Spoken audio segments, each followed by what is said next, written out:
Chapter 21:30. The short meeting was just to get to know each other. There was only so much time outside of class.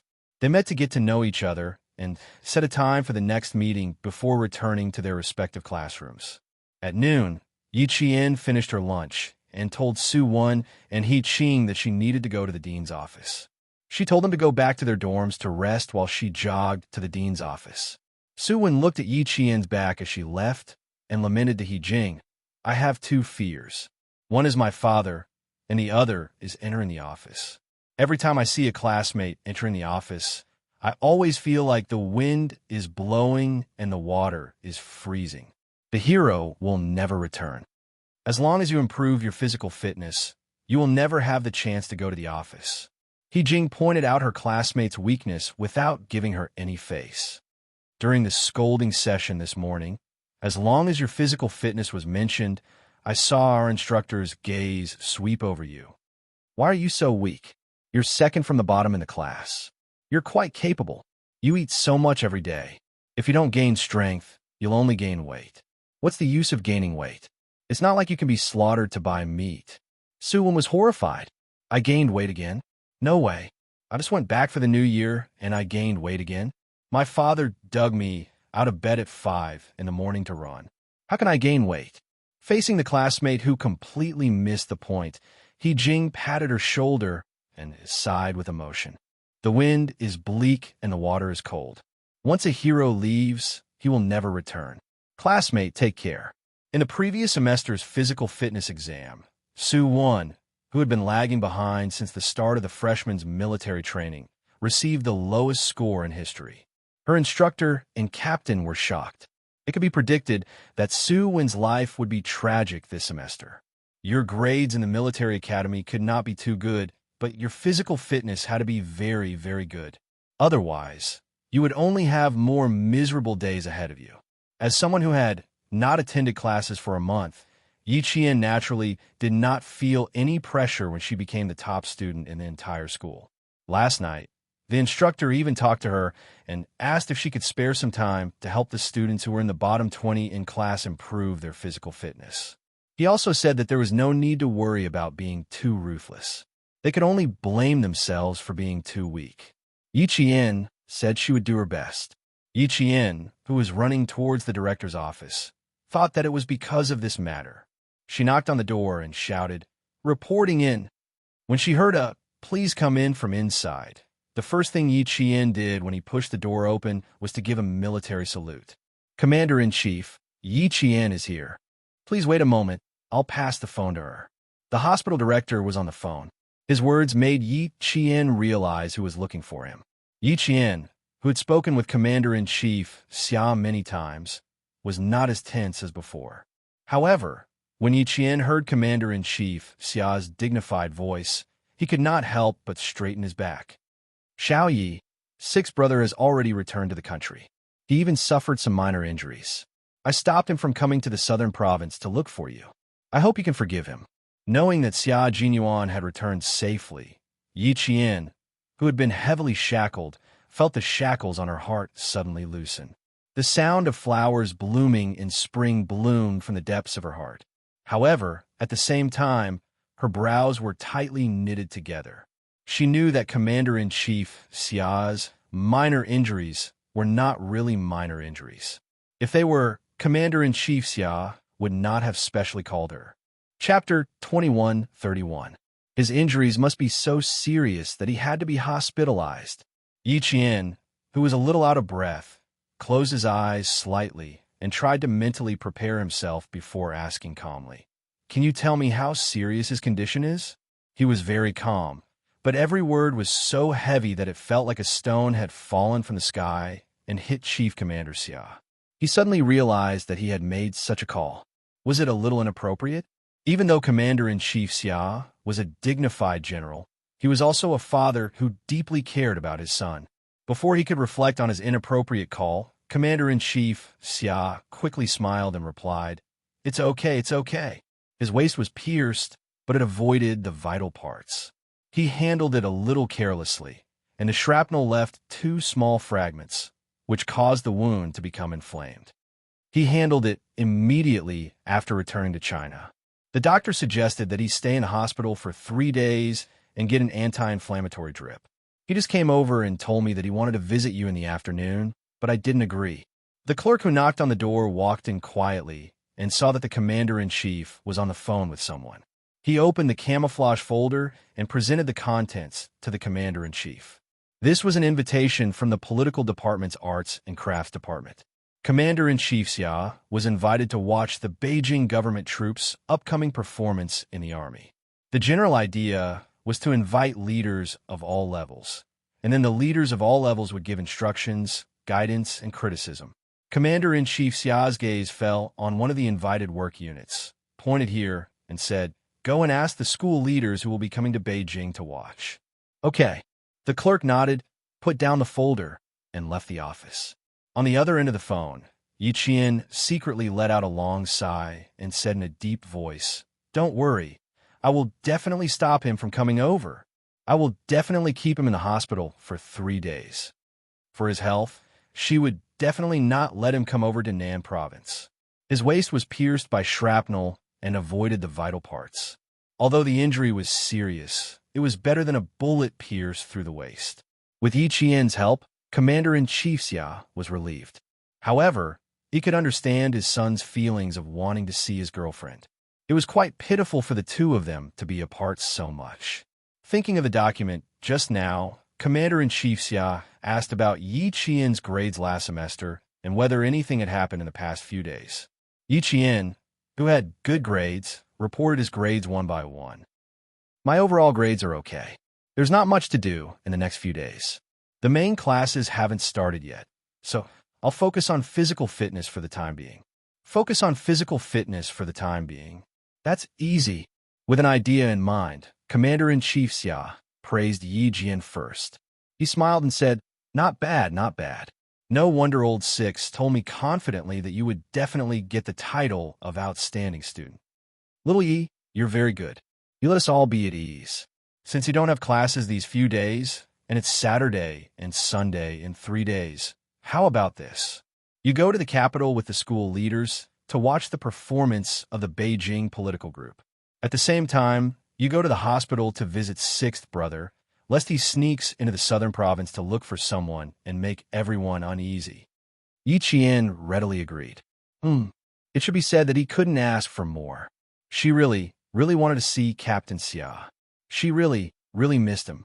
Lovesickness seeped into her bones, and she was deeply sentimental. Regarding the matter of Yi Qian coming to Beijing with the school leaders had called the dean before she left the dean's office. They asked the dean to inform Yi Qian that he would come to Beijing with the school leaders at 9 o'clock tomorrow to report on his work. They couldn't directly go to Beijing to watch the performance. After all, watching the performance was secondary. The meeting after the performance was the main point. Chapter 2132. Yi Qian, who was about to leave for the capital, was oblivious to the fact that Yi Ying was talking about her.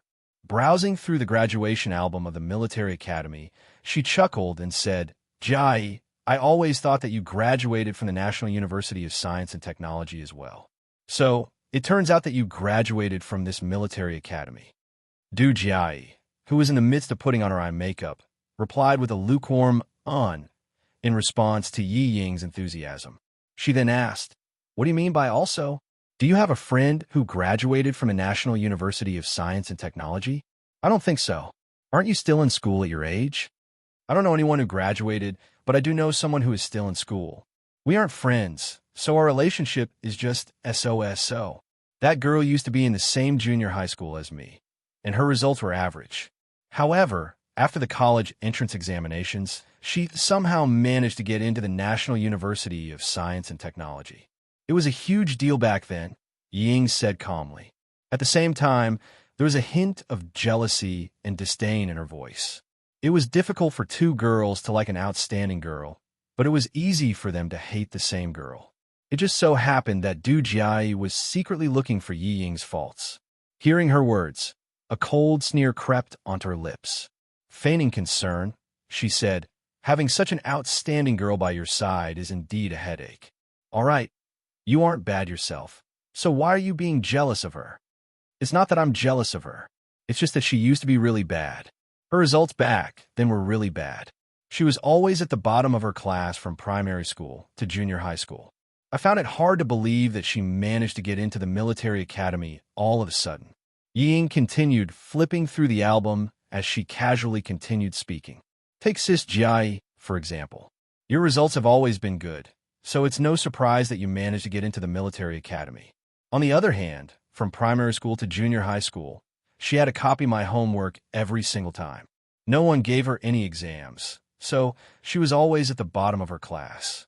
How can I not be surprised that she managed to get into the military academy during the college entrance examinations? That's indeed a little surprising. So that's what happened.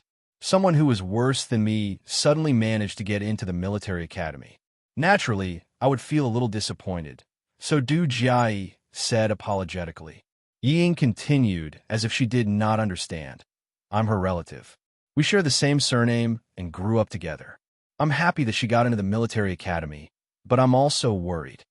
It's fine if he really relied on himself to pass the exam, but I'm afraid that's not the case. At that time, everyone in the village was happy, but my parents were worried, afraid that they would be happy for nothing.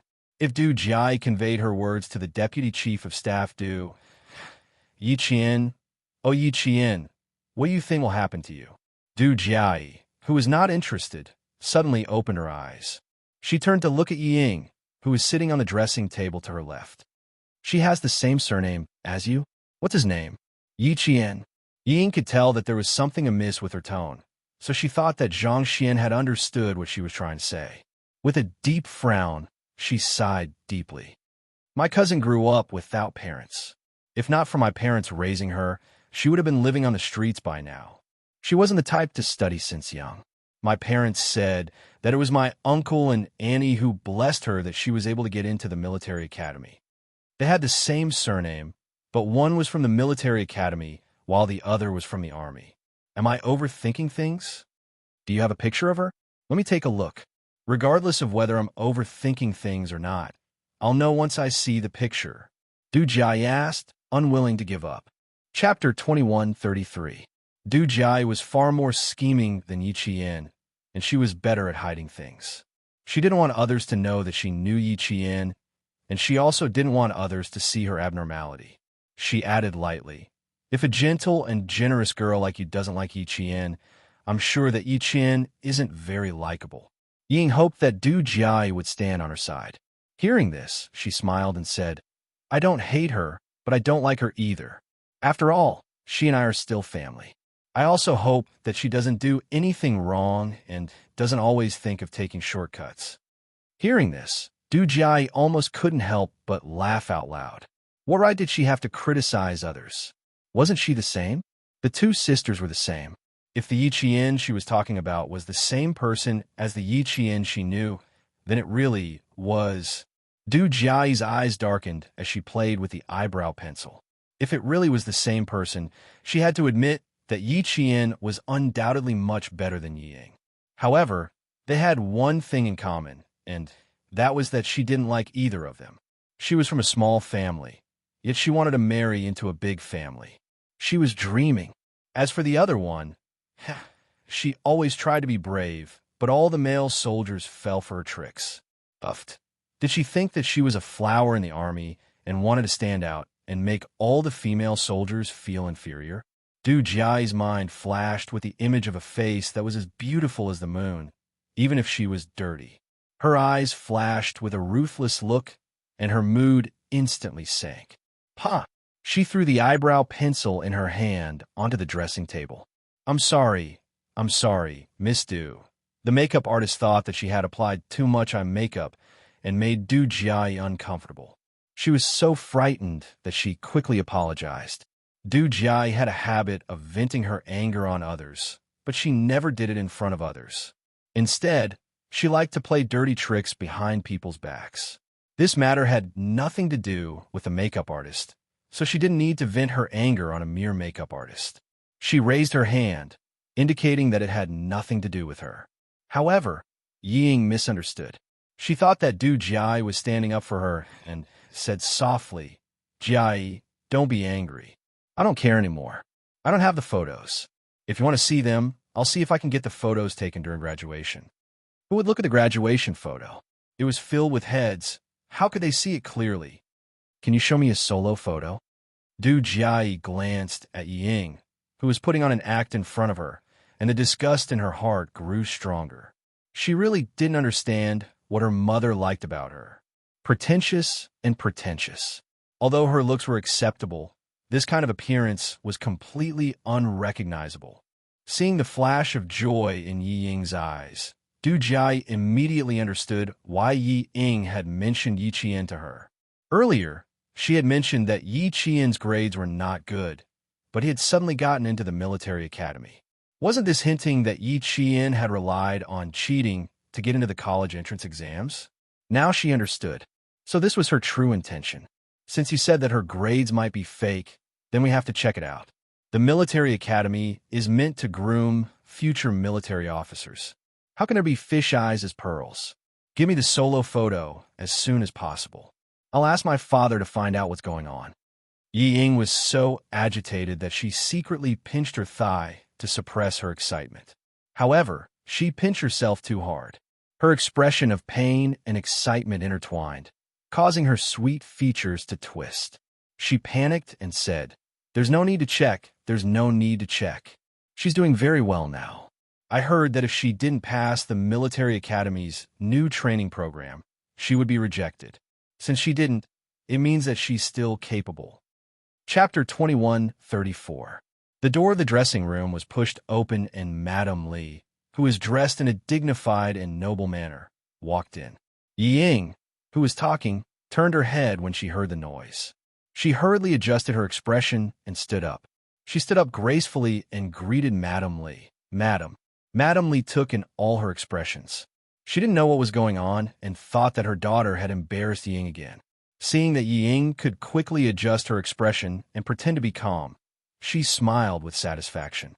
She didn't misjudge her. She was indeed a sensible girl who knew not to embarrass others. "You are injured. Don't be so polite. Sit down." Mrs. Li, who walked over elegantly, took the initiative to put her arm around Yi Ying's shoulder. She thought for a while and said, "Fortunately, your face is not injured. Don't wear anything else later. Just wear a military uniform. Don't put too much makeup on your face. Just be simple and elegant." Du Jiayi, who had finished the eye makeup, said with a smile, "Mom, in fact, I don't need to put on too much makeup. Just be simple and elegant. Just wear a military uniform. You want to disagree with me again, don't you?" Mrs. Li tapped her daughter's forehead with her index finger. She was in a good mood and joked with the makeup artist. "Make her uglier. She will be too ashamed to see others later." The makeup artist hurriedly said respectfully, "Miss Du is born beautiful. She is very beautiful without makeup." Did you hear that, Mom? You have to listen to the opinions of the people and the voices of the people. Du Jiayi, who was smiling like a flower, raised her eyebrows like a girl and pulled Yi Ying into the topic. "Tell me, who is prettier, me or Yi Ying?" Mrs. Li liked Du Jiayi's coquettishness very much. It was not coquettish, but coquettishness that made her laugh. Hearing this, Mrs. Li looked at her and then at Yi Ying. Each has her own merits. However, Ying Ying is more well-behaved. Look at her. She's well-behaved. Du Jiayi smiled and looked at Yi Ying, who had lowered her head and blushed. She laughed even more clearly. "Don't talk about it. She is blushing." She didn't know whether she was blushing because of anger or because she was really embarrassed. Du Jiayi retracted her gaze coldly and began to discuss with Madame Li which necklace would suit the gown better. More than a dozen necklace boxes were opened and placed neatly on the dressing table. Every necklace was expensive, and one of them was the pink diamond necklace. Yi Ying, beautiful, resplendent, envious. How about a pink one? It looks good in pink and matches your white lace gown perfectly. Madame Li personally put on the pink diamond for her daughter. As she lowered her head, she smiled gently and said, "Your sweetheart will also be here tonight. Dress up well and let him be stunned by you."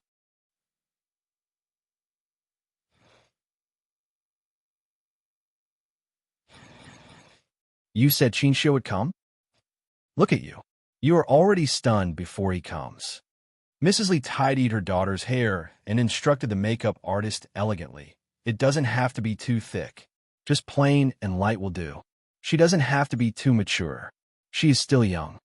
Yes, madam. The makeup artist answered in fear, for fear that she would make Mrs. Lee angry. Mrs. Lee nodded with satisfaction and turned to Yi Ying. Ying, go and change into the military uniform. I will take you out for a walk. There are guests at home.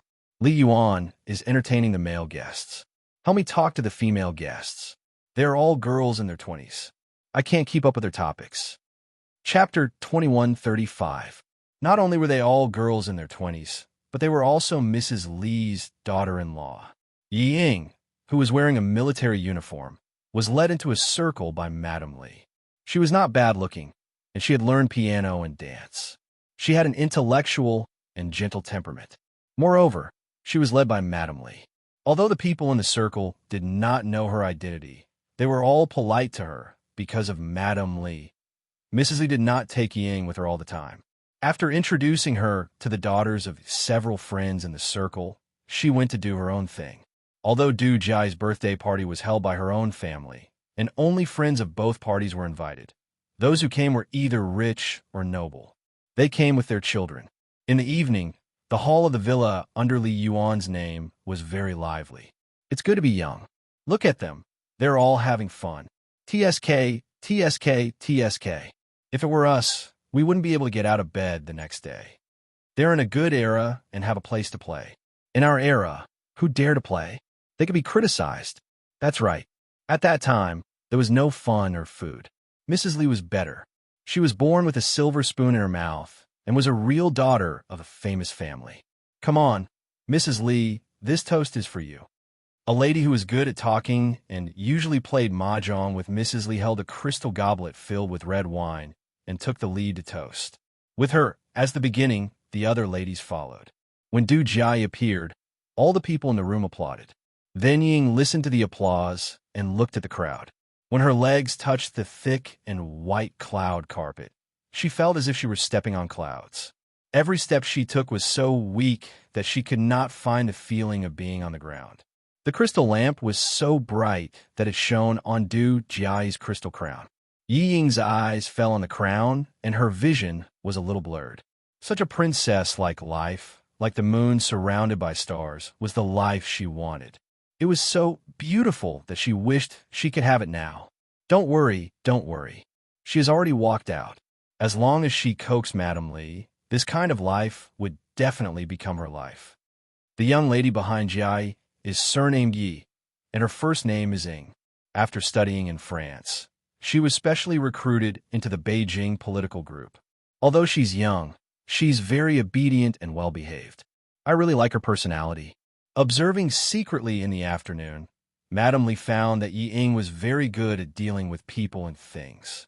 When she met two people who deliberately made things difficult for her, she calmly retorted with her own ability and helped everyone to save face. After observing for the whole afternoon, Madame Lee felt more satisfied. Only then did she formally introduce Yi Ying to her friends. With her special introduction, Yi Ying's name gradually spread. Before the banquet ended, everyone knew that Madame Lee liked a girl from the southern province named Yi Ying. Du Jia was very happy at first, but gradually, as time passed, the haze in her eyes became heavier and heavier. Fortunately, she knew how to hide it, so no one could see the unhappiness in her heart. The person she had been longing for did not come, and she had even made preparations early. Yi Ying, who had a few new numbers added to her phone, was very happy. She did not steal Du Jiai's limelight and stayed by Madame Lee's side obediently. Whenever Madame Lee asked her a question, she answered generously and gently, which made Madame Lee smile. Yi Ying, who was not by Yi Qian's side, was really good. At this moment, Madame Lee did not know that she had lost face because of Yi Ying. Chapter 2136. Mrs. Lee, who was more and more satisfied with Yi Ying, spent the entire night either with Du Jia or with Yi Ying to chat with her friends, Deputy Chief of Staff Du's friends. At the end of the banquet, Mrs. Lee even asked Yi Ying to send off the female soldiers from the Capital Government Regiment. They were friends with Du Jia, and because of Mrs. Lee's introduction, They didn't dislike Yi Ying and didn't have much interest in interacting with her. Even so, Ying was very happy. Yi Jifan was so angry that he was sent to the hospital. He drank a little too much last night, and in the middle of the night, he was furious because of the videotape. When he woke up and knocked on the door, he found out that his wife and daughter had sneaked out behind his back. Shocked and angry, he searched outside in thin clothes. At noon, he had a stuffy nose, fever, and cough. Why are you angry with Ying Ying? As long as she can make it up to you, everything will be fine. Sun Dongqing, who received the call from the hospital, was so scared that she rushed over. She complained about her husband's unreasonable behavior. I hit and scolded her last night. Ying Ying knows that she was wrong. She is our only daughter. Did you really beat her to death? I was very angry. At that time, I wanted to beat her to death as well. It was better than continuing to embarrass myself. But now, we have Mrs. Li and the Du family. As long as Mrs. Li likes her, what is there to be afraid of? As she spoke, Sun Dongqing gritted her teeth and said fiercely, "We must find that damned bastard who harmed our family. If we don't teach him a lesson, he will think that we are easy to bully." Ying Ying said that it was Yi Qian, that wretched girl. I thought about it, and couldn't think of anyone else other than her. She must be jealous that Ying Ying joined the army, so she came up with such a vicious method to harm Ying Ying. After being brainwashed by Yi Ying, Sun Dongqing believed that all this was caused by Yi Qian. At this time, Yi Jifan was already disheartened. He didn't want to see this stupid woman in front of him, nor did he want to see Yi Ying, who wanted to climb up the social ladder, but couldn't achieve anything. Yes, you and your daughter are smart. You are the smartest in the world. Everyone else is a fool. Well, now that your daughter has gone to the Du family to show off and make Madame Li happy, Sun Dongqing, hurry up and be happy. Otherwise, I'm afraid you won't have time to be happy. The sarcastic Yi Jifan closed his eyes and pointed at the door. You can get lost now. Don't let me see you again. Scram. Dad. Yi Ying, who had been listening outside for a long time, pushed the door open and came in angrily. How can you say such terrible things? If Mom leaves, who will take care of you? Tomorrow morning, Li Yuan will accompany me to report. After reporting in the morning, I will go with the Beijing political group to perform for the military leaders at all levels in the afternoon. You always say that I will embarrass you, but when have I ever embarrassed you? Today, Madame Li introduced me to many madams of influential families, not just the wives of high-ranking generals in the army. I also made many new friends, including a few from the political group in the capital. Did I embarrass you? I'm giving you face. Long face. Yi Jifan, who always had a strong sense of crisis, felt a wave of despair in his heart when he heard this. It was over, it was over. Everything was really over now. As long as the videotape was sent to Madame Li, his career would be over. Scram. For the sake of his career, Yi Jifan, who had worked hard for nearly 20 years, let out a desperate and violent roar. He got up too forcefully and pulled out the foredrip. As he waved his hand, blood and foredrip splashed on Yi Ying's face, causing her to scream in horror. Chapter 21:37. Sun Dongqing knew that her husband was really angry. Looking at his ferocious face, she was terrified. Usually, old Yi would just endure his anger. He cared about his image and would never do anything that would be unbecoming of an official. He had never been angry with his wife and daughter in public. Now he was roaring and ignoring his health. Sun Dongqing couldn't help but mutter in her heart. Nothing would happen, right? Old Yi would never do anything that would harm the family. No matter how she quarreled with him, he would never say anything bad. Sun Dongqing, who was suddenly scared, comforted her husband for the first time. Okay, old Yi, calm down. Don't be angry with a child. Ying Ying knows that you are sick and hurried to see you. Just let it go for the sake of her filial piety. Don't you always say that the family is noisy? What are you talking about? Now Ying Ying has won Mrs. Li's favor and Li Yuan sent her to the hospital. Doesn't it mean that Mrs. Li really wants Ying Ying to marry into the Du family? As long as Ying Ying marries into the Du family, what are you afraid of? It's not our family that is afraid, but the person who sent the videotape should be afraid. If he knew that Ying Ying would marry into the Du family, he wouldn't dare to do anything to her. He dares to go against the Du family. as his mother-in-law. How could Mrs. Li let him go? It was rare for Sun Dongqing to persuade her husband, but what she said was still not clear. The reason why she was so confident was that she was sure that Ying would marry into the Du family. She was sure that Mrs. Li liked her daughter and would not let anyone bully her. But what she didn't expect was that Mrs. Li liked Ying only because Ying looked pure, well-behaved, and obedient. Later, she secretly investigated Ying and asked Yi Jifan's colleagues and friends. She found out that Director Ye's daughter was indeed obedient, well-behaved, and didn't have any messy boyfriends. She also found out that Ying went abroad to study at an elite school. Only then did she think more highly of Ying. Mrs. Li's conditions for choosing a daughter-in-law were quite strict. The most important one was that her daughter must be pure and not tainted. Yi Jifan's position as an official, Yi Ying's obedience, and all other aspects combined made Madame Li see him in a different light. But once Yi Ying's true colors were exposed, and her dissolute private life was exposed to Madame Li, how could Madame Li help Yi Ying just because she liked Yi Ying? She was not Yi Ying's mother. How could she forgive Yi Ying's deceit so easily like Sun Dongqing? Sun Dongqing thought that Mrs. Li liked Yi Ying as her daughter-in-law, but she didn't expect that Yi Ying, Sun Dongqing, who was immersed in Yi Ying's beautiful dream, only thought of beautiful things and completely ignored the consequences of deceiving Madame Li. Like mother, Yi was Yi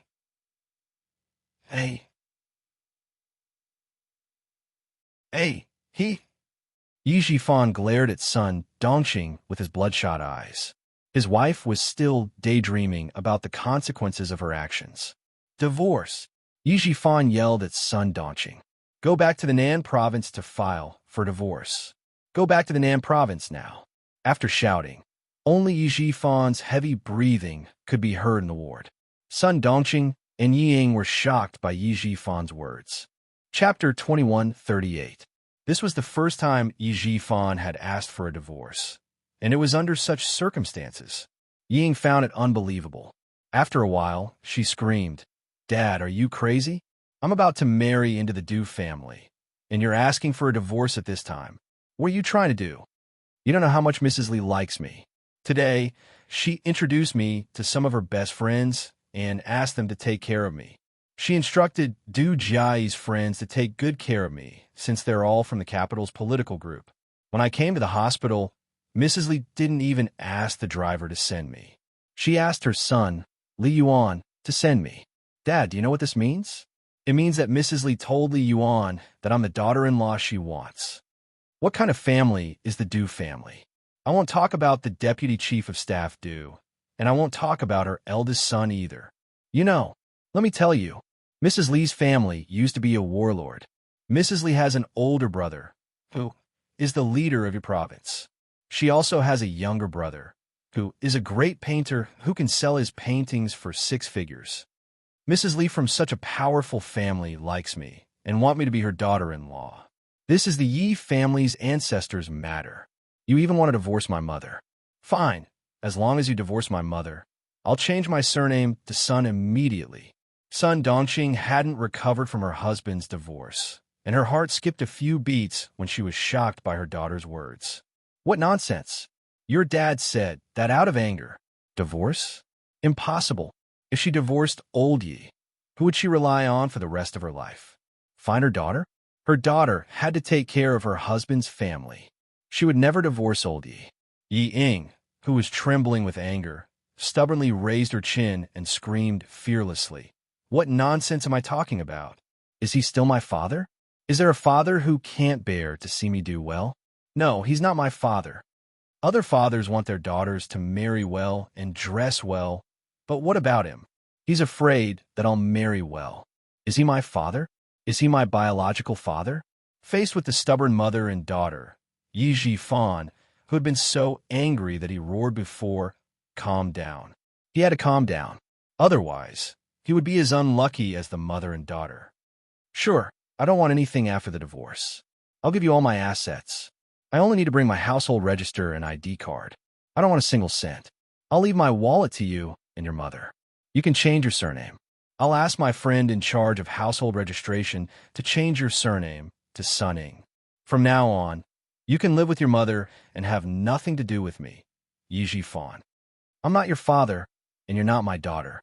We're even now, and we don't owe each other anything. Before the worst happened, he had to draw a clear line between them.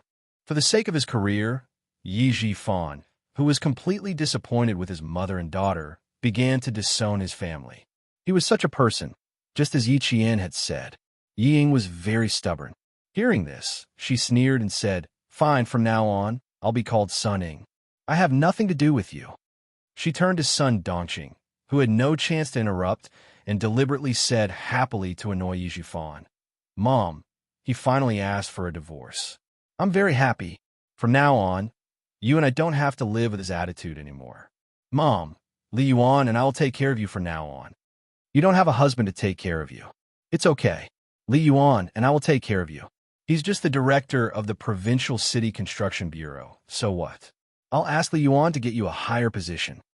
Chapter 21:39. Yi Fan, who was trying to suppress his cough, did not feel any pain in his heart. He only felt that he was going to be liberated. He married Sun Dongqing and raised a daughter who didn't know the immensity of heaven and earth. She was so stupid that she refused to change. This was the biggest failure of his life. He had to divorce her quickly. After the divorce, he could still find a better and younger one. As long as the Du family did not make things difficult for him, he could think of a way for his career. He did not care about the person behind the jade pendant. It didn't matter if they came for Yi Fan or Yi Ying. He didn't care. He had been an official for nearly 20 years and had never been greedy. He only owned shares in a few companies. Even if the disciplinary committee came to investigate, he was not afraid. Yi Fan, who was calmly thinking of a way out, threw both mother and daughter out of his life. He did not care even if she was his own daughter. He raised an ingrate. What else did he care about? Sun Dongqing would never agree to a divorce. This was something that would embarrass her. How could she agree? This time, no matter what Yi Ying said, she was not moved. "Old Yi, you want a divorce? Over my dead body." Sun Dongqing crossed her arms and sat on the bed. "Yi Ying is your daughter, and she is also my daughter. Divorce? Dream on." Sun Dongqing did not make a fuss. She only stared coldly at Yi Fan. "Don't even think about it. I am a member of the Yi family. I will be a ghost of the Yi family, even if I die." Her refusal made Yi Ying anxious. She rushed over and pulled Sun Dongqing up. "Let's go, Mom.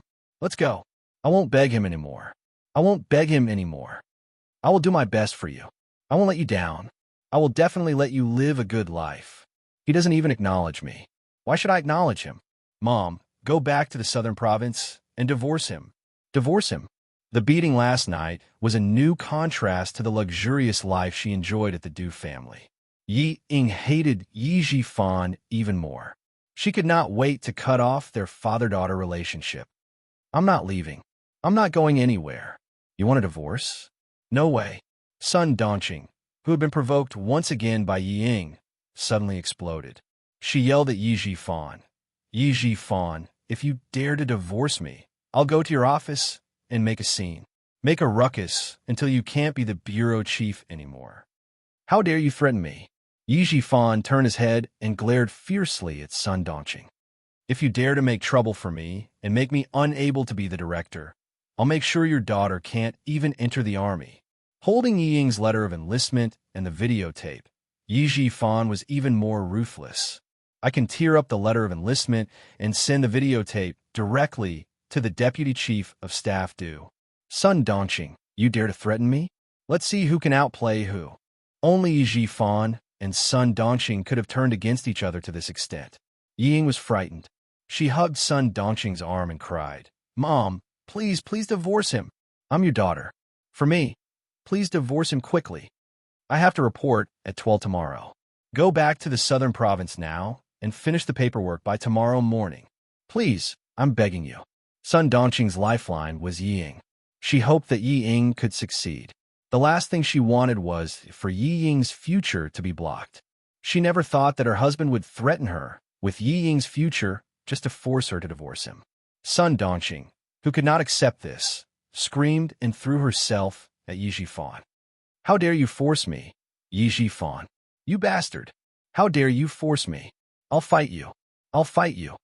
Chapter 2140. Ying, who was caught off guard, was pushed to the ground. Seeing the chaos, she didn't try to stop them. Instead, she stared at the videotape in Yi Jifan's hand and her notice of enlistment. She wanted to grab it. Although Yi Jifan was sick, he was not so sick that Sun Dongqing could pounce on him. His face turned pale, and he shouted angrily, "Did I force you? Did I fucking force you? It's you and your daughter who want to kill me.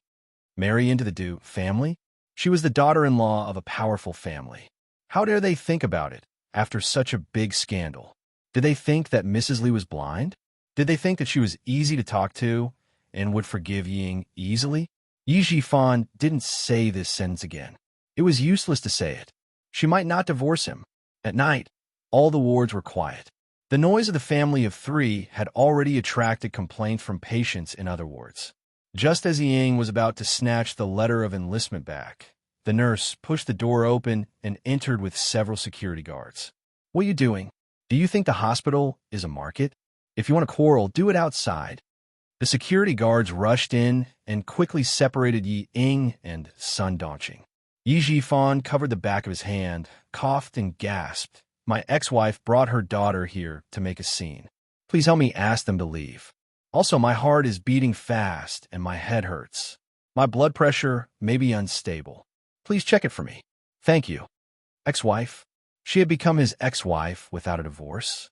Sun Dongqing was so angry that she pointed at Yi Jifan's nose and shouted, "Yi Jifan, you bastard!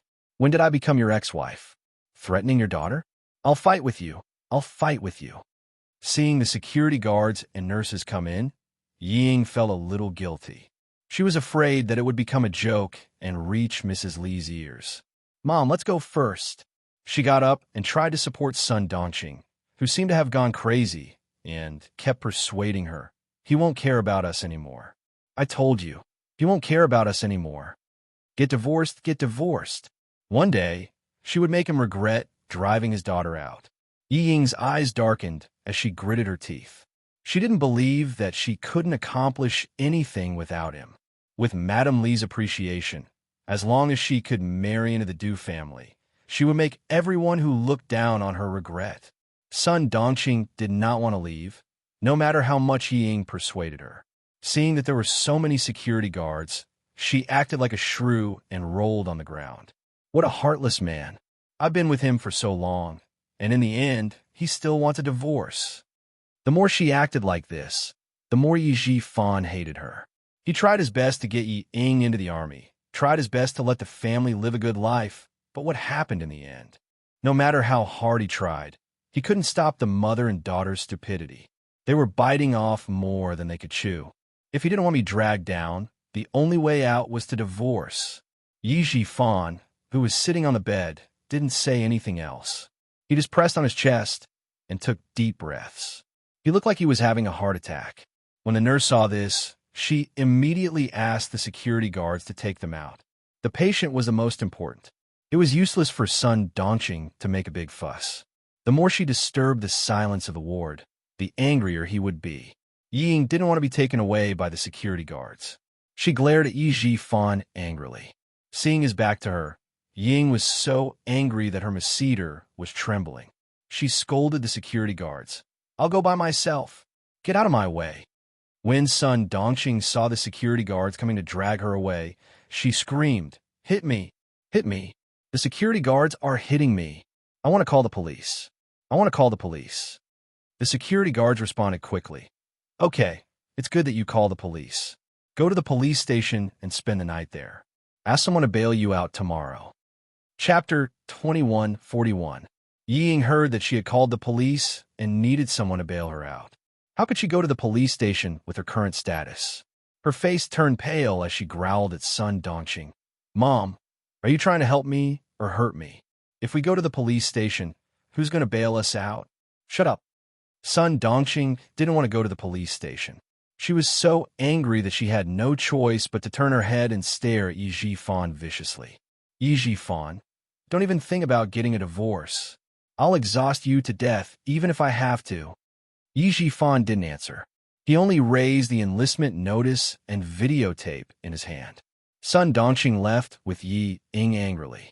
In the ward, the nurse pressed the bell to ask the doctor on duty to check on the patient. Sun Dongqing walked out of the ward and said viciously, "It's best if you die of illness." The security guard who was escorting her away couldn't help but frown. Whoever got involved with such a vicious bitch would be unlucky. The mother and daughter who were invited out of the hospital did not leave immediately. Sun Dongqing wanted to leave, but Ying held her back. "Mom, I must get my enlistment notice back. It's related to my military service. The report can't go without it. The videotape is not a big problem. Dad doesn't dare to really bring it to Mrs. Li. The most important thing now is to get the enlistment notice back. We must get our hands on it. Let's get a divorce, Mom. Dad is already like this. What's the point of dragging it out? Didn't he just say that as long as you agree, he can give up everything? Mom, please think about divorcing him for me." Sun Dongqing was determined not to accept the divorce. "Ying, I can promise you anything else, but not this. If you get a divorce, where'll I put my face? There has never been a divorced couple in Shuka village. Do you want me to go back to the village and drown in the saliva of those gossipy women?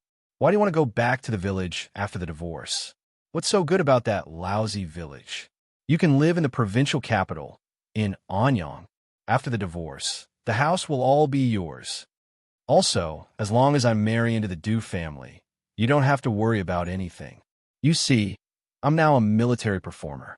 I'll report tomorrow morning and perform with the veterans in the regiment in the afternoon." Madame Li specially told her acquaintances in the regiment about this. If it weren't for the fact that I'm only joining the army tomorrow, Mrs. Li would have asked the group to arrange for me to perform with them. "Look, Madame Li treats me so well. Are you still afraid that you won't have a good life after the divorce?" Every time Yi Ying thought of the enlistment notice and the videotape, her heart would burn with anxiety. She kept trying to persuade Sun Dongqing, but Sun Dongqing still wouldn't nod her head. After talking for nearly an hour, Ying finally knelt down with a plop. "Mom, you must help me. I beg you. You must help me. I don't want to lose everything. I don't want to lose to Yi Qian. I don't want to be suppressed by Yi Qian for the rest of my life. Daughter, I beg you, I beg you." She was just short of kowtowing. Yi Jifan also didn't want to delay any longer. After the nurse and doctor left, he took out his phone and called Sun Dongqing. "Have you thought about it? If you don't give me a reply, I'll tear up the enlistment notice and call the deputy chief of staff, due to ask the guard to come and take the videotape away. I'd like to see if your precious daughter can still join the army. You'd better agree to my divorce before I want to drive you to the brink of death." Yi Ying begged bitterly, and Yi Jifan pressured her step by step. Sun Dongqing finally agreed to the divorce. Chapter 2142. At the same time, she also stated her own request. "Return to the southern province now and transfer all the assets to me first. Then we'll go through the divorce procedures." Yi Jifan, who had no feelings for Sun Dongqing, nodded without hesitation. These assets were not considered assets. "After the divorce procedures are done, I'll immediately tell Yi Ying where the enlistment notice and videotape are. I guarantee that she can enlist before 12 o'clock tomorrow. It won't affect her performance in the afternoon." When it came to negotiations, Sun Dongqing and her daughter were no match for Yi Jifan. Soon, both parties agreed verbally. Yi Jifan handed the enlistment notice and videotape to a nurse in the hospital and gave the nurse a few hundred yuan for storage. He booked the plane tickets overnight and flew back to the southern province with Sun Dongqing. "What? Director Yi just finished the divorce procedures with his wife?" Xia Yiwei, who was nursing her pregnancy at home, was so shocked that she sat up from the sofa. Ho Zi, who was peeling an apple, was so shocked that her expression changed. She threw the apple and knife aside and quickly supported Xia Yiwei. "Why are you so shocked when they're divorced? Lie down." An elderly pregnant woman with signs of miscarriage scared Ho Zi. She was so scared that she did not even go to the office. She was afraid that something would happen to the mother and child. Xia Yiwei then remembered that she was pregnant. She quickly lay down on the sofa and calmed herself down before asking, "What happened? Why did they suddenly get divorced?" "I don't know. I only found out when I saw the divorce certificate in the drawer. It was done this morning. There was no news at all. The secretary on the phone whispered. He was also confused about this. The director was in a good mood before he went to the Capitol 2 days ago. Why did he suddenly fall out with the director's wife? He returned to the southern province at 1 o'clock in the morning last night. He asked me to go to the office to send the household register to his house. There was no warning today, and they suddenly got divorced. Did something happen in the Capitol? The Bureau doesn't know yet. I'm probably the only one who knows. Everything was fine. Why did they suddenly get divorced? Secretary Xia, why don't I ask around? What happened in the Capitol? Xia Yiwei thought about it and smiled. Forget it. Divorce is not a big deal. You don't have to ask around. Just pretend that you don't know. The sudden divorce probably had something to do with the video that Xiao Yi sent out. She had to tell Six's brother about it. Oh well, Six's mood had been at its lowest since yesterday. He was locked up in a hospital and guarded by 2 guards. At the same time, he was also guarded by 3 of his comrades and Li Jinyan. There were 6 people guarding him and an injured person, to the point where he couldn't escape even if he had wings.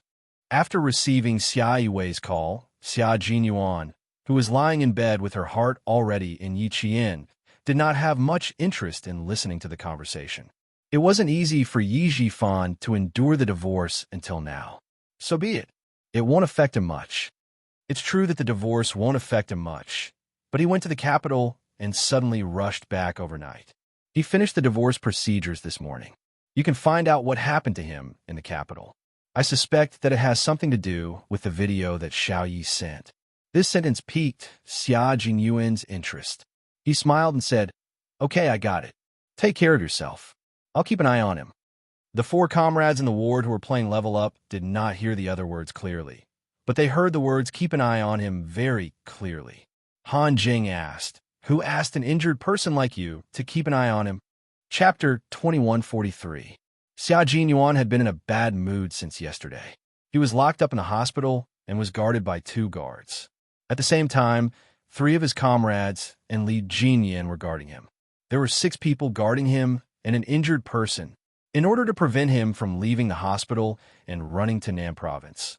The 6 of them guarded him until he couldn't escape. After receiving Xia Yiwei's call, Xia Jinyuan, who was lying in bed with his heart already in Yiqian, lost interest in listening. It wasn't easy for Yi Jifan to endure the divorce until now. So be it. It won't affect him much. The divorce won't affect him much, but he went to Beijing and suddenly rushed back overnight. He finished the divorce procedures this morning. You can find out what happened to him in Beijing. I suspect it has something to do with the videotape Xiao Yi sent. Xia Jinyuan's interest was piqued. He smiled and said, "Okay, I got it. Take care of yourself. I'll keep an eye on him." The 4 comrades in the ward who were playing Level Up didn't hear much except for the words "keep an eye on him." Han Jing asked, "Who asked an injured person like you to keep an eye on him?" It's not a person. It's a private matter. I have to keep an eye on Yiqian to prevent him from being snatched away. Xia Jinyuan put down his phone and looked at his comrades who were brazenly playing Level Up in front of him. His thin lips curled up slightly, revealing an elegant smile. "Why don't you play with a little money? If you don't play big, a few yuan per round is fine." Li Jinyan, who had played a card, coldly exposed his comrade's plan. "You want us to go back to the military headquarters to drink cold water and sit in a dark room, right?" No matter how big the game was, gambling was prohibited in the military. "Captain, you're so evil. I almost fell for it," Han Jing said as he held down the K7 card with one hand. Wait, I still have a pair of spades. Up. My 2 of spades is the biggest. Are you kidding me? We agreed not to remember the cards. Do I even need to remember the cards? I remember it with one look. Do I need to remember the cards? Remember at a glance? Isn't that just memorizing the cards? Han Jing and V8 laughed and reprimanded each other.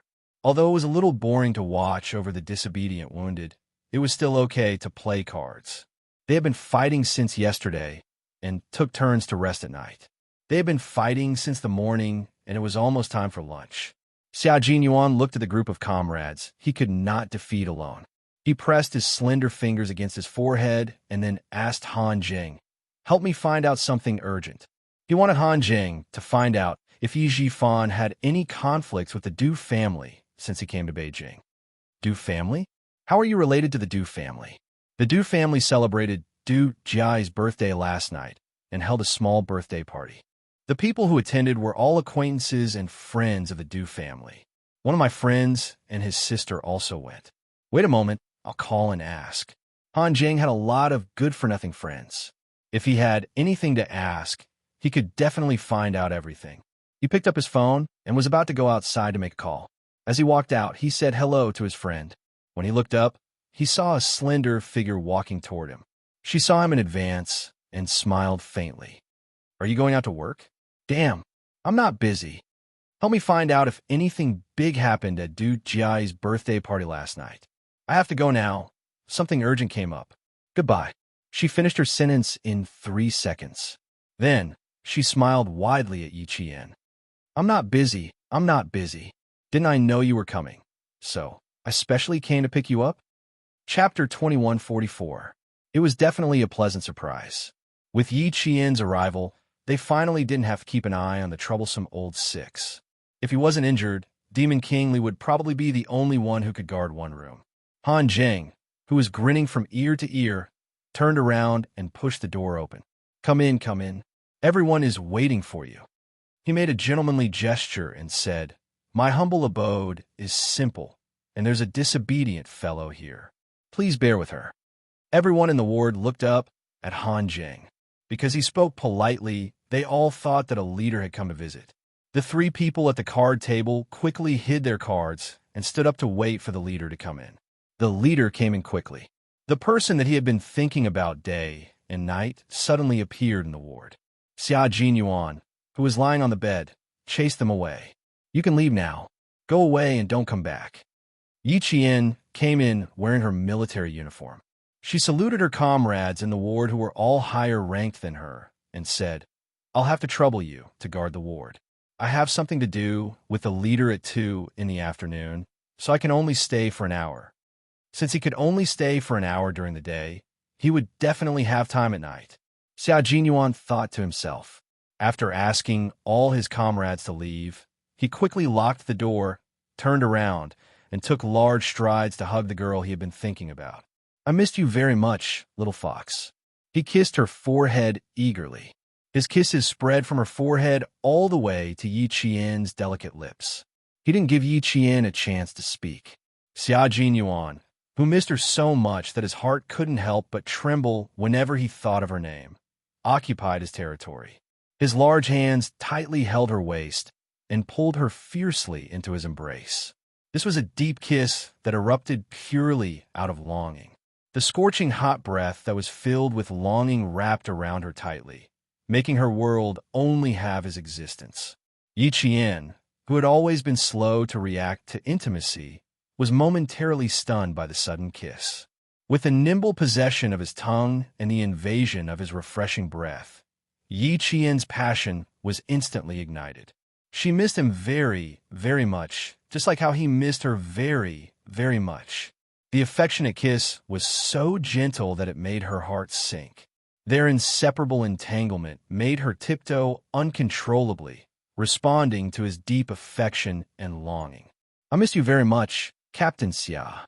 I miss you very much. She responded passionately and tried her best to tiptoe to respond to his longing. She used her actions to tell him how much she missed him too. After a long while, Xia Jinyuan ended the deep kiss. They could smell each other's breath between their breaths. His handsome nose touched the tip of her pretty nose. He looked at her deeply and their breaths were intertwined. Sorry for making you worry. After looking at her for a long time, Xia Jinyuan held the back of her head with his big hand and let her bury her head in his chest. He didn't dare to look at her. He was afraid that he would see tears that would make him sad. I'm sorry, my love. I'm sorry, my love. I'm sorry to have frightened you. He couldn't say he was sorry directly. This was the responsibility of a soldier. He couldn't say he was sorry. This was something she had to get used to and accept as a soldier. All of the apologies, all of the guilt, could only be repeated over and over again in his heart. Chapter 2145. Yi Qian didn't dare to hug his injured waist. She clutched his hospital gown tightly and took a deep breath before answering softly. I was very scared when I left, but everyone told me that I had no other choice but to believe that you would return safely. I was very scared, but I always believed that you would come back safely. She understood him. She knew how he felt when he hugged her so tightly. She knew that he felt guilty and wanted to apologize to her, but she also understood why he couldn't say, "I'm sorry." She knew, and she understood. Her gentle answer made Xia Jinyuan, who had never shed tears even when he was injured, suddenly feel warmth in his eyes. Under the light, tears glistened in his deep and bright eyes. He was so lucky to have met a lover who understood him, and how lucky he was to have met her. "Don't be afraid, don't be afraid. You're still waiting for me. How can I let anything happen to me? Don't be afraid, don't be afraid. I'll be fine. For you, for myself, for my comrades, and for the country I'm loyal to. How can I let anything happen to me?" He stroked the top of her head with his large hand and comforted her. "It'll be fine. Don't worry, little fox. You're looking forward to my return. How can I bear to destroy your hope? I said before that I'll grow old with you. This is a promise I made to you. I can't go back on my words." How could he bear to let the person who loved him be sad? How could he bear to let her live alone in the future? It was so difficult to open her heart. Once he left, there would be no room for another man in her world. He couldn't bear to let her be sad. He couldn't bear to let her be lonely.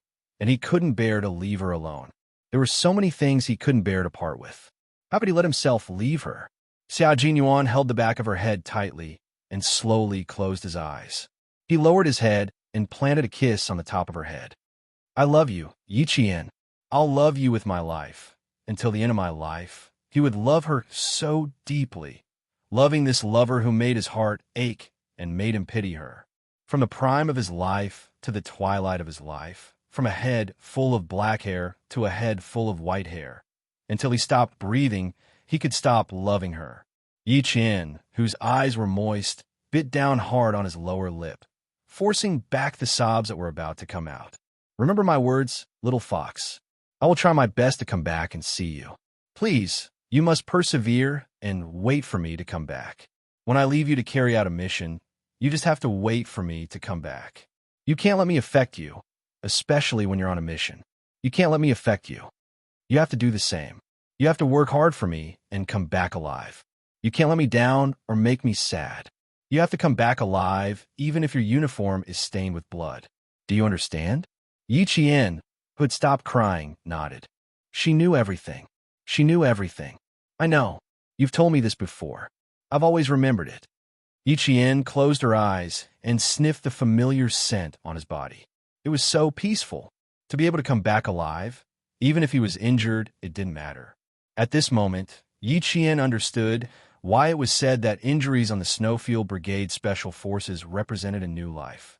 It turned out that coming back alive with injuries represented a new life. Chapter 2146.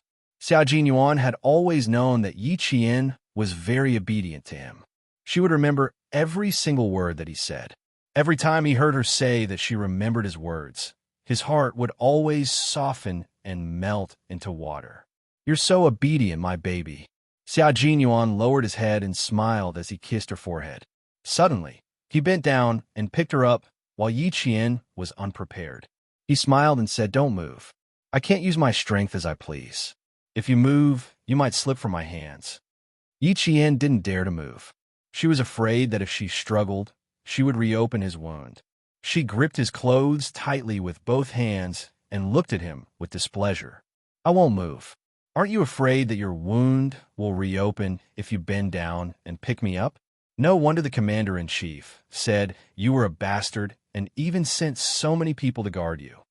They really did protect me this time. Xia Jinyuan smiled. The person he missed had already arrived, so it didn't matter if he guarded her or not.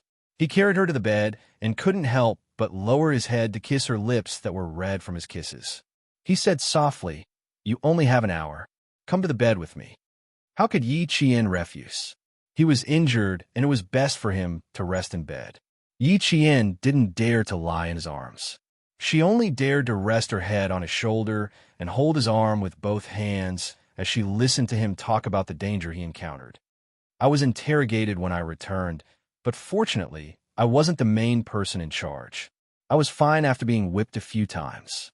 They were all minor injuries. My skin wasn't even broken. The two of them lay on the bed that was not spacious and whispered about those thrilling things. No matter how thrilling it was, after Xia Jinyuan's narration, it was not thrilling anymore. They just skimmed over it casually.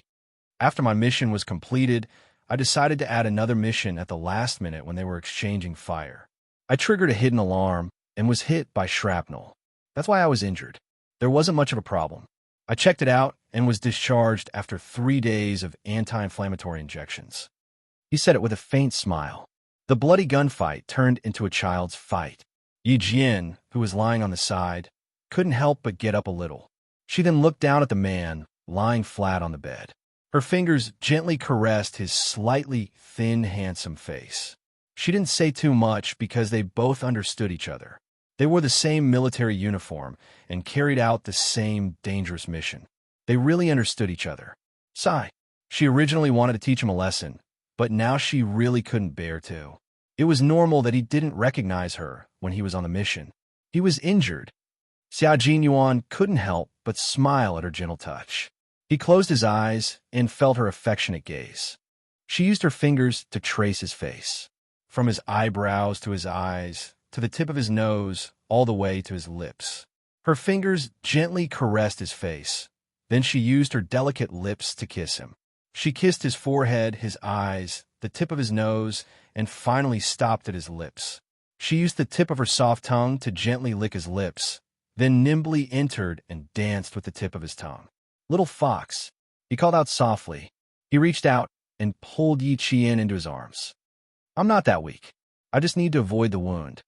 Yi Qian kissed his thin lips, then kissed his handsome chin. "Lie down properly. I want to see your wound." "What's there to see? I'll bandage it. You won't be able to see it even if you want to."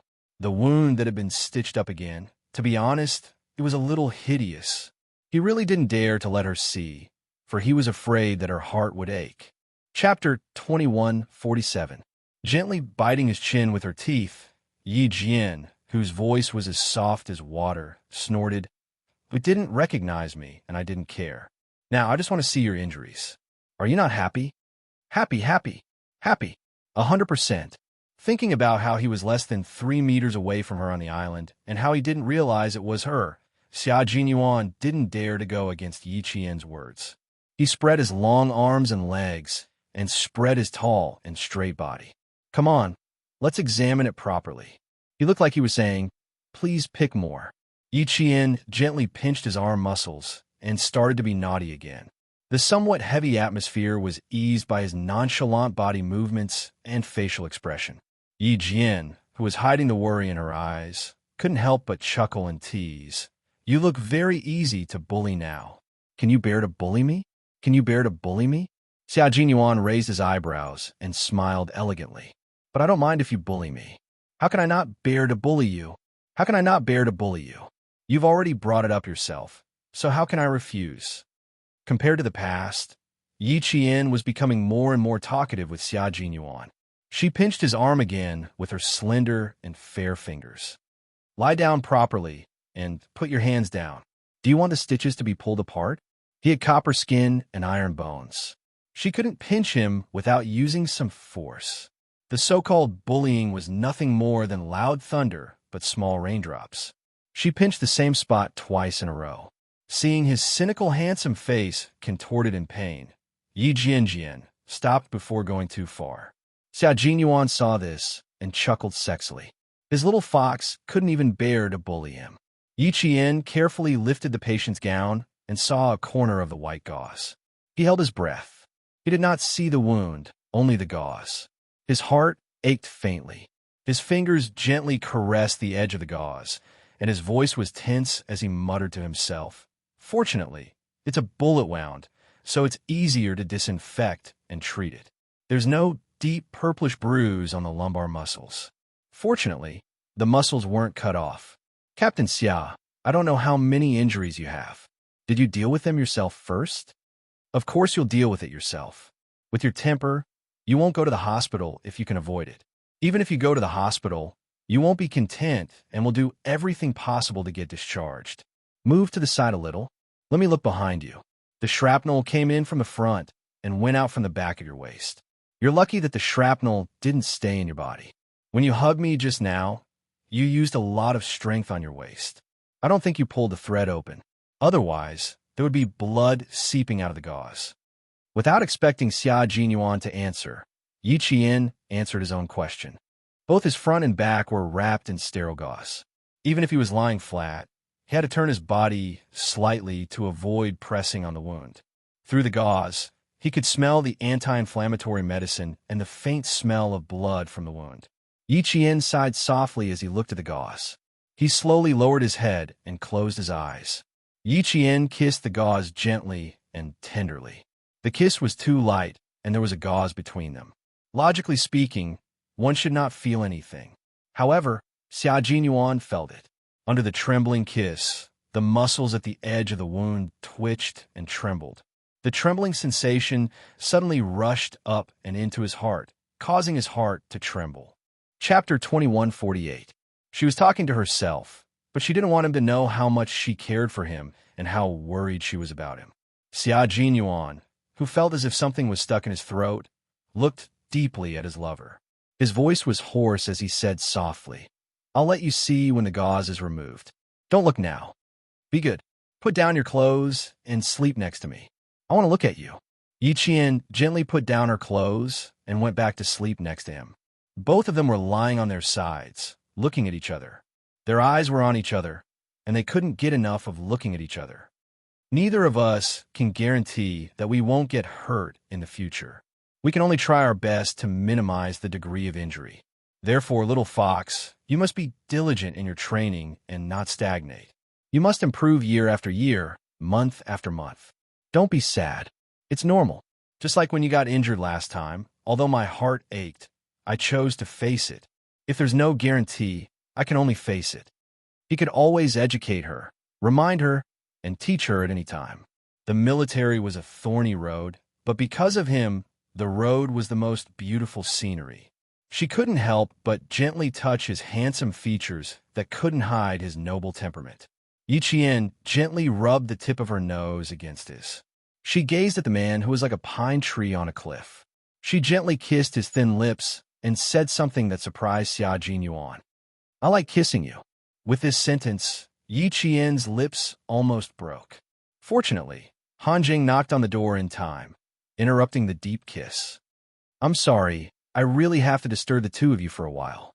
I've been standing outside for more than 10 minutes, and the two of you can't stop kissing. It's a little urgent, so I had to disturb you." Han Jing knew the relationship between the two of them, and he was deeply sorry for interrupting their intimacy. However, he had no choice. He really had something important to say. Under Xia Jinyuan's knife-like gaze, Han Jing, who felt that his body had been shot into a lotus pod, was under immense psychological pressure. He quickly told Xia Jinyuan everything he had heard. Yi Ying attended Du Jiai's birthday party last night. Mrs. Li introduced Yi Ying to her friends and even jokingly told her friends in the capital political group that she would take care of Yi Ying. Mrs. Li's son, Li Yuan, accompanied her. Yi Zhifan, who was supposed to accompany them, didn't go. At around 10 at night, he took a flight back to Southern Province. Then, this morning, Sun Dongqing and Yi Zhifan suddenly divorced. Well, this is what I heard. In short, Mrs. Li is very satisfied with Yi Ying. Then, those who attended the banquet, including my friend and his sister, all think that Mrs. Li probably wants Li Yuan to marry Yi Ying. That's all. Sorry for bothering you. Goodbye. After telling Xia Jinyuan everything he had heard, Han Jing didn't waste a second. He sensibly got up and left quickly, not giving Xia Jinyuan a chance to shoot daggers at him. Interrupting their deep kiss had already made him suffer 5 minutes of knife throwing. If he didn't stay any longer, he was afraid that old Six Fist would hit his face. Yi Qian couldn't help but squint as he listened to this rather complicated and bizarre story. It sounded bizarre and unbelievable, but after thinking about it for a while, he understood. She looked helplessly at Han Jing, who was running away. She pursed her lips and said to Xia Jinyuan, "You were the one who asked him to find out, and now you're blaming him." Captain Xia, aren't you afraid that Han Zheng will cut ties with you? Chapter 2149. We've been breaking up with each other since we were kids. We've broken up countless times, but we've never succeeded.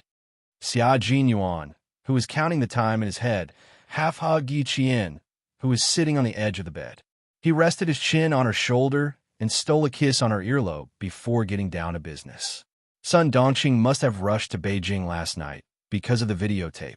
Yi Qian sneered and said calmly, I'm 100% sure that she brought the videotape into Beijing.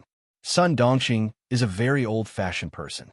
When she saw the videotape, she would most likely beat Ying up. Wearing a military uniform to attend Du Jiai's party, it seems like Ying was badly beaten up. She had to wear a military uniform to cover up her injuries. Otherwise, with her love for beauty, she would have worn a little dress to appear in front of everyone.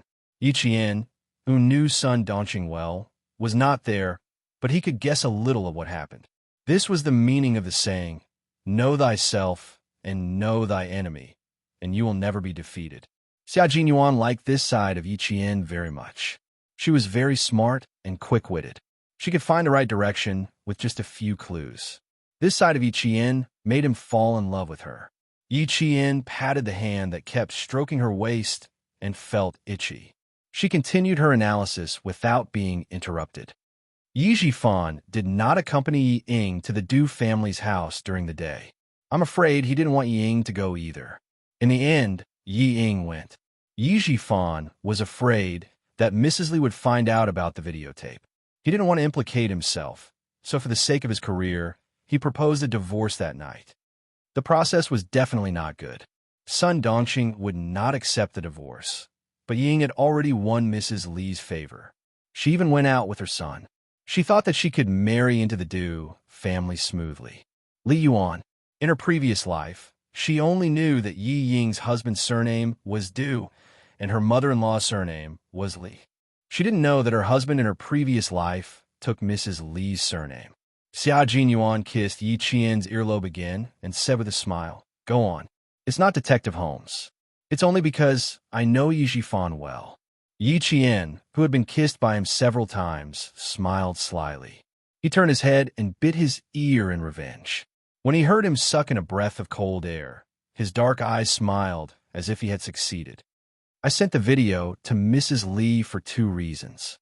First, I wanted to cut off Yi Ying's escape route. Second, I wanted to scare Yi Jifan. But I didn't expect that he would be so afraid that he would divorce Sun Dongqing. Sure enough, a person who didn't recognize his own family was heartless. For the sake of his career, he could forsake his wife and daughter. But he is indeed the Yi Jifan that I know. Yi Jifan did not want a wife or a daughter. He only wanted an official position because he could have more wives and daughters, especially since they were often a burden to him. For the sake of an official position, Yi Jifan would definitely abandon them even faster and more ruthlessly. It was rare for a man to be so heartless, but Ying was arrogant enough to think that she could marry into the Du family. She was conceited enough and stupid enough. Was Ying that stupid in her previous life? But in this life, she was able to coax Mrs. Li to introduce her to friends everywhere. It was obvious that she wasn't that stupid. So was she stupid, or is she not stupid? After leaving the hospital, Yi Qian couldn't help but wonder. Knowing that Yi Qian wouldn't be leaving until Sunday, Xia Jinyuan didn't want to go back to the southern province anymore. He asked Yi Qian about the package number to Mrs. Li and began to add fuel to the fire. He wanted to make it bigger, faster, and more lively. He didn't do anything. After checking the package's location, he told the delivery man to deliver it to Mrs. Li today. Chapter 2150. At this time, Xia Jinyuan only wanted to add some firewood to the fire, but he didn't expect things to be so lively in the end that it exceeded his expectations. At 2:00 sharp, Yi Qian followed the military academy leaders and military leaders into the grand performance hall amidst the applause of the soldiers. The person next to her was none other than Commander-in-Chief Xia, who was talking to her. After the performance, leave later. Come with me to the hospital to visit old Six. In order to let Yi Qian hear what he was saying amidst the applause, Commander-in-Chief, Xia, lowered his head slightly. In the eyes of the soldiers, it was the leader showing concern for the soldiers. However, in the eyes of Ying, who was clapping behind them, it was a bolt from the blue. Her eyes widened in fear, and her applause was even slower by half a beat. Fortunately, her applause was soft, and the applause from the audience fell in unison. Her sudden clapping did not cause a commotion. Even so, it still made the class leader, who was taking care of her, break out in cold sweat. Ying, what are you doing? The class leader reprimanded softly. You have to follow the rhythm when clapping. Didn't I teach you before? A recruit who joined the military less than 2 hours ago came out to watch the performance with them without even making her bed properly. She didn't know what the leader planned for her. Even taking care of a recruit shouldn't be like this. Ying, who was frightened, tried to control the fear in her heart. She fidgeted and placed her hands on her knees. Her fingers dug into her knees as she asked her class leader in a trembling voice, Class leader, the leader in front of us. Who is he? He seems to be in a very high position. She had seen him before. She saw him at old Jin's funeral. The class leader was afraid that she would speak again, so she immediately whispered, Commander-in-Chief Xia, military leader, remember this. Military leader. Ying felt her vision darken. Yi Jian, that wretched girl, actually knew the head of the military, Commander-in-Chief Xia, a long time ago. How did she know him? How did she know him? Why could she still accompany Commander-in-Chief Xia? What right did she have? Don't talk.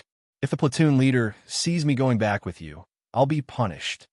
The class leader saw that there was something wrong with her expression. He thought it was the first time she was scared to see the chief. So he comforted her, Don't worry.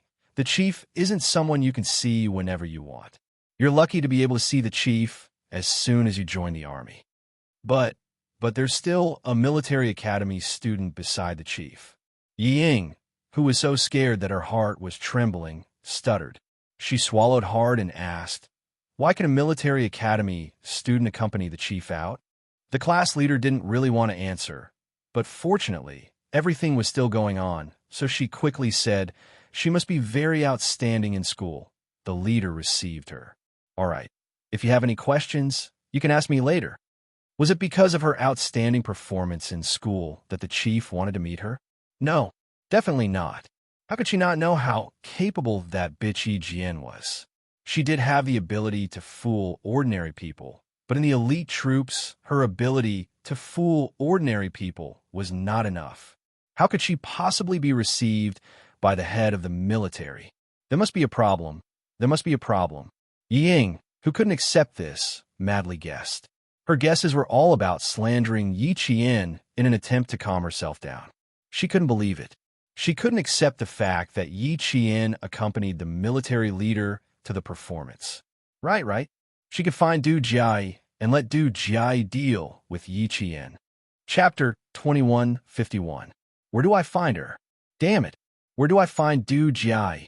She must find Du Jiai and tell her that her cousin who cheated on the college entrance exam was Yi Qian, who accompanied Commander-in-Chief Xia.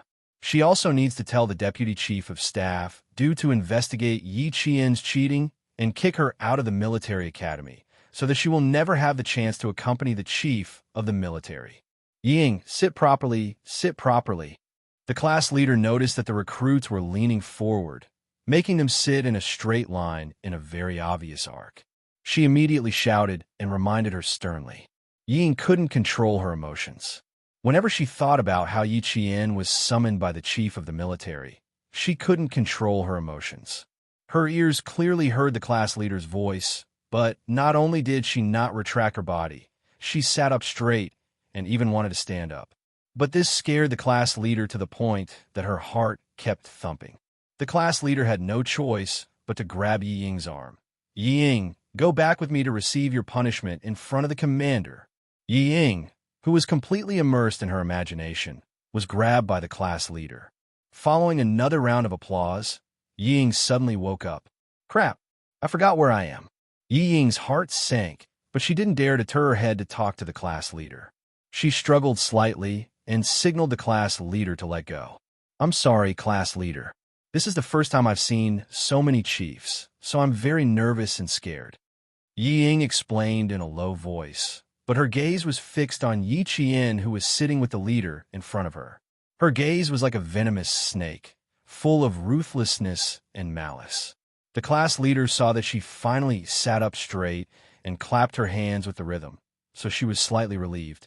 But with the lesson learned from the previous incident, the class leader's gaze would sweep over Yi Ying from time to prevent any accidents from happening again.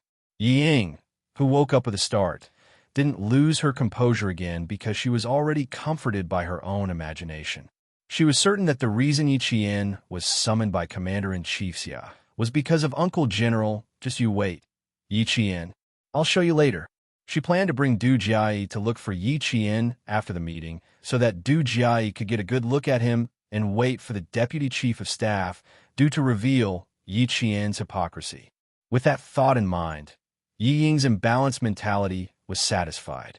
She was even thinking about how terrible Yi Qian's fate would be later. Ha! He would definitely be so scared that he wouldn't dare to meet anyone. When the Deputy Chief of Staff appeared, he would definitely be so scared that he would cry bitterly and regret what he had done. Ha! She might even come to beg her to put in a good word for her in front of the Deputy Chief of Staff and plead for her. Did he want her to put in a good word and plead for him? In your dreams, Yi Qian, I will definitely make you suffer so much that you wish you were dead. I will make you regret what you have done to me.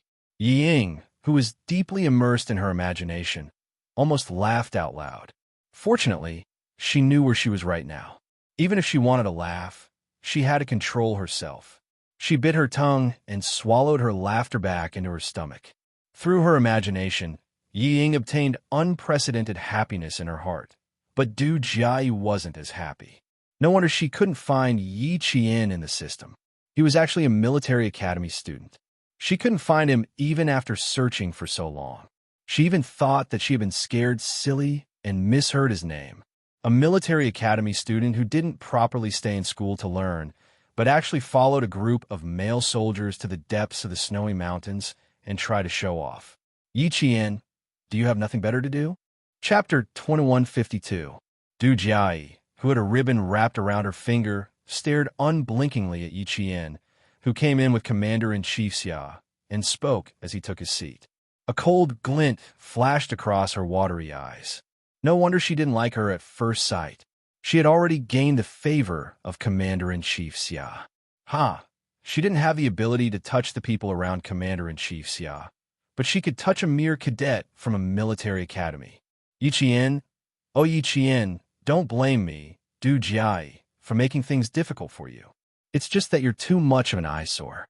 Du Jiayi, who had been in a bad mood since yesterday, looked at Yi Qian as though she had found an outlet to vent her anger.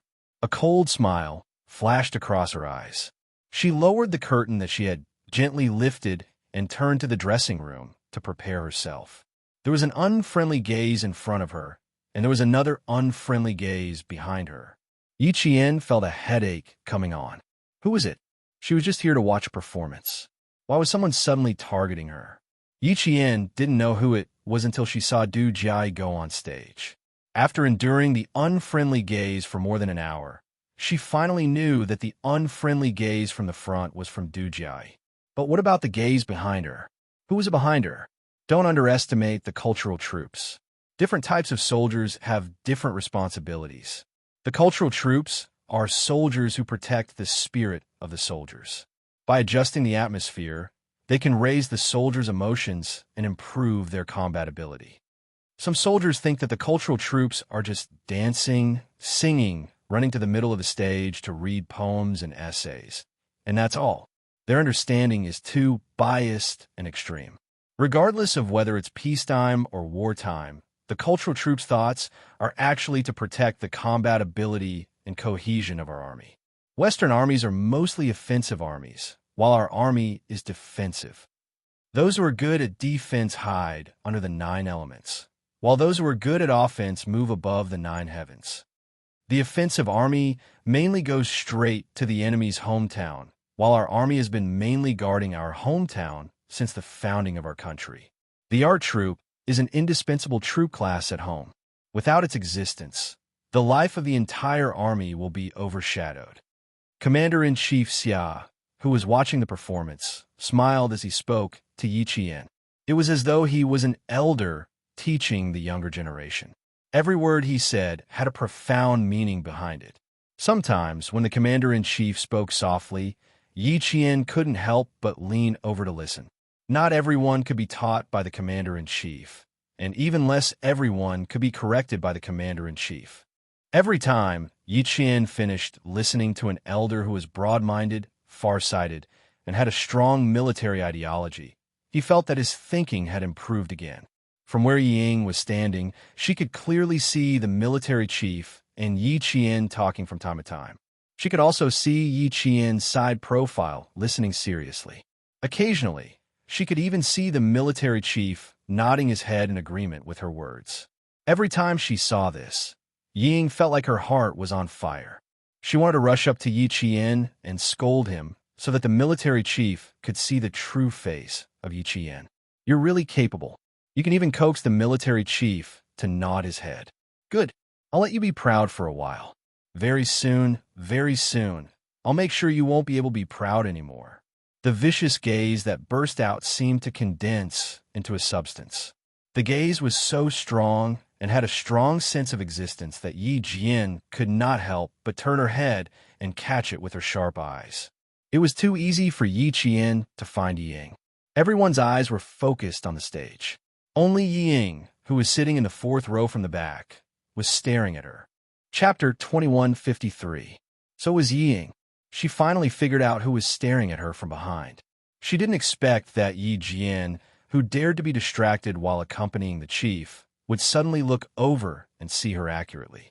Ying was so flustered that she choked on her own saliva, but she didn't dare to cough. It was so uncomfortable that her cheeks turned red. In her panic, she looked away for less than a second. She suddenly realized that she looked very embarrassed and made Yi Qian laugh at her. She couldn't help but stare at him again. She tried to raise her aura, trying to force Yi Qian to panic with her gaze. Unfortunately, everything she did was a joke in Yi Jian's eyes. It only made the corners of Yi Jian's mouth curl up into a faint sneer before he withdrew his gaze in an unhurried manner. Her cold smile made Yi Ying so angry that she felt like her chest was about to explode. She clenched her teeth and squeezed out Yi Qian's name from between her teeth. "Yi Qian, just you wait." She grabbed her knees with both hands and dug her nails into them until they turned red. In the magnificent performance hall, the Beijing government troops' outstanding troop presented a wonderful and morale-boosting performance. The applause from the audience told the troupe on the stage how successful their performance was. Madame Li looked at the time. It was 4 o'clock in the afternoon, less than an hour before the performance ended. She tidied up the things on her desk and said to her secretary, "I'm leaving early. If there's anything, feel free to contact me. Also, inform the R&D department to postpone tomorrow's morning meeting to the afternoon." She almost forgot that her daughter was going back to the army tomorrow morning. She promised to send her off. "Yes, Chairman." The secretary nodded and wrote down the time of the meeting in her notebook so that she wouldn't forget. A man in his 40s, who was dressed in a suit and leather shoes, came in. He was Madame Li's senior assistant. When she wasn't in the company, her assistant could handle many company matters for her. "Chairman Li, there's a package from Nan Province. The postal worker said that the sender needs to hand it to you as soon as possible. Do you want to?" Madame Li, who was rushing to the performance venue, picked up a black, low-key leather handbag and put on the coat handed to her by her secretary. She said calmly, "Take a look at what is first, then call me. I have something to do, so I'm leaving early." "Yes, Mr. Li." The senior assistant handed the scarf to Mrs. Li. The secretary opened the office door, and he quickly pressed the elevator button. He didn't return to his office with the package until the elevator door was completely closed. When he arrived at his office, he opened the package and saw that it was a videotape instead of a document. It was inconvenient for him to watch it immediately, so he put it aside for the time being and dealt with the other work at hand. At 5 o'clock sharp, the performance ended on time. All the performing soldiers stood neatly on the stage. 6 representatives stood at the front and shook hands with the military leaders. After the various military leaders left, the soldiers in the hall also left in an orderly manner.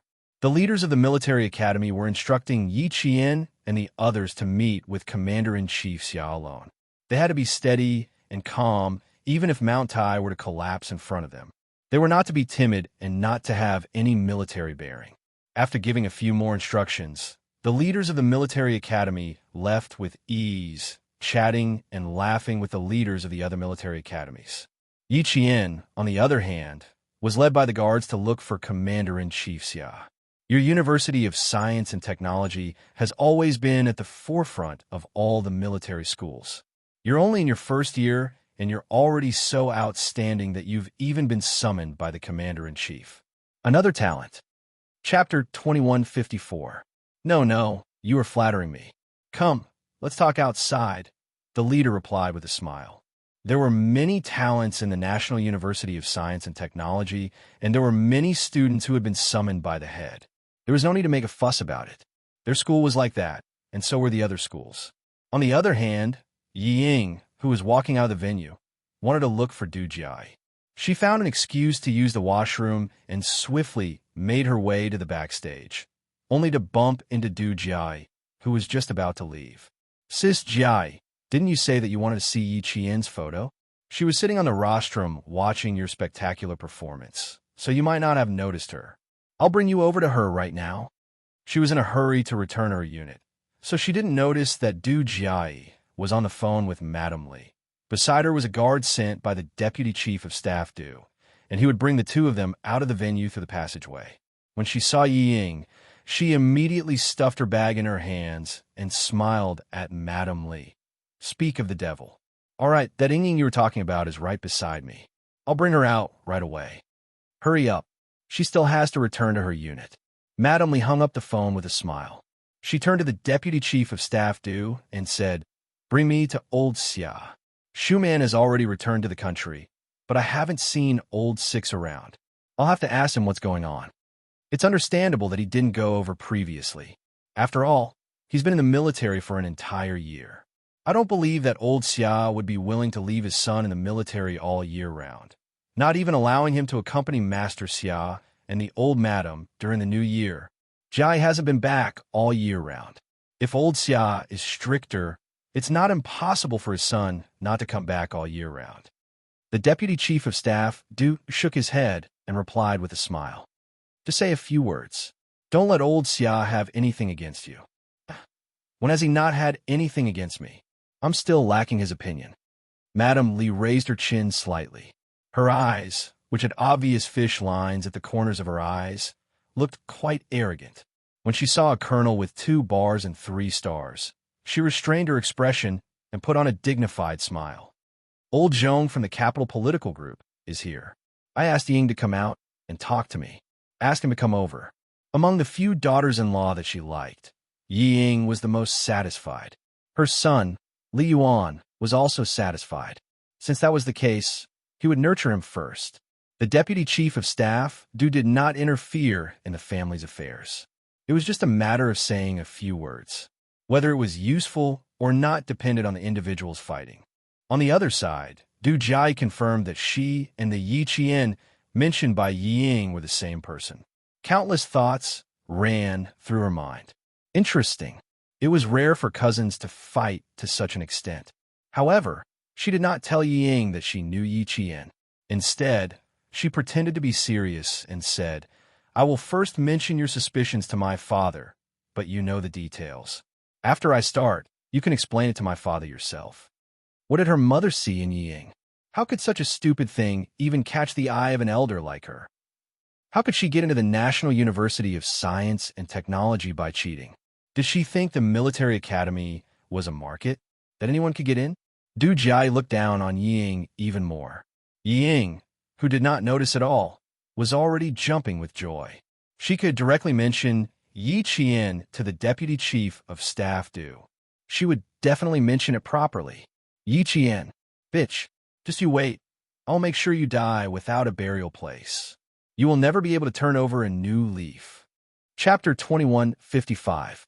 Yi Ying's thoughts didn't escape Du Jiai's sharp eyes.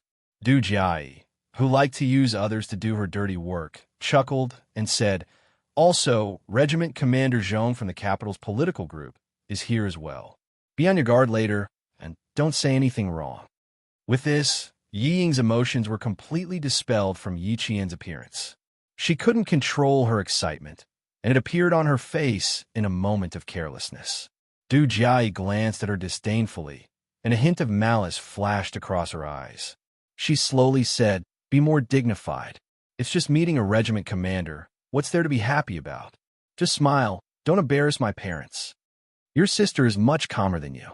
She didn't have the slightest bit of stage fright when she sat beside the commander-in-chief. You should learn from her. Even though Du Jiai knew that Yi Ying hated it when people compared her to Yi Qian, her intentions were clear. Yi Ying didn't understand her intentions. Instead, she hated Yi Qian even more. Why is it that no matter where I go, I have to hear people comparing me to Yi Qian? Why is everyone telling me to learn from Yi Qian? I'm clearly much more outstanding than Yi Qian. Yi Ying clenched her teeth and sighed softly. Indeed, she has always been bold. There's nothing she doesn't dare to do. I can't do it. I don't dare to do bad things, and I'm nervous when I encounter good things. She's a coward? Heh, I didn't see it. Du Jiai scoffed coldly. It was hard to tell if Yi Ying had caught the deeper meaning behind her words, but her face stiffened for a moment before she replied awkwardly, "It's not that I'm a coward. I'm just a little nervous. I'll have to trouble Sis Jiai to remind me later on." "There's no need for me to remind you. Just learn from your cousin, Yi Qian. There's so many good teaching materials out there, so why are you looking so far ahead?" Even if Du Jiai was being sarcastic, she was still able to maintain her politeness. It would make others think that she didn't mean anything else, and that they were just overthinking things. Yi Ying's face stiffened to the point that she couldn't even maintain her smile. In order not to let Du Jiai see her expression, Yi Ying chose to lower her head. "I can't get angry with Du Jiai, and I can't be calculated with her. Madam Li's opinion." With her head lowered, she didn't notice that Du Jiai's footsteps had suddenly stopped. She stared coldly at the side, who was approaching them. This was a Y-shaped passage. Both sides had to pass through the main passage to leave the venue. Yi Jian, who had seen the two earlier, kept a straight face and kept pace with the guards. She glanced at Du Jiai indifferently and walked to the front first. Yi Jian was not surprised that Yi Ying was walking with Du Jiai. What was there to be surprised about? Han Zheng had already said that Madame Li was very satisfied with Yi Ying and wanted her son to marry her. Du Jiai straightened her back and looked at Yi Qian, who ignored her. Her expression changed. What an arrogant and conceited military academy student. She didn't even smile when she saw that he chose to ignore her. "Very well, I'll teach her a lesson later." Staring at the back of the person in front of her, she said in a low voice, "Why didn't you greet your cousin when you saw her?" Yi Ying didn't see Yi Qian from the front. When she looked up, she only saw the side of Yi Qian's face. It was calm and filled with an aura that made her not dare to look directly at him. "She doesn't like me talking to her. Why should I be annoying?" Yi Ying said, trying to cover it up. She lowered her head even more. "Too despicable, too despicable. Both of you are too despicable. Yi Qian, Du Jiai, there's no one more despicable than you." Chapter 2156. Yi Ying didn't dare to offend either of them and could only curse in her heart. She lowered her head and cursed in her heart with every step she took. She didn't want to run into Yi Qian at all. She didn't want Yi Qian to be standing not far away when she was talking to the Deputy Chief of Staff Du. Thinking of this, Yi Ying couldn't help but slow down. Du Jiai was the opposite. She didn't like the two sisters. Discord? Great. Let them disgust each other. She could just stand aside and watch. She had to let Madame Li see her and let her know how hypocritical her daughter-in-law was. Her words were so disgusting that it made people vomit. Yi Ying wanted to leave a little later, but Du Jiai didn't give her a chance. She urged, "Walk faster. Do you want my parents and Colonel Zhong to wait for you? My mother hates waiting for people. Don't make my mother angry."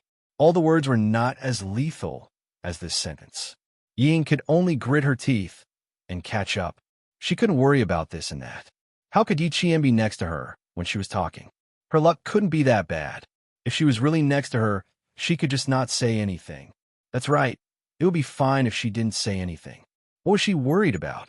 Instead of worrying about running into Yi Qian, it was better to coax Madame Li. She could only rely on Madame Li now. Yi Ying adjusted her mood and pursed her lips. She took a deep breath to relax her expression. She showed Madame Li's favorite obedient smile and walked out of the passageway. Outside, Madame Li smiled and said to Commander-in-Chief Xia, "Old Xia, let's sit together when you have time. Bring Ai Yuan out. Don't force him to stay in the army all day long. Young people need to socialize occasionally. If he stays in the army all day long, he might find a daughter-in-law who is like a male soldier." Not everyone knew that Xia Jinyuan had joined the army, and it was impossible for them to know that he was of marriageable age. Colonel Zhong was one of them. He smiled and said, "Commander-in-Chief's son is of marriageable age? When the time comes, please remember to invite me to the wedding banquet. I'll remember it on behalf of Shirlai. When his son gets married, I'll give you a call if he forgets to inform you." Deputy Chief of Staff Du agreed with a smile. When they were outside, he would not let others see that he was not on good terms with Commander-in-Chief Xia. Instead, he would show that they were on good terms. Commander-in-Chief Xia naturally wouldn't let anyone see through him. He smiled and said, "As long as he's willing to get married soon, I'm happy to invite all of you over for a drink. Old Du, I didn't get to drink the first 2 cups of your wedding banquet. You must remember to inform me when the 3rd cup is held." When the Deputy Chief of Staff Du's eldest son and eldest daughter got married, the Du family did not invite Commander-in-Chief Xia at all. Now that this matter was brought up again, the Deputy Chief of Staff Du's smile became a little forced. What did old Xia mean? Was he blaming him? Commander-in-Chief Xia's meaning was obvious. The 2 families were not on good terms, so it was best not to interact with each other in public if possible, let alone say something that showed that the 2 families were close. Of course. You escaped the first 2 cups, so I won't let you escape the next 2 cups. Compared to socializing, Madame Li was much better at it. She calmly changed the topic into a joke. Colonel Zhong didn't talk much. When it was time to laugh, he would laugh. When it was time to speak, he would say a few words. The 2 people standing in front of him were not people he could casually interrupt, so he just listened carefully. Chapter 2157. The Xia and Du families were not on good terms, and Regiment Commander Zhong did not know the twists and turns of the story. He only thought that the 2 leaders were just teasing each other. Yi Qian did not disturb Commander-in-Chief Xia as he walked out. He even told the guards not to go over and to wait for a while. "Who are you waiting for? Do you need me to bring you over?" A crisp and polite voice came from behind him. Even without meeting the person, one could feel that the woman who spoke was very cultured. But Yi Qian, who had already met her, knew that her politeness was all a facade. When she spoke, it sounded like she was being polite, but in reality, every word was directed at her.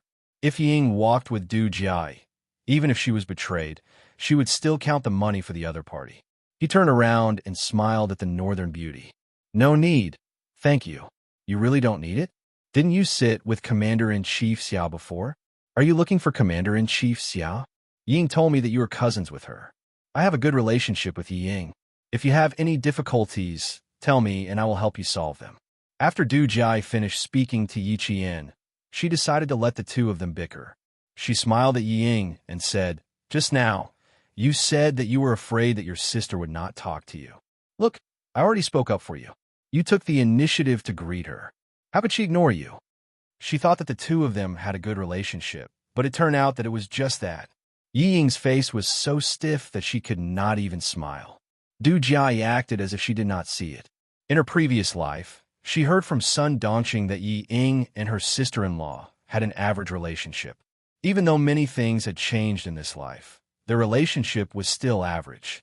Yi Qian had a playful look in his eyes. He did not plan to deal with the 2 of them. He smiled faintly and replied, "Yi Ying and I are not cousins. Miss Du, who does not know the situation, it is best that you do not meddle in other people's affairs. Yi Ying and I are not cousins, so our relationship is naturally average. No, it is not average. It is very, very bad." Yi Zichen, who was smiling faintly, went straight to the point, and talked about his real relationship with Yi Ying. He even called her Miss Du and got what he wanted. Both of their faces changed. Yi Ying looked at Du Jiai and then looked at Yi Qian. Miss Du? Du Jiai didn't even introduce herself earlier, so how did Yi Qian know her surname? Unless the two of them already knew each other. Thinking that the two of them knew each other, Yi Ying's face turned cold. They clearly knew each other, but Du Jiai did not mention a single word to him. What kind of intentions did she have?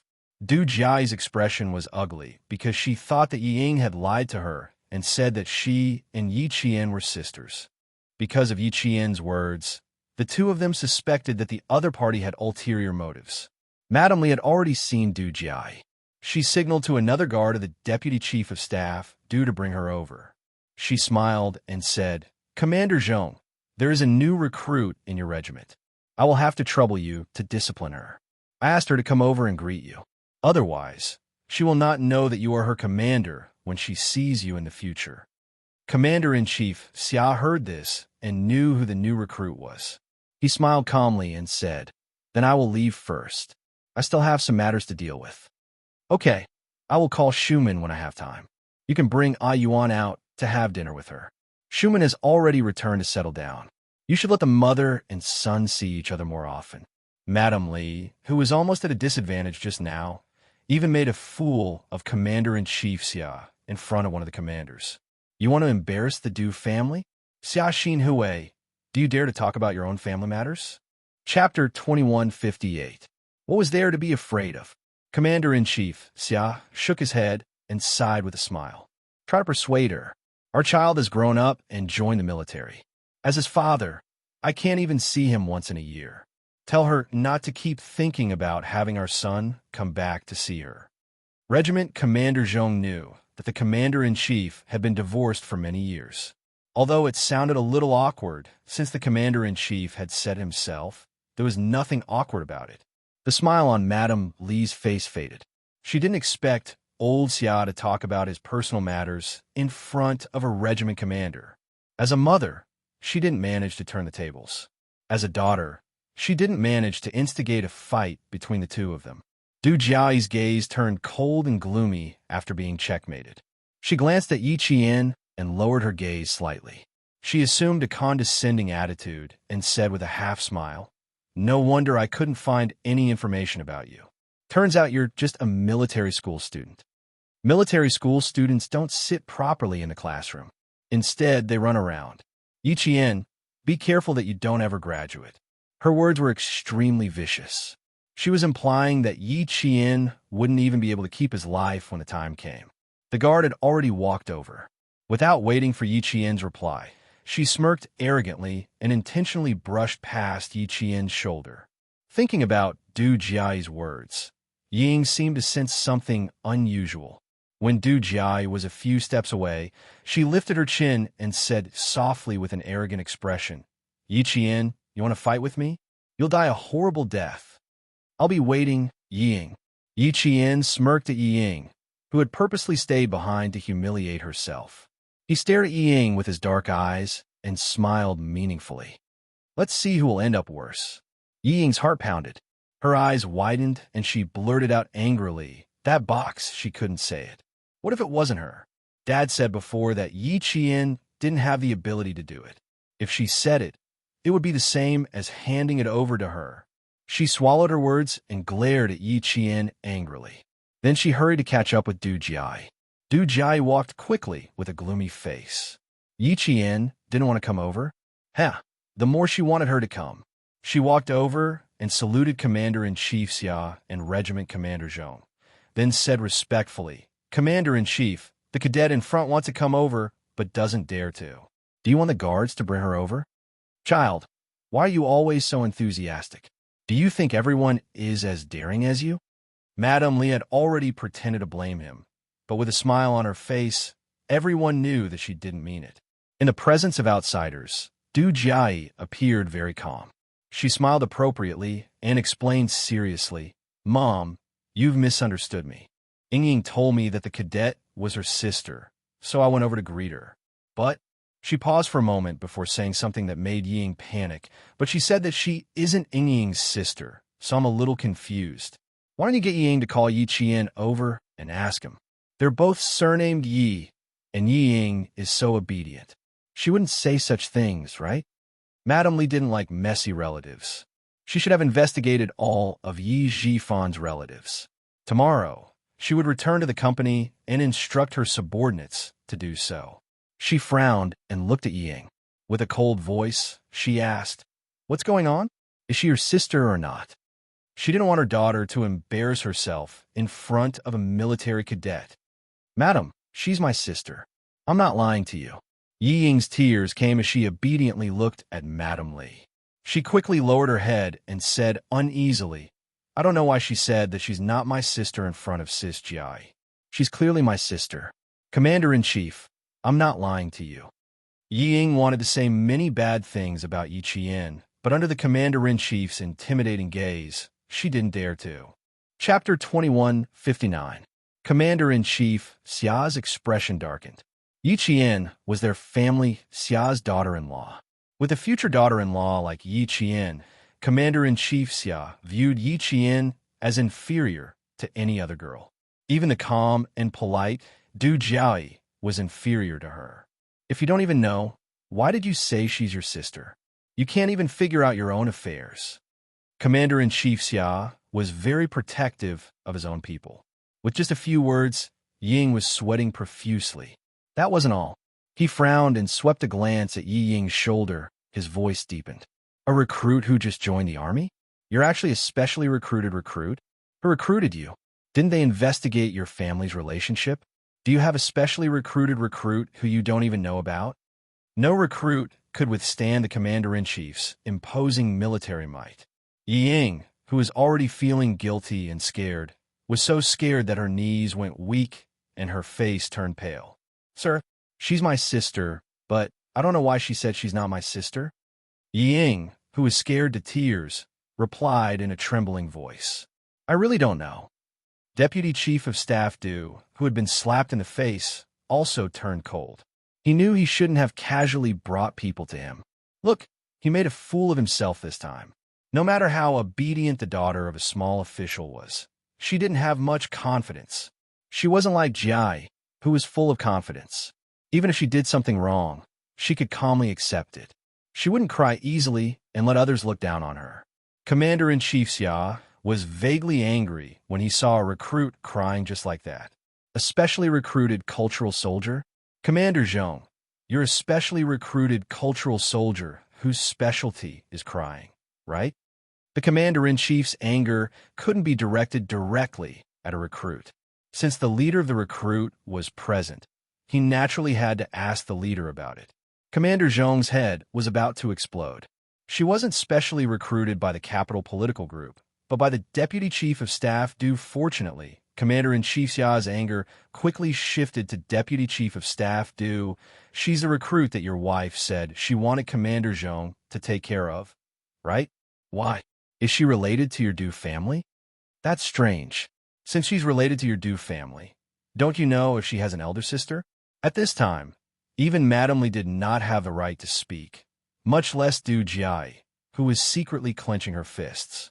How could she have known that when she wanted to burn Yi Qian, she would burn her own family instead? "Father, how should I answer? What else could he say?"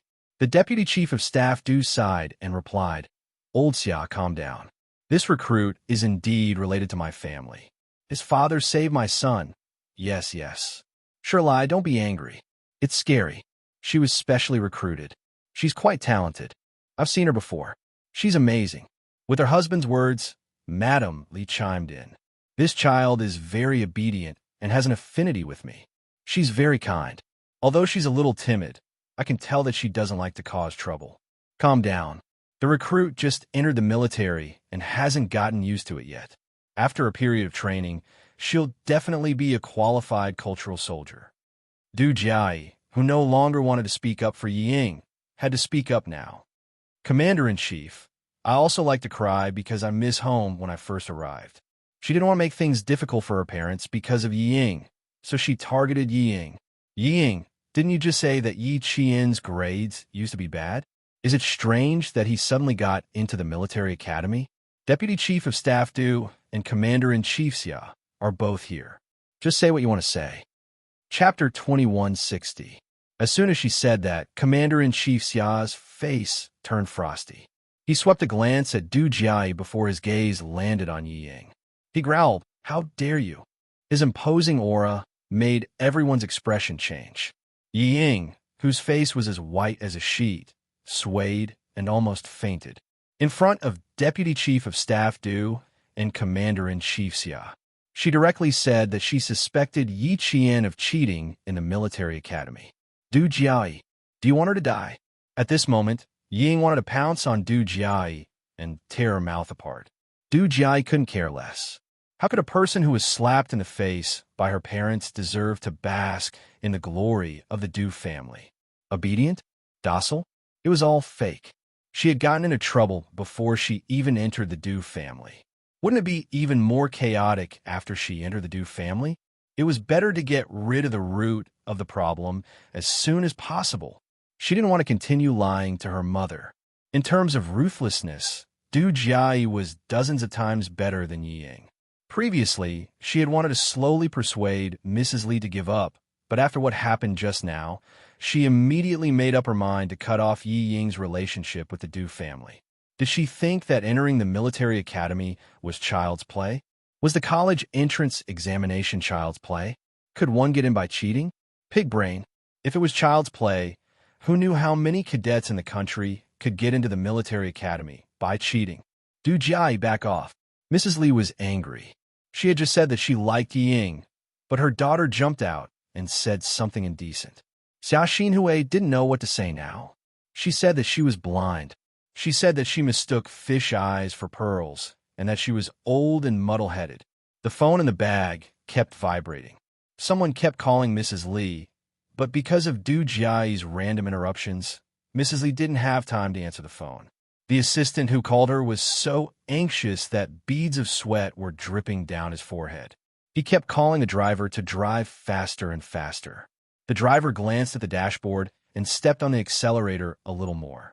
He was already going as fast as he could. If he went any faster, he would be driving at highway speed. The assistant, who had called several times but failed to get through, looked extremely anxious. He was so anxious that his sweat had already soaked his shirt collar. He had to find Director Li as soon as possible. He had already been delayed for more than an hour. If he didn't find Director Li as soon as possible, with her temper, even if he didn't die, he would be skinned alive. It was about the reputation of the Du family and the face of Mrs. Li. The anxious senior assistant began to beg in his heart. How could he have known that the main character of the videotape was actually Yi Ying, who had appeared at Miss Jiayi's birthday banquet yesterday?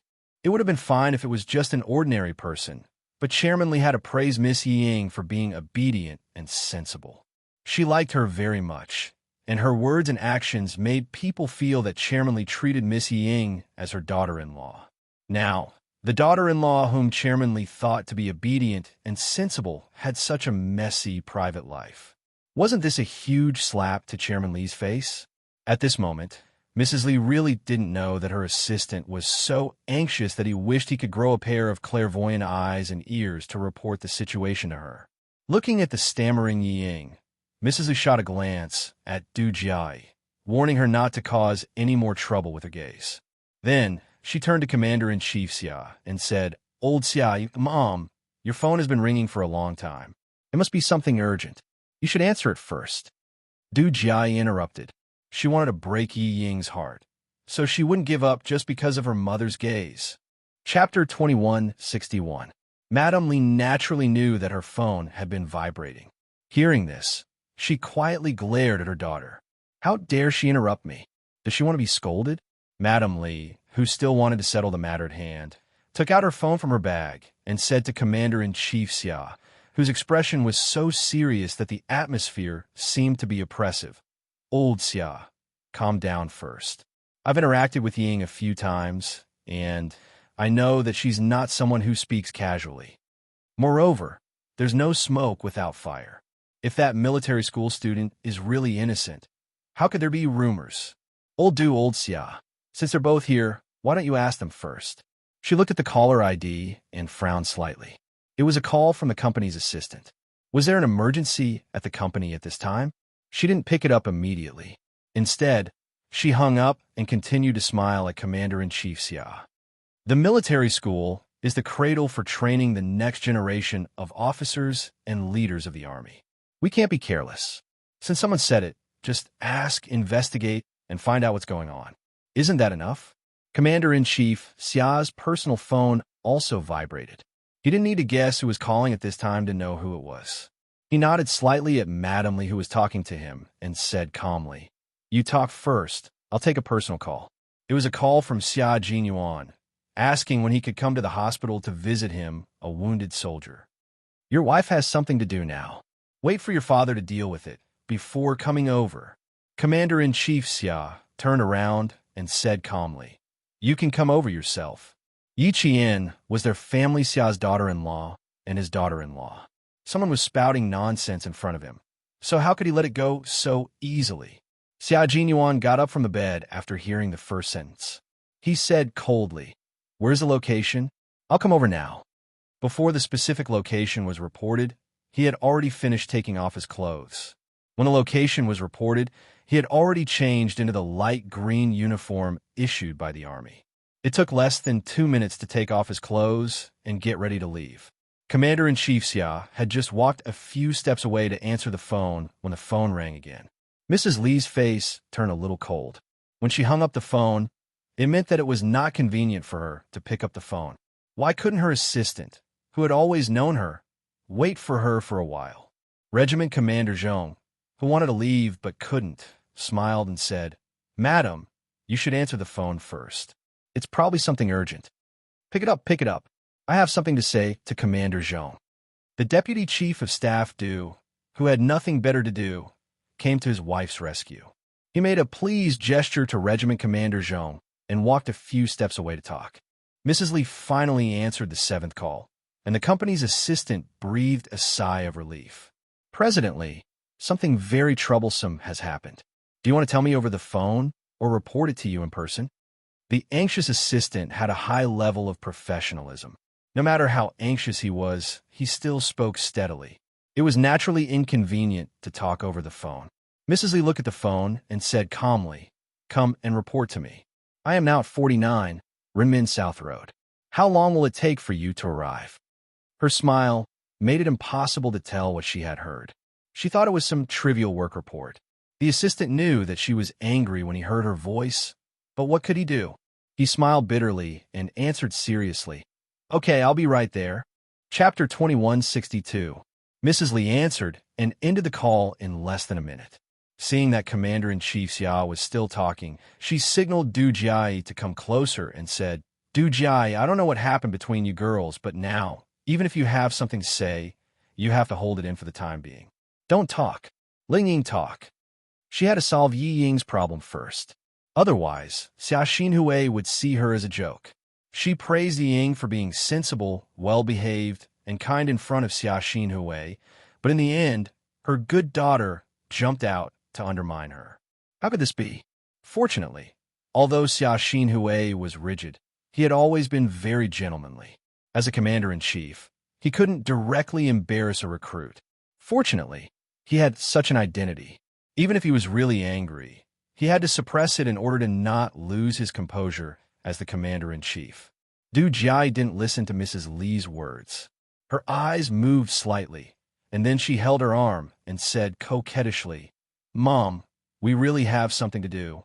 You and Dad talk to the commander-in-chief for a while, and I will say a few words to Ying Ying."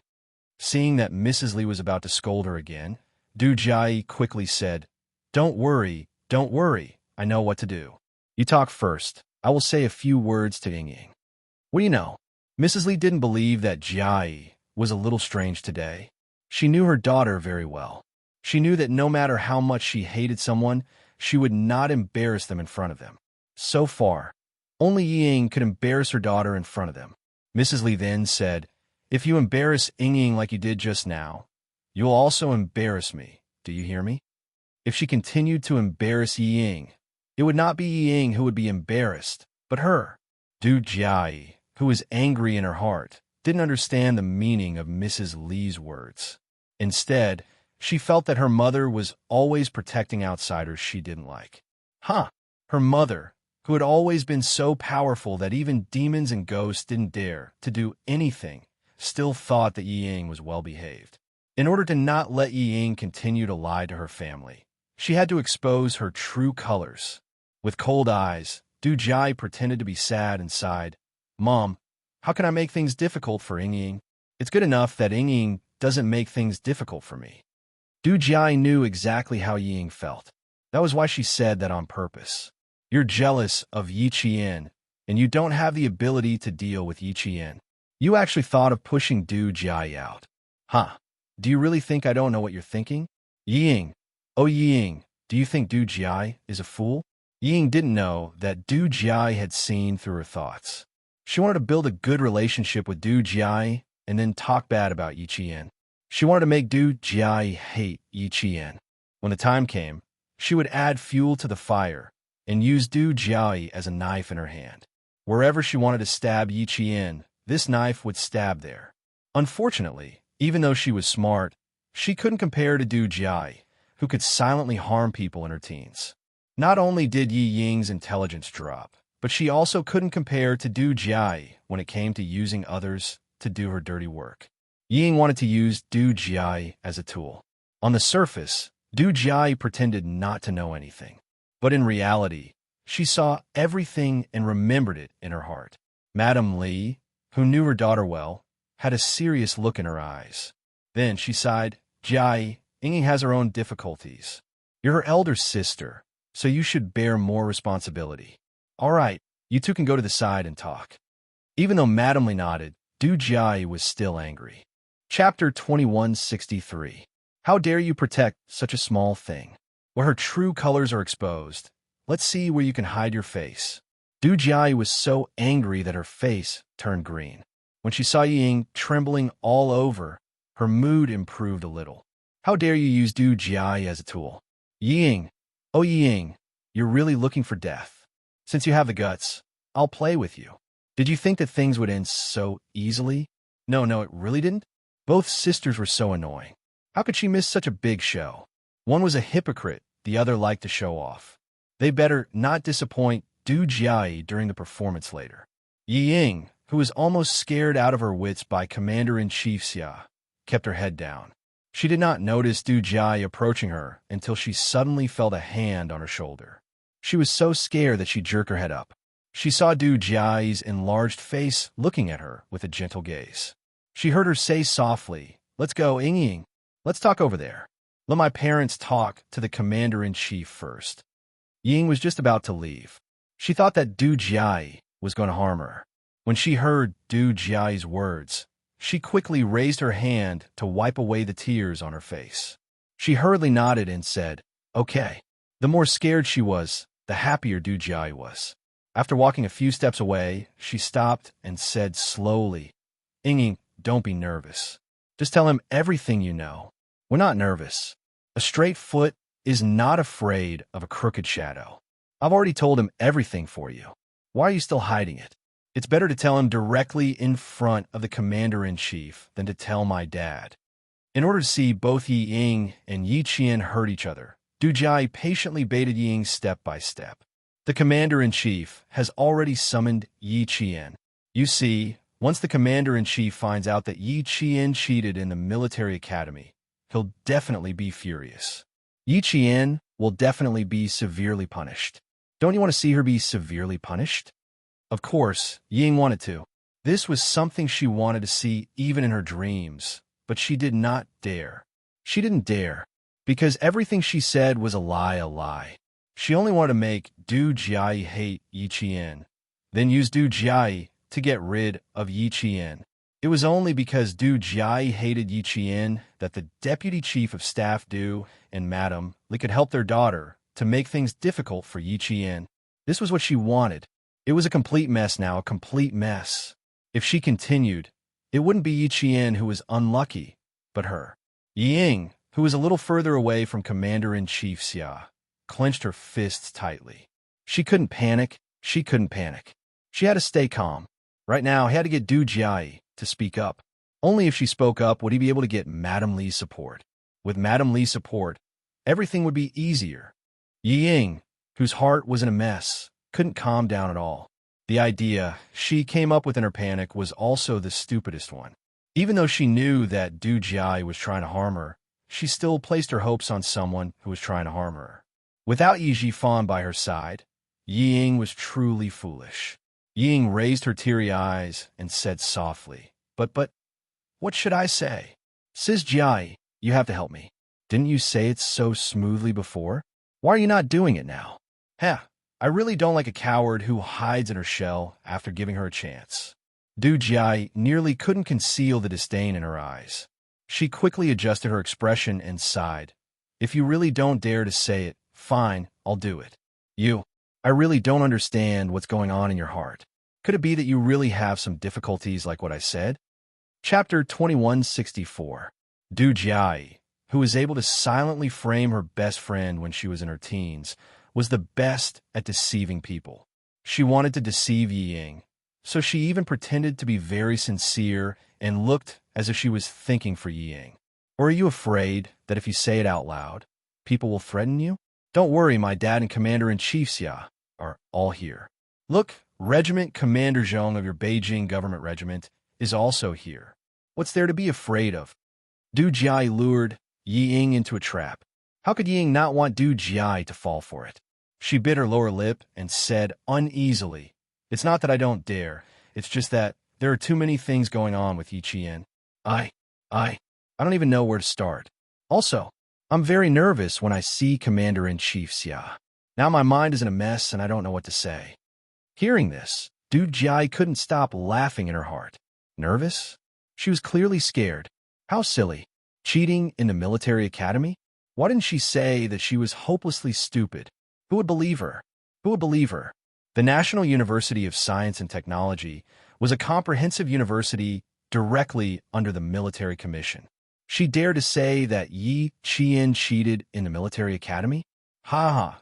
Even if she had a father who was the deputy chief of staff in the general staff department, she wouldn't dare to say such words. She was just the daughter of a small city's construction bureau chief. Where did she get the guts to say such words? Ignorant and ignorant. Ying, you're not nervous. You're actually scared. My parents are here. What are you afraid of? Du Jiai slowly tempted her. At the same time, she purposely went along with Yi Ying's words. Look at you. You're not like this, and you're not like that. Then what is it? My mom said that you're obedient and gentle. I think you're too obedient and gentle. What are you doing to yourself by hiding everything in your heart? Don't be nervous. I'll support you. This was exactly what Yi Ying wanted to hear. Yi Ying, who felt that she was in a hopeless situation, seemed to have grasped at a life-saving straw as her eyes lit up. Jiai, as long as you tell Madame Li that the deputy chief of staff also hates Yi Qian, it'll be fine. Later on, you have to support me and no matter what I say. We'll persuade the deputy chief of staff to investigate Yi Qian together. That's the only way. Sis Jiai, that's the only way we can force Yi Qian out of the military academy and make sure that she never wears a military uniform again. Du Jiai's eyes widened. Ha, what did she just hear? What did she hear? Oh my God, did she hear the biggest joke in the world? A stupid thing telling a stupid joke? She was still thinking of using her as a tool. She was still so naive to think that as long as she said something, Du Jiai would definitely help her. His unbelievable words made Du Jiai laugh so hard that her stomach hurt. But this is quite interesting, isn't it? However, Du Jiai didn't show any of it on her face. Instead, she frowned slightly and pretended to be considering Yi Ying's hopeful gaze. In the end, she finally nodded. All right, I'll cooperate with you. I don't like that cousin of yours either. This was the only thing she could say to Yi Ying. While the two of them were still discussing, Deputy Chief of Staff Du, who had asked Regiment Commander Zhong to leave first, turned to Commander-in-Chief Xia and said, This isn't a big deal anyway. Forget it, old Xia. Take that cadet and leave first. We'll be leaving too. Old Xia, you're the commander-in-chief. You can't make things difficult for a recruit. Madame Li also wanted to end this as soon as possible. Standing here in the cold wind, was already causing her head to hurt. Look at how the elder sister doesn't even acknowledge her younger sister. It's clear that she has a bad personality. As I said earlier, there's no smoke without fire. I believe that the cadet you've taken a liking to is a little immoral. She needs to be educated properly. Chapter 2165. If she hadn't said that, Commander-in-Chief Xia would have dismissed the matter with a wave of his hand. But with that sentence, Commander-in-Chief Xia's eyes turned cold. As a soldier, if you can't even control your own words and actions, how can you be a soldier? Go. Get Yi Qian to come over and confront her face to face. This sentence was directed at the guard. Get Yi Qian to come over and confront her face to face? The intimidating voice traveled into Yi Ying's ears, causing her pupils to constrict. She abruptly raised her head and glared at Yi Qian, who was still some distance away from her. I can't let her come over. I definitely can't let her come over. I can't let her confront me. Yi Qian, that bitch, will definitely tell me everything that happened during the college entrance exam. She will definitely tell me everything.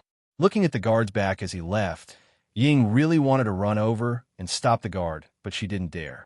She didn't dare? What should I do? What should I do? What should I do? This is not how things are supposed to develop. It's not how things are supposed to develop. What should I do? What should I do? Dad, hurry and save me. Hurry and save me. She didn't want Yi Qian to come over. She also couldn't let Yi Qian come over. Yes. The only one who could help her was Du Jiai. She was the only one. Clutching Du Jiai's sleeve tightly, Ying begged with tears in her eyes. She trembled as she said, Jiai, please help me. I beg you, please help me. When Madame Li heard that they were going to confront her face to face, she was instantly displeased. Was Xia Xinhui not giving her an old doany face? Fine, let's confront her then. When she was in the southern province, she had thoroughly investigated Yi Ying's character. There was nothing bad about her. Jiai, bring Ying over. The displeased Madame Li raised her voice. Yi Qian, who was afraid of confronting her, was so frightened that his vision turned black. No. She didn't want to go there. She didn't want to go there. Ying knew very well what she had done. How would she dare to confront Yi Qian? Because she didn't dare, she wanted to use Du Jiai to deal with Yi Qian. In contrast, Yi Qian was much calmer. She could vaguely sense that Commander-in-Chief Xia was a little displeased. When the guard came over, Yi Qian asked in a low voice, "What happened?" The Commander-in-Chief doesn't look too happy. Something unpleasant happened. Some people suspect that you didn't get into the military academy based on your abilities. The guard sped up his speech and told Yi Qian that he had seen Yi Qian before in the military compound. He also knew that this military academy student was the fiancé of the son of Commander-in-Chief Xia. Commander-in-Chief Xia was also very satisfied. He even joked with the guards and said that if they didn't train well in the future, his daughter-in-law would make them feel ashamed. Didn't he get into the military academy based on his abilities? Did Ying say that? If only the deputy chief of staff Du was present, she would still have the guts to say it. However, Commander-in-Chief Xia was also present. She even saw herself sitting side by side with Commander-in-Chief Xia. With Yi Ying's personality, she didn't have the guts to do so. In this case, it was very likely that Yi Ying wanted to use Du Jiai as a tool. In the end, she was used as a tool by Du Jiai because she wasn't skilled enough. The problem was a little serious. However, it wasn't Yi Qian who was the problem. It was Ying who was facing a serious problem. What kind of person was Du Jiai? She was a ruthless person who didn't even bat an eyelid when tricking her best friend. Ying actually had the guts to use her as a tool. For a moment, Yi Qian sympathized with the fearless Yi Ying. Yi Ying, who thought that she hadn't caused enough trouble, was really digging her own grave. Chapter 2166. Yi Qian walked over step by step. Yi Ying, who was staring at him, was so shocked and scared that her calves were cramping. Yi Ying, whose face was pale, wanted to run away. She really wanted to leave this place. Du Jiai, who seemed to have sensed Yi Ying's intention to escape, smiled brightly and hugged her shoulders tightly. Come, let's go over. My parents and I are here. You can say whatever you want. When the two of them got closer, Madame Li tugged at Du Jiai and stood between the two of them. It was not hard to see that she was protecting Ying. Seeing this, Du Jiayi was so angry that she gritted her teeth. Du Jiayi saw Yi Qian walking over from the corner of her eye. She lifted her chin and quickly adjusted her expression, revealing the arrogance she had when she first met Yi Qian. Yi Qian, who was much closer, could not only sense Commander-in-Chief Xia's displeasure, but also see that his expression was very serious. It was her fault for making the Commander-in-Chief worry about her. The closer Yi Qian got, the paler Yi Ying's face became. In the end, even her lips were pale. Look at her. She's so cool. She looks more like a soldier than a male soldier. Ying, Ying, it's normal that you don't like her. I don't like her either. If we kick her out of the military academy and out of the army today, wouldn't that be a good ending? Du Jiayi took advantage of Madame Li's attention to Yi Qian to take a step back and stand silently beside Yi Ying. She spoke slowly and softly, drawing out Yi Ying's deepest jealousy towards Yi Qian. That's right, she was right. If they could kick this bastard Yi Qian out of the military academy and out of the army today, it would definitely be a good ending. Yi Ying's eyes were a little crazy. She wanted to stand up and expose Yi Qian's true colors. She had to stand up. Yi Qian, who didn't even look at her, walked over, stood at attention, and saluted her in a standard military salute. Before he could speak, Commander-in-Chief Xia spoke first. The Commander-in-Chief's authority was very strong. When he spoke, Yi Ying shivered and suddenly came to her senses. He then said to the Deputy Chief of Staff Du, "Old Du, since this recruit's father is the daughter of your eldest son's savior, even if I don't give face to the monk, I still have to give face to the Buddha. It's not convenient for me to say anything more." This military school student from the National University of Science and Technology was the top scorer in science last year. He was also the top student in overall physical fitness last semester. Her performance in school was outstanding, and the military academy was full of praises for her. When Xiaoya was in junior high school, she represented our country to participate in the Olympic Games in Australia and won the individual gold medal. An outstanding military school student was framed by a soldier. This matter can't be casually forgotten. As a soldier, you have to be responsible for your own words. If you have any questions now, ask Yi Qian, and then ask this recruit properly. The top scorer in science in the country, the gold medal in the Olympic Games when she was in junior high school, and the top scorer in overall physical fitness last semester. Just these three were enough to make people raise their eyebrows. At this moment, Ying was most afraid of two things. 1. Confronting Yi Qian. 2. Yi Qian explaining what happened in the past. No matter which one it was, she would be the unlucky one in the end. She couldn't let the Deputy Chief of Staff ask Yi Qian personally. She would definitely tell him everything that happened in the past. Ying looked at Du Jiayi for help. Du Jiayi directly ignored her. Idiot, did she really think that she would help her? Madame Li's gaze had already begun to carefully size up Yi Qian. Taking down 3 very valuable first places was indeed impressive. Chapter 2167. She was not bad-looking either. Her eyes were clear like the moon. What was even rarer was the look in her eyes. She had a sense of trust that made people believe her at first glance. Needless to say, she had the valiance of a female soldier and the perseverance of a male soldier. Standing in front of her, she was like a pine tree standing at the top of a mountain, accompanied by the blue moon. She was so straight that she reached the clouds. This female soldier was quite impressive. However, her eyes were too bright and her brows were cold and sharp. She did not look gentle or obedient enough. This was something that Mrs. Li did not like. After sizing up Yi Qian, Mrs. Li looked at Yi Ying beside her. She lowered her head and looked at Yi Ying submissively. Although Jiayi had forced her into a corner, she did not argue with Jiayi. She was more likable when she was gentle and weak. However, the expression on Yi Ying's face, Mrs. Li's gaze turned cold. If she still did not understand what was going on, she would have lived for decades in vain. However, she had just praised Yi Ying and argued with old Xia. She could not possibly turn around and blame Yi Ying now. That would be slapping her own face. She smiled and said, Two flowers bloom, each showing their own branch. No wonder you are both so slim and graceful. So you are cousins.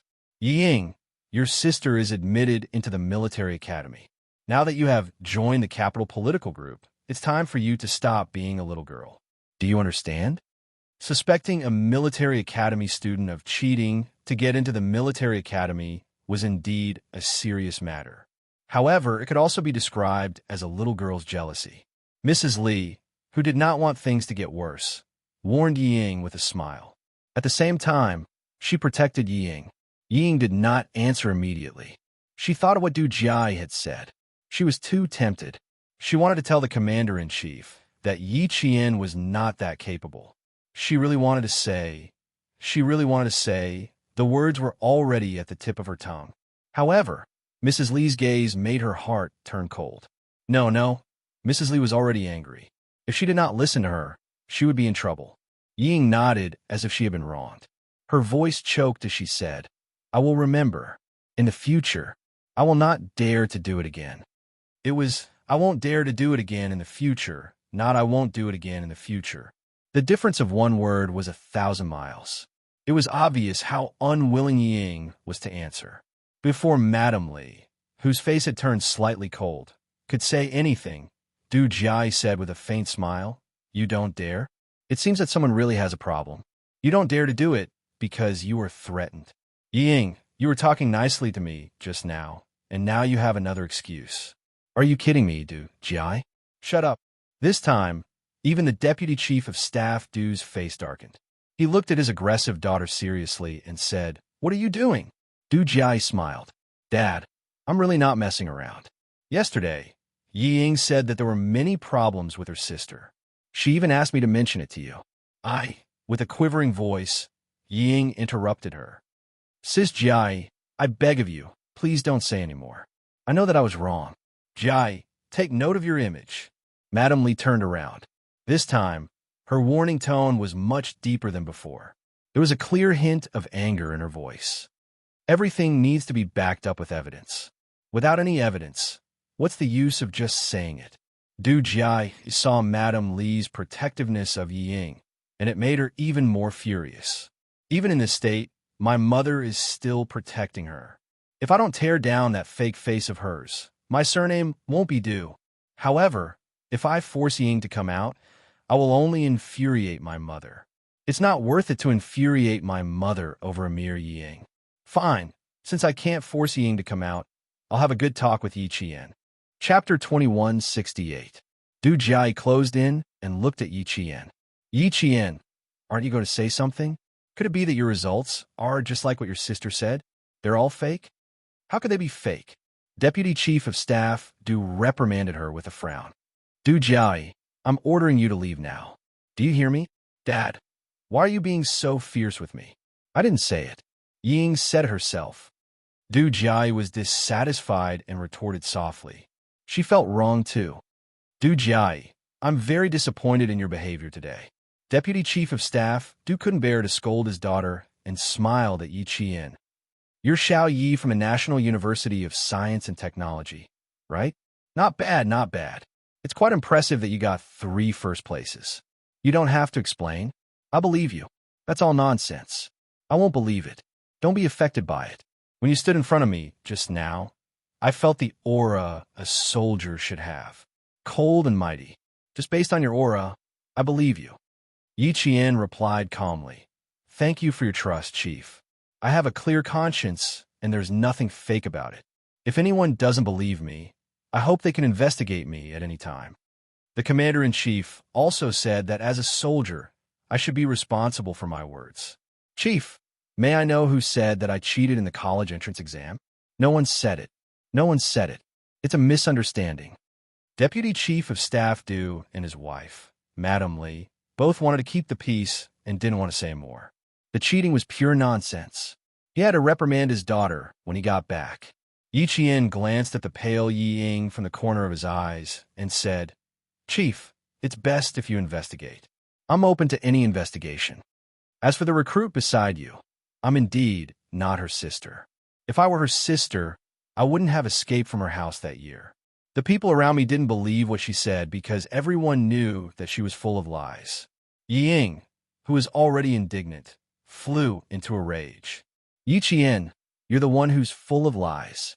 When it came to Yi Qian, she would always lose her rationality very quickly. She did not even notice that Madame Li's face had darkened. She said loudly, "Your father, my father are brothers, and my mother and your mother are biological sisters. Why aren't you and I sisters? That's not right. Didn't your parents divorce this morning? Also, your mother personally told me that my mother is not her elder sister, and I am not your elder sister. These words were also said by you. Why don't you dare to say it in front of the two chiefs today?" Madame Li didn't listen to anything else. She heard the word divorce. Director Yi divorced his wife? Or this morning? How could she not know? At this time, a middle-aged man in a suit and a black coat strode over. When he saw Mrs. Li, he was overjoyed and rushed over.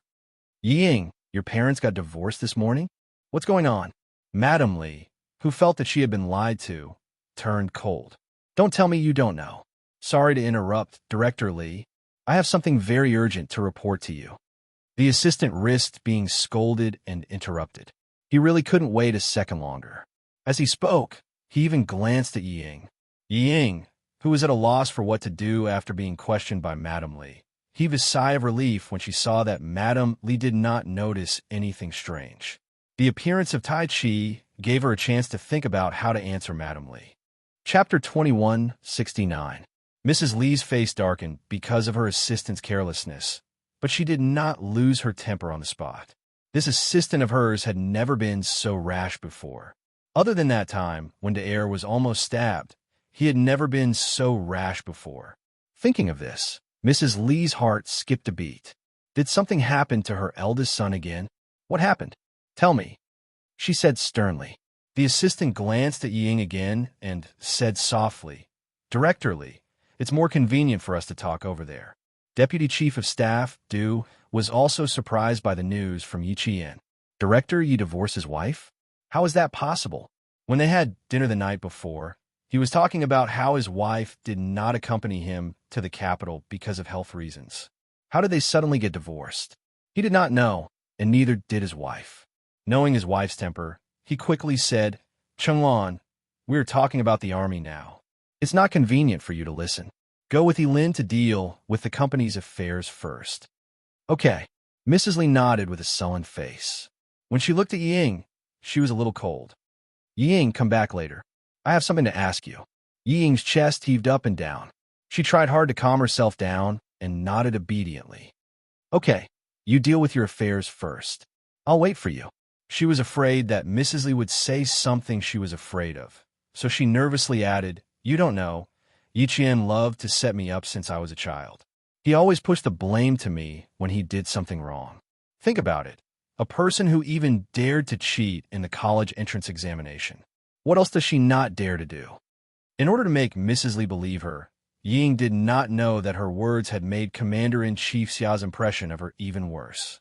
She was full of nonsense and immoral. He should have stopped such a person from joining the army at that time. Very well. She would wear the uniform today and be kicked out of the army tonight. Commander-in-Chief Xia turned his head and whispered to the guard beside him. "You really don't know?" Mrs. Li asked again with a sharp look.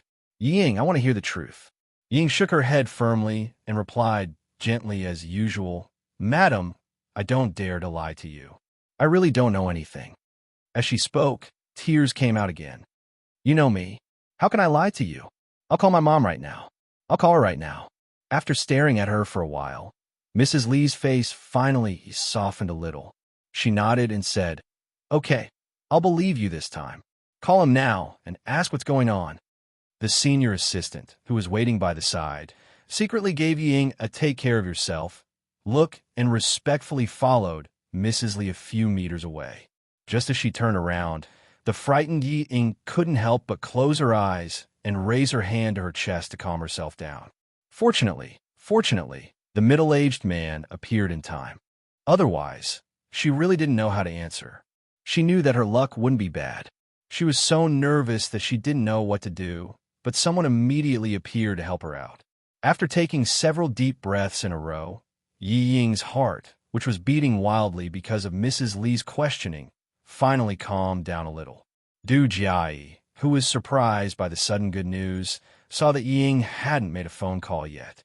She said coldly, "Ying, why don't you call and ask? Is what your sister said true?" Ying, who still had her eyes closed, suddenly heard her voice. She was so scared that she quickly opened her eyes and felt in her pocket. After a while, she remembered that she had given her mobile phone to the army. Chapter 2170. Use mine. Du Jiayi handed over the phone and said coldly, "I'll watch you dial." She really hoped that they would get a divorce. That way, she would never see Ying's hypocritical and pretentious face at home again. Ying, Mrs. Li would never choose a girl from a divorced family as her daughter-in-law. Ying, who had been in a passive position, could only take the phone and dial Sun Dongqing's number with trembling hands. However, it was not Sun Dongqing's current number, but her old number, which was turned off when she could not get through. She was crying, but her brain was working fast. Find an excuse that the divorce was caused by her father's mistake? Find an excuse that her mother made a mistake? No, no, no. This excuse would only make his parents look ugly. Broken up? Huh. This excuse would work. She could totally explain that her parents' relationship with her husband had broken up long ago, but they delayed the divorce so that she could grow up healthily. She could also say that her parents saw that Mrs. Li was taking good care of her and felt that it was time to tell her the truth. So they flew back to Nan province without telling her and went through the divorce procedures with ease. She did not know that her parents were divorced. She did not hear anything about it before. If Yi Qian had not told her, she would not have known that her parents were divorced. She could not make the call now. In front of the Deputy Chief of Staff Du and Commander-in-Chief Xia, she had to say that Yi Qian was jealous of her joining the army and deliberately said that to make her sad. Thinking that she could embarrass Yi Qian again, Ying could not help but smile slightly. Nothing could be difficult for her. "Yi Qian, do you think you can embarrass me like this?" "Bah, dream on." Ying, who was happy in her heart, lowered her head and dialed the number again and again. However, she did not see the change in Mrs. Li's expression when she heard the assistant's first sentence. "He Lin, do you know what you were saying?" Mrs. Li said sternly. "Director Li, how can I not know?" The senior assistant, He Lin, smiled bitterly. He was taller than Mrs. Li. In order to show his respect, he bent his back slightly. "I've seen the content. Messia's private life is very messy. As a middle-aged man, I am embarrassed to say the pictures in it. If you see it, you'll only get angrier." Madame Li never thought that Ying, whom she had picked out of thousands of people and praised every time she met, turned out to be such a person. She didn't believe it, but He Lin was loyal to her and had worked for her for 16 years. She believed that He Lin wouldn't lie to her. She tightened her grip on the black handbag and asked in a deep voice, "What kind of chaos?" If she only had one boyfriend, she could still accept it. This. He Lin was still a little embarrassed.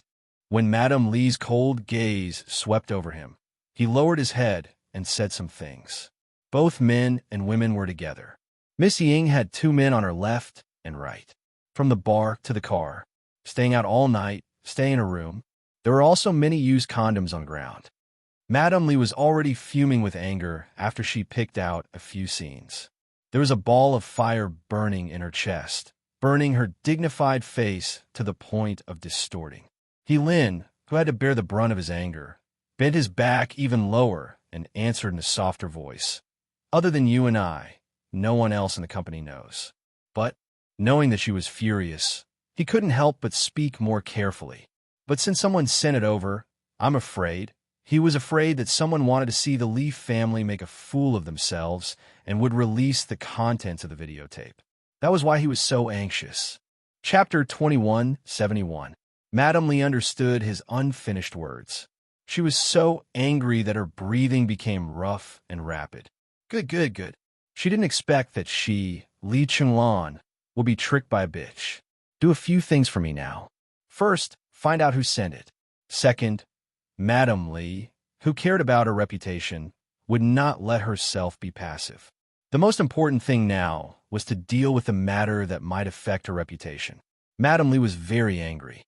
Yi Qian, who was looking at her out of the corner of his eye, calmly withdrew his gaze. The company's assistant did appear just in time. Yi Qian saw the small thing wrapped in newspaper in his hand, and noticed that the assistant glanced at Yi Qian twice when he was talking to Madame Li. Yi Qian, who had vaguely guessed something, slightly raised the corner of his mouth. It seemed that the assistant hurriedly came to find Madame Li because of the small thing wrapped in newspaper. Madame Li was so protective of Ying just now. She would probably make things difficult for Ying later. Be well-behaved, obedient, and follow the rules? It turned out that Ying in her previous life had relied on her superb performance to catch Madame Li's eye and marry into the Du family. In this life, she was afraid that she would disappoint her. Ying, let's settle the grudge between us for 2 lifetimes today. Yi Jian's eyes flashed with a hint of viciousness. Even the smile at the corner of his mouth was faintly cold. She had to ask Commander-in-Chief Xia to leave first. Commander-in-Chief Xia's identity was a personal matter, so it was not suitable for him to stay. She didn't want to implicate him and cause the Deputy Chief of Staff Du, who was already at odds with the family Xia, to ridicule Commander-in-Chief Xia.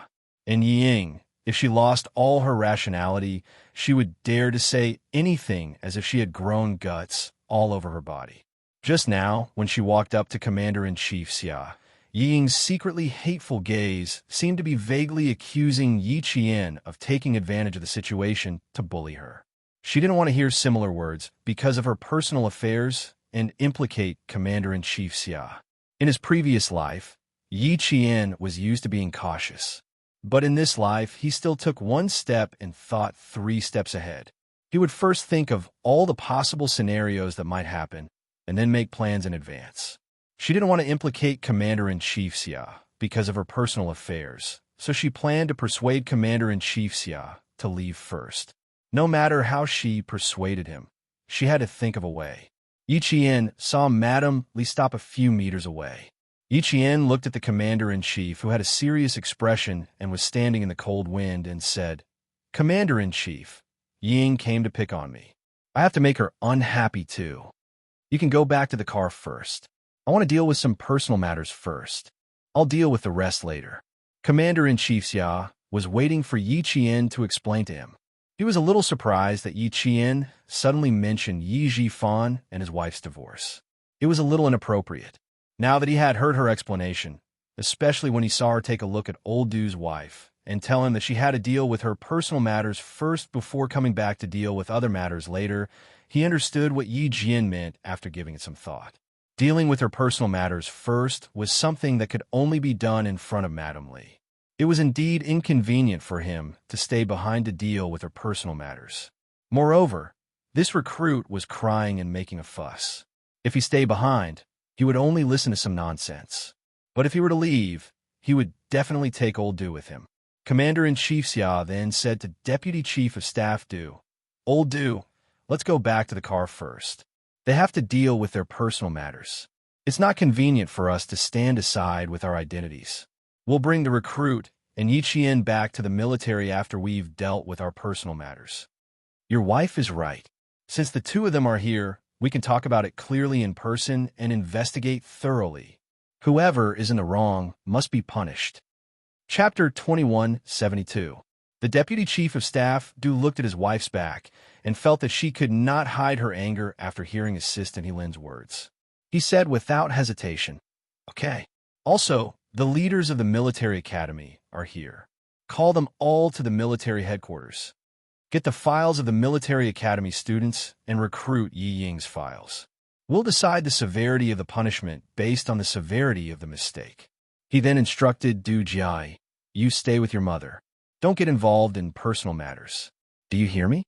I know even if you don't tell me. Don't worry." Du Jiai nodded with a serious expression. "I'll stay with Ying first. I'll go home with my mother later." She didn't want to go home now, even if they asked her to. "Okay." The Deputy Chief of Staff Du nodded and left the guard behind, just like Commander-in-Chief Xia did. He then walked towards the garage. Du Jiai sighed as she watched her father leave. Sigh, what a pity. If Ying had made the call just now, it would have been more exciting. Too bad she didn't. Although she wanted her father to stay with Commander-in-Chief Xia, so that she could see Ying and Yi Qian's true colors, she swallowed the words that were about to come out of her mouth. She was already being aggressive just now. It wouldn't be appropriate for her to interrupt. Moreover, the two of them had to go back to the military headquarters later. They would definitely quarrel again. The more they quarreled, the worse their impression of them would be. She decided not to join in the fun. Although it was a pity that she couldn't go to the military headquarters to watch them quarrel. It would be interesting if the two sisters quarreled in front of her. After the two big shots left, Du Jiayi began to sow discord. She gently tugged at the corner of Yi Ying's shirt and said worriedly, "It'll be troublesome if your parents really get a divorce. My mother won't choose a girl from a divorced family to marry into the Du family." Ying, are uncle and auntie really getting a divorce? How did Yi Qian find out? Did Yi Qian say it on purpose because he saw that my mother likes you? Would Mrs. Li choose a girl from a divorced family as her daughter-in-law? Yi Ying, who had waited for the two leaders to leave with great difficulty, felt as if she had been struck by lightning when she heard the news. She was dumbfounded. After a while, Yi Ying came back to her senses and replied in horror, "I really didn't know that my parents were divorced. That's not right. How could my parents be divorced?" She muttered. She quickly adjusted her expression so that others would think that she was shocked by Yi Qian's words, not by Du Jiayi's. After muttering a few words, she suddenly turned her head towards Yi Qian. Xinger widened her eyes and cried, "Yi Qian, what are you trying to do? My parents are fine. Why are you cursing them to get a divorce?" "God, luckily I didn't call my mother's other number just now. The god of luck is standing by my side again." "Ying, don't cry. Let's talk nicely." Du Jiayi saw that the two people she disliked had finally met. She smiled in her heart and held Yi Ying's arm. She frowned and comforted her. "How could Yi Qian know something that you don't even know? She must be lying. Don't be fooled." As she spoke, Du Jiayi secretly cast a contemptuous look at Yi Qian. Her elder sister was like this, and her younger sister was also like this. There really wasn't anyone in the Yi family who was worthy of being seen in public. With an idea in mind, and seeing that Du Jiayi was on her side, Yi Ying was suddenly emboldened. "Yi Qian, you're too much. How can my parents get a divorce? You can't stop me from joining the army, so you're starting to play other tricks. Yi Qian, you're also a soldier. Don't do things that we all look down on." Chapter 2173. Don't think that you're so great just because you're in Beijing. Don't even think about defeating me. I, Ying, won't be defeated so easily. Ying said a lot of things that she thought would scare Yi Qian. However, Du Jiayi, who had been waiting for a good show, was disappointed. She thought that she would say something fierce, but in the end, all she said were words without any skill. What can't stop her from joining the army? Isn't that nonsense? How can Yi Qian stop her from joining the army? Do something that people look down on? Is saying that your parents are divorced something that people look down on? Play other tricks? Oh my God, Ying, no wonder you can't win against Yi Qian. You can't even take down a 3-year-old child with your words. Why didn't she think about why Yi Qian suddenly brought up her parents' divorce? Why did Yi Qian suddenly bring up Yi Jifan and his wife's divorce? Of course, Yi Qian had something to do with it. She wanted to expose Yi Ying's stupidity in front of Madame Li, so that Madame Li could see clearly what kind of person her well-behaved, obedient, and gentle daughter-in-law was. It couldn't be helped. She couldn't meet Madame Li often. Now that they met, they could talk about private matters first and talk about official matters later. Luckily, the commander-in-chief understood her intentions immediately. When he left, he took the deputy chief of staff with him. Ying wanted to ask the two chiefs to leave first. She also had the same thought. Commander-in-Chief Xia got into the car and called Xia Jinyuan. "I'm going back to the military academy now. Your wife is still at Renmin South Road. Let's settle her personal matters first before bringing her back to the military to settle other matters. I only left one guard with her. Hurry over there as soon as possible, in case your wife gets bullied and her boyfriend isn't there yet." Yi Qian was very calm when dealing with matters and had a certain level of order. All he had to do was cooperate with him. However, old Du's wife was not someone to be trifled with. She was a little worried about leaving Yi Qian alone to face him. Xia Jinyuan did not drive the car himself. Instead, the guard in charge of guarding him drove the car. He looked ahead with a cold gaze and said calmly, "About 10 more minutes. Drive safely. Since it will take about 10 minutes to get here, it means that the party hasn't ended yet." Commander-in-Chief Xia calmed down a little and then hung up the phone. When the car turned a corner, Commander-in-Chief Xia glanced outside and saw Mrs. Li taking a black object from her assistant. From a distance, he could only see that it was a small rectangular object. Commander-in-Chief Xia could tell what it was. He also had such a small thing in his office. As soon as Xiao Yi said that she had to settle her personal matters first, the videotape was brought to Mrs. Li. If the assistant was not loyal to Mrs. Li, he would have thought that the sudden appearance of the assistant was arranged by Yi Qian in advance and came at the right time.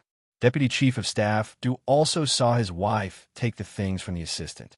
Her action of taking the things was so big that he could feel the anger in her body. Then, he saw her angrily walking towards her daughter. Her strides were quite large, and she did not have her usual elegance at all.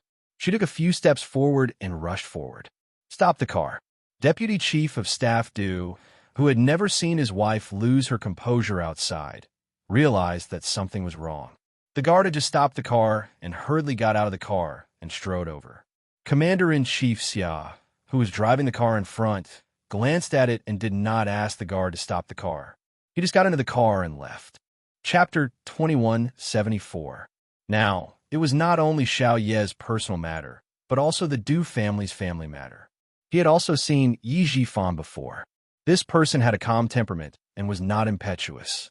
How could he raise such an inexperienced daughter who could not even step on the ground? Old Du was so angry that even old Du himself was afraid.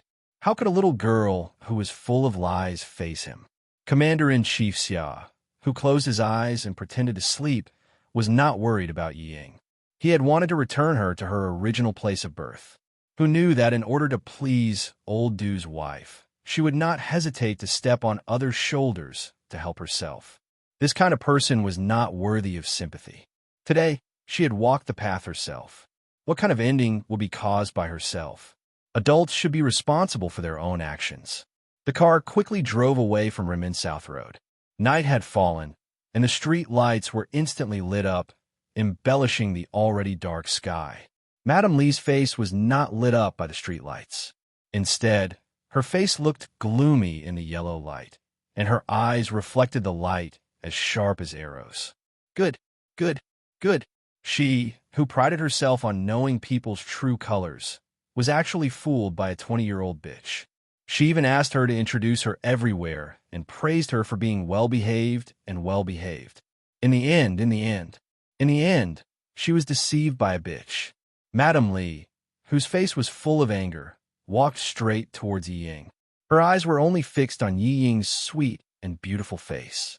She was deceived by this gentle face. Good, good, good, very good. She, Li Chenglan, had lived for decades and had never been deceived. In her old age, she was actually deceived by a bitch. Very good. Seeing that she was usually gentle, she treated her like a fool and deceived her. Today, she would make her regret being a human in this life. Li, Madame Li, what's wrong with you? Yi Ying, who was stared at by her, swallowed her saliva in fear. She stammered and stepped back. Madame Li was too scary. Her eyes were too scary, like an arrow that could nail her to death and fix her, full of sharpness that made her afraid. Du Jiai was shocked. It was the first time she had seen her mother so angry. "Mom!" Just as she opened her mouth, Madame Li walked past her and stopped in front of Yi Ying. She stared at Yi Ying and asked calmly, "Yi Ying, tell me about Yi Jian." He wanted to see how she was going to deceive him this time. At this time, Du Jiai, who knew very well who Mrs. Li was angry about, had a happy look on her face. She adjusted herself in an instant and encouraged Yi Ying softly. "Ying, tell me quickly. My mother has promised to help you." Yi Ying was no match for Madame Li. With Madame Li's urging, she started crying again before she could even open her mouth. "Madam, you don't know how bad Yi Qian is. She always set me up in junior high, trying to make me hated by my classmates. During the middle school exams, Yi Qian didn't get into a good school. She was so shameless that she didn't even study in senior high before she started working. But I don't know what happened, but she suddenly appeared in my school in senior high. Madam, you don't know how evil Yi Qian is. In order to drive me out of the provincial #1 middle school, no matter what I did, she would come out to make trouble. In the end, she pretended to be pitiful and framed me. My father is a government official, and he pitted her for not having parents. He asked me to swallow my anger and help her. Madam, I've tolerated it. I've tolerated it all. But in the end, she still won't let me go. Madam, I can't take it anymore. I really can't take it anymore. Chapter 2175. She said a lot of lies. Without Commander-in-Chief Xiao around, Yi Qian's backer had left. Ying was able to speak more quickly. Madame Li's eyes flashed with coldness when she heard this. Instead of getting angry, she laughed. You think she's inferior to you in every aspect, so she set you up, caused you to embarrass yourself in military training, and caused you to fail the college entrance exam? Yes, madam. It's because my grades have always been better than hers, and the teacher has always taken care of me, so she's always been jealous of me and set me up. Ying answered without hesitation. At this moment, Madame Li was so angry that the volcano in her heart was about to break through the calmness on the surface. Very good. She could still pretend to be pitiful and obedient to deceive her. However, Ying, who was eager for quick success, thought that Madame Li was angry because her words had worked. She was angry. She was angry. She wanted to come out and teach Yi Qian a lesson for her. She glanced quickly and provocatively at Yi Qian, who was silent at this moment, with a victorious smile in her eyes. Yi Qian thought to himself, without Yi Zhifan by her side, Yi Ying's IQ is unbelievably low. She actually thinks that the current situation is advantageous to her. Yi Ying, where did your insufferably arrogant confidence come from? How could you think that your words can fool the wife of a major general? Where did her ridiculous confidence come from? Can you face Madame Li's anger now? Can you get through today peacefully? Madame Li was so angry that her lungs were about to explode. She was on the verge of exploding. Her usually dignified manner revealed a hint of hostility. Then was it also her fault that you went to study in France? You don't know. If she hadn't forced me everywhere, I wouldn't have been forced to give up the opportunity to join the military and study abroad. Look, she's still stubborn, still stubborn. Madame Li, who could no longer suppress her anger, gritted her teeth and asked again, was it also her fault that you went to study in France? Before Ying could answer, Madame Li shouted, was she the one who gave you that debauched, whore-like life? Madame Li deliberately made Du Jia say yes out of habit. Then she heard Ying say yes out of habit. Then she heard Du Jia giggle contemptuously and Yi Qian chuckle. Her eyes widened as she answered too quickly. What did Madame Li just say? What did he hastily reply to? She replied with a yes. Living like a bitch? How could she? Ying was shocked. She quickly tried to salvage the situation. No, madam, it's not. There was no more chance for her to speak. Madame Li's anger completely exploded. Pa, pa, pa, pa, pa. It was not just one slap. The furious Madame Li slapped her back and forth continuously. The sound was crisp and loud. Everyone was silent in an instant. Only the crisp sound of slapping could be heard. You hurt others, and in the end, you hurt yourself. In the end, you wronged others and blamed others for their mistakes. Madame Li slapped her very quickly. Pa, pa, pa. Every time she said a word, she slapped her. You've only been in France for 3 months. Like a bitch, you've been ridden by thousands of people and slept with tens of thousands of people. You still want to pretend in front of me? I'll let you pretend. I'll let you pretend. Pa, pa, pa. Even if Ying covered her face with her hands and screamed, she couldn't stop Madame Li from slapping her. Countless slaps came to her face. She screamed and cried and staggered back. Yi Qian. Madame Li was really powerful. Chapter 2176. Chenglan, the deputy chief of staff, rushed over and grabbed her hand. The performance just ended. She's still wearing her military uniform. Mind your manners. A few slaps in the face were not enough to vent her anger. Mrs. Li shook off her husband's hand and stood in front of Ying, whose cheek was immediately red and swollen. she shouted angrily. Ying, do you know why I hit you? She didn't know. She didn't even know. Mrs. Lee, I don't know anything. I really live like a whore? No, she didn't. She didn't know. Someone wants to hurt me. Mrs. Lee, someone really wants to hurt me. Believe me. You have to believe me. She had to make Mrs. Lee believe her. She could do it. She could coax Mrs. Lee like how she coaxed her mother. Yes, yes, yes, she could do it. Mrs. Lee liked her so much and even wanted her to be Li Yuan's girlfriend. As long as she explained it well, she would definitely forgive her. It's Yi Qian. Yes, it's Yi Qian. That bitch wants to hurt me. Mrs. Lee, I'm Ying, the daughter-in-law you chose. You have to believe me. It would have been better if she didn't mention her daughter-in-law. Mrs. Lee was even angrier now. She raised her right hand and slapped Ying again. How dare you mention this to me?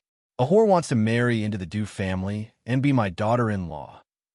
Tell me, do you know why I hit you? Do you know? She wanted Yi Ying to admit it herself. She had to hear it with her own ears. Yi Ying knew that she couldn't admit it. She couldn't.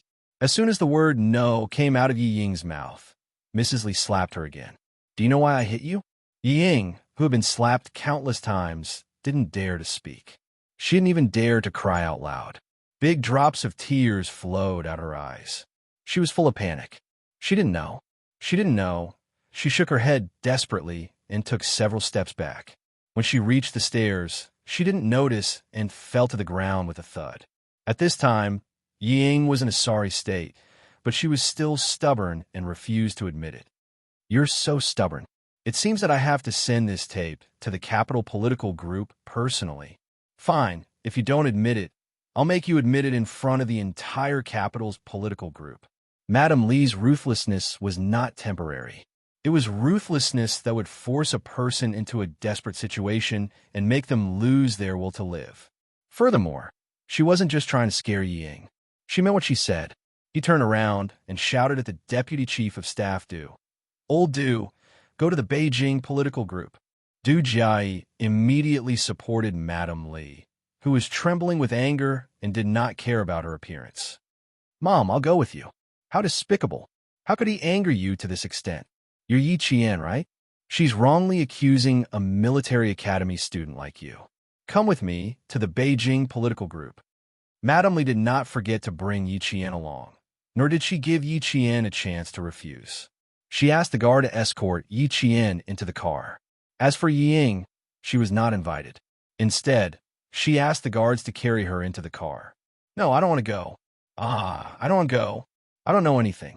I was framed. Yi Ying screamed like a madwoman. The Deputy Chief of Staff Du saw that she was making a ruckus and signaled the guard to gag her. How embarrassing. She was going to lose all her face. A tall and slender figure blocked the Deputy Chief of Staff Du's path. While saluting, the person said in a deep voice, Deputy Chief of Staff Du, I'll take Yi Qian to the Capital Political Group. I won't trouble you. Xia Jinyuan, who was walking over quickly, heard Madam Li's words clearly from a distance. Chapter 2177. Xia Jinyuan's sudden appearance made Yi Qian frown. Why is he here when he's still injured? He also saw him blocking the path of the Deputy Chief of Staff Du. The other party was a major general after all. If Madam Li saw him blocking him, she would definitely criticize him. Yi Qian was worried about Xia Jinyuan's injury and worried that he would attract criticism. He didn't have time to think and quickly went around the guard. The guard reacted quickly and reached out to stop him, but Yi Qian was even faster. He didn't stand between the two of them. Instead, he stood slightly to the left of Xia Jinyuan and used his body to protect him. This way, he would be able to protect Xia Jinyuan without appearing out of the blue. Chief, after you. I'll go with your guard. Madam Li was still angry. Who knew if she would vent her anger on the injured Captain Xia? She naturally had to protect her boyfriend. This major doesn't know. Although it felt good to be protected by his girlfriend, Xia Jinyuan didn't like what he was going to say next. He interrupted, Deputy Chief of Staff, I'm still not sure what happened. Since we're going back to the military, I'll go with you. It's fine if you didn't inform me in time, but now that I'm here, you want me to leave? Little Fox, it seems like you've forgotten everything I said before. Major Xia, who had rushed over, was a little angry. Deputy Chief of Staff Du looked at Xia Jinyuan who was being protected by the military school students, and then looked at the military school students who were protecting Xia Jinyuan. The two of them stood with one in front and one behind, one on the left and one on the right. Although they were not side by side, they looked pleasing to the eye and gave him a feeling that they were quite familiar with each other. After a slight pause, he asked, "You two know each other?" With Xia Jinyuan around, Yi Qian didn't have a chance to speak. He answered calmly, "Yes." As for how they knew each other and what their relationship was, he didn't explain. Since he didn't explain, Deputy Chief of Staff Du couldn't ask for more details. He nodded and said authoritatively, "Okay, then you could go with us. We'll go straight back to the military." The videotape was already in Madame Li's hands. With Madame Li's appearance, the confrontation between Yi Ying and Madame Li became a confrontation between Madame Li and Yi Ying. It was no longer purely her personal matter. Yi Qian narrowed his eyes. It was time to go back to the military. Yi Ying didn't want to go back to the military academy, nor did she want to go back to the military regiment. She screamed as she was being forcefully dragged by the two guards. "Let me go! Let me go!" There was no way for her to struggle with the suspension on her hands, so Yi Ying stomped her feet and struggled. At this moment, she had the shadow of Sun Dongqing's usual unreasonable behavior. She did not have the slightest bit of a dignified and refined temperament. She was just like a shrew. Li Foran was so angry that her liver hurt. "Block her mouth for me. Hurry." "No, Madam Li, please listen to my explanation. I'm not lying to you. I really—" Ugh, ugh. Yi Ying, who had opened her mouth wide to cry out for injustice, was unable to speak. Du Jiayi had stuffed a pair of white gloves into her mouth. Du Jiayi furrowed her brows in disdain as she stuffed the glove she had put on earlier into Yi Ying's mouth. "Don't make a fool of yourself. Just take her to the car." Yi Ying hated her to the core. She glared at her fiercely and kept making noises. Du Jiayi, you'll die a horrible death. You'll die a horrible death." The moment Du Jiayi stuffed her mouth, Yi Ying understood how vicious Du Jiayi was. Chapter 2178. From the very beginning, she was not helping her. From the very beginning, she was colluding with Yi Qian to harm her. She and Yi Qian clearly knew each other, but pretended not to know each other. So cruel, so cruel. All of them wanted to harm her. All of them wanted to harm her. Who sent the videotape? Was it Du Jiayi? Was it her? It was her. It had to be her. Only she had the ability. France was so far away. Yi Qian could not have reached there. Only that bitch Du Jiayi had the ability to get it. With her mouth gagged and her tongue blocked, Yi Ying could not say anything to vent her anger. All she could say was a string of muffled sounds. Du Jiayi, who was being glared at, curled her lips into a contemptuous sneer. In the blink of an eye, she adjusted her smile and took out a small handkerchief from her pocket to gently wipe away the tears on Yi Ying's face. She said worriedly, "Ying, don't make a fuss now. If you continue, my mother will only get angrier. You said you were framed. Let's talk about it later. What's there to be angry about? Being angry will only make things worse. Do you understand? My father said to go back to the military academy first, not to the Beijing political group.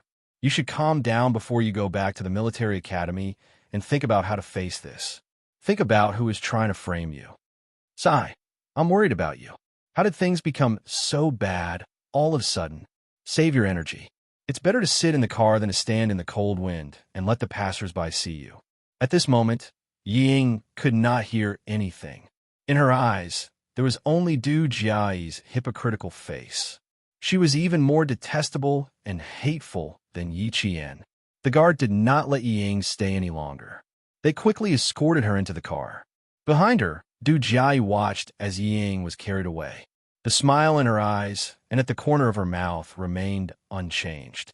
Her cold and indifferent voice was blown away by the cold wind. "You only have yourself to blame. Who else can you blame? Yi Ying, open your eyes wide and see if the daughter of a small bureau chief like you can climb into our Du family's prestigious family." After he finished speaking, his gaze fell on the two figures standing face to face with the deputy chief of staff. She knew Yi Qian, but she didn't know the man standing beside her. Du Jai wanted to go closer to see who it was, but the deputy chief of staff had already asked 2 people to take Commander-in-Chief Xia's guards away. She had no time to see clearly, so she had to help the angry Mrs. Li into the car first. I finally managed to get the Commander-in-Chief to leave. Why are you here again? Yi Qian, who was sitting in the back of the car, said coldly, I told you to rest well. Why didn't you take it to heart? Why did the guards who were guarding you let you do whatever you wanted? Compared to his current situation, Yi Qian was more worried about Xia Jinyuan's health. Xia Jinyuan was the opposite. He was more worried about whether Yi Jian would be at a disadvantage. His handsome face was a little gloomy. He held Yi Jian's right hand and looked straight ahead. He said calmly, It's nothing. You know about my injury. But what about you, little fox? Have you ever thought of telling me anything? If Dad didn't call me, little fox, I would still be lying in bed like a fool waiting for you to come over. As for what happened outside, if you don't tell me, I won't know anything. I'm a little angry now. Are you sure you want to continue? Yi Qian was dumbfounded. When she saw him angry during training, she could still face it calmly. But in real life, it was the first time she had seen Captain Xia angry. What should she do now? Chapter 2179. He was a little angry, and she was a little angry too. I have to continue. You're angry, and I'm angry too. Having said that, Yi Qian lost a little of her confidence. Especially when she thought about what Principal Chun had told her, Yi Qian felt even more guilty. Headmaster Chun said that she shouldn't think that she could solve her problem alone. She shouldn't keep it to herself and not tell Captain Xia. He didn't want trouble, but based on their relationship, wasn't this a form of alienation towards each other?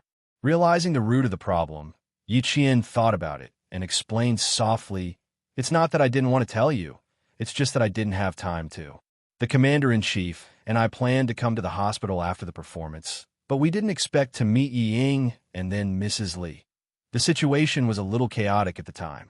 Seeing that Mrs. Li was there, I wanted to cut off the relationship between Yi Ying and the Du family, and asked the Commander-in-Chief to return to the military academy first. I just wanted to clean up my personal affairs with Yi Ying. I really didn't mean anything else, and I never intended to hide it from you. It was just that she was used to dealing with it alone and shouldering alone. Yi Qian didn't say this out loud. Is it okay to only think about yourself every time you deal with something? Xia Jinyuan turned to look at her. When he saw the caution in Yi Qian's eyes, his heart suddenly ached. At the same time, a nameless fire rose in him, and he almost couldn't suppress it. Did he need her to be so careful? He held her hand a little too tightly.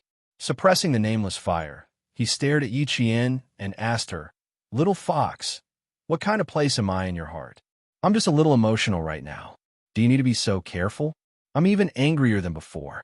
Yi Qian felt a lump in his chest. His heart ached.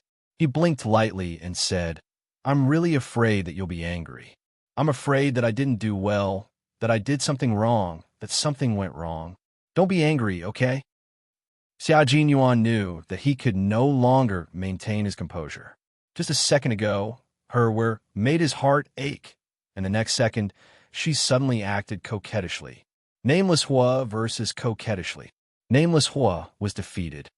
Let's put our matter aside for now. I'll deal with you later. Major Xia, who couldn't hold it in any longer, turned his head expressionlessly.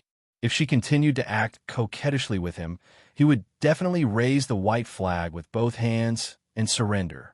Yi Qian was still waiting for him to tell her the reason for his anger. He had already mentally prepared himself. Now that he had said, I'll deal with you later, he dismissed her. Fine. He didn't have to deal with her later.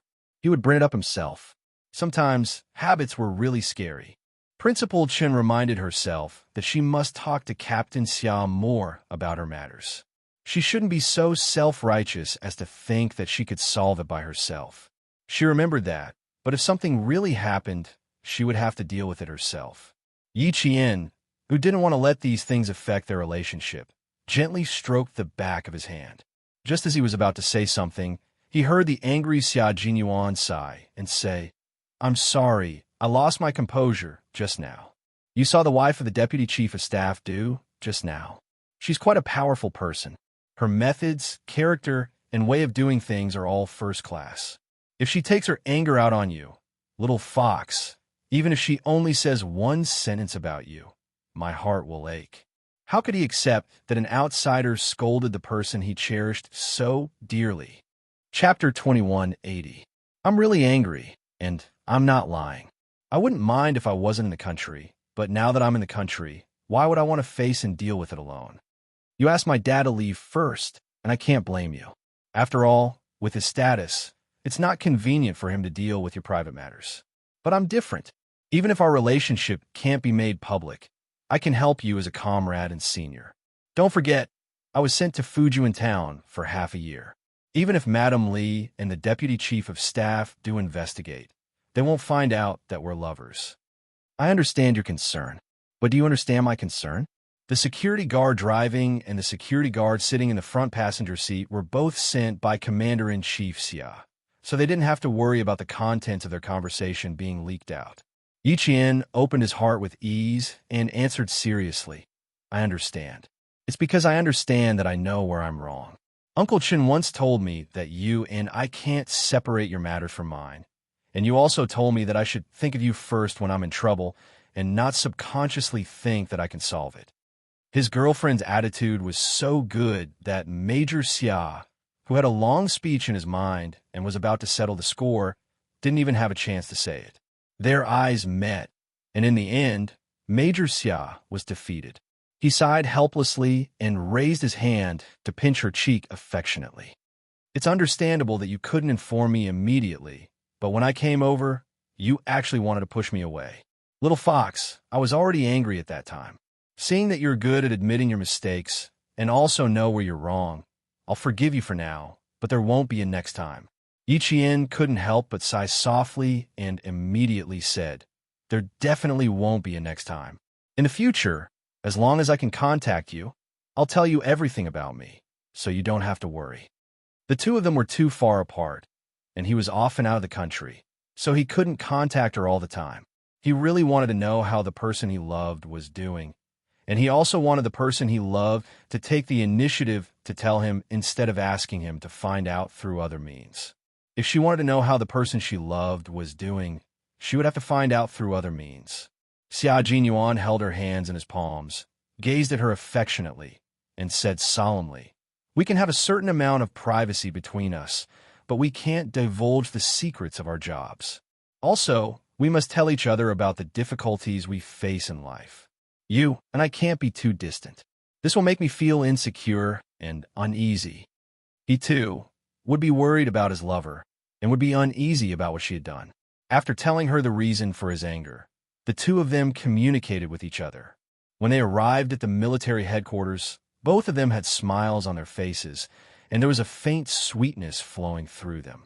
When they opened the door and got out of the car, the two of them, who had been flirting with each other just a moment ago, suddenly had cold and sharp gazes.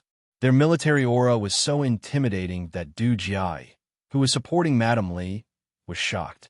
So he was Xia Jinyuan and Zhao's son. In the past, Xia Jinyuan was a typical dandy in the capital. He was so arrogant that no one dared to provoke him, and he was a proper prince who could do whatever he wanted. After not seeing him for more than 10 years, she didn't expect him to have changed so much that she couldn't recognize him.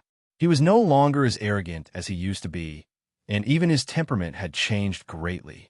He was as sharp as a sword, and people couldn't help but feel a chill. Chapter 2181. Ever since Xia Jinyuan changed overnight, he had basically disappeared from the capital. Even the aristocratic families who were close to the family, Xia rarely knew about him, let alone the Li family. Du Jiai was shocked by Xia Jinyuan's great change, and Mrs. Li was also quite surprised. She had seen Xia Jinyuan before the new year, but he was not wearing a military uniform. He was tall and had a temperament, but she did not see him clearly because the light in the courtyard was not very bright at that time. Now that she saw him again, she felt that he was a different person. Mom, is he really Xia Jinyuan? And Zhao's son? Isn't he the other son of the commander-in-chief? Du Jiai still could not believe it. She frowned and looked carefully for a while, then shook her head in disbelief. He's not like before at all. I've seen him a few times before. He was very naughty and cynical, but he didn't have the temperament he has now. He was as sharp as a cold sword and as majestic as a pine tree. Just by looking at his back, she felt that he could not be Xia Jinyuan. In her memory, Xia Jinyuan was a typical playboy. He was good at fighting and everything. Later, for some reason, she gradually lost contact with him. At that time, he seemed to be in his first or third year of high school. The last time she heard news was when Aunt Xiao called her mother from abroad and told her that her son had been admitted to the National University of Science and Technology. Her mother said, "Congratulations," and then hung up the phone. She asked her father how Xia Jinyuan, a playboy who fought and caused trouble everywhere, could be admitted to the military academy. Old Duke casually replied, "How did you get in?" "That's how he got in. He was admitted to the National University of Science and Technology with one layer of connections. No matter what, he was still a wastrel who relied on his family to make a living." Last year, Aunt Xiao asked her father to inquire about Xia Jinyuan's whereabouts. She wanted to see where her son, who was a military officer after graduation, was assigned to. Her father checked and told her that Xia Jinyuan went to a military station in the border area.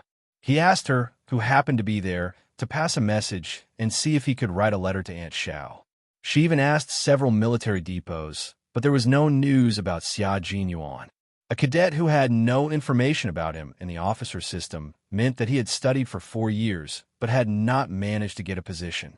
Perhaps he had committed some sort of mistake and was no longer in the system. Big Brother also said that a hedonistic son of a rich family could not have any future.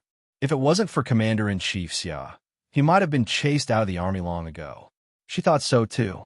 However, when they met today, Dad actually said that he was Xia Jinyuan. How is that possible? What nonsense are you talking about? Your Aunt Xiao only has one child, and Shirlai only has one son. Mrs. Li's eyes darkened. She didn't expect that Xia Jinyuan, who was wearing a military uniform, would not be as ruffian as before.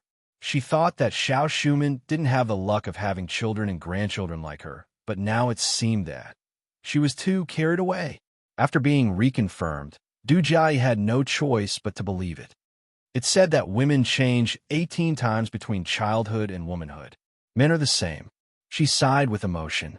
Her eyes fell on the back of the man who was walking up the stairs in front of her again.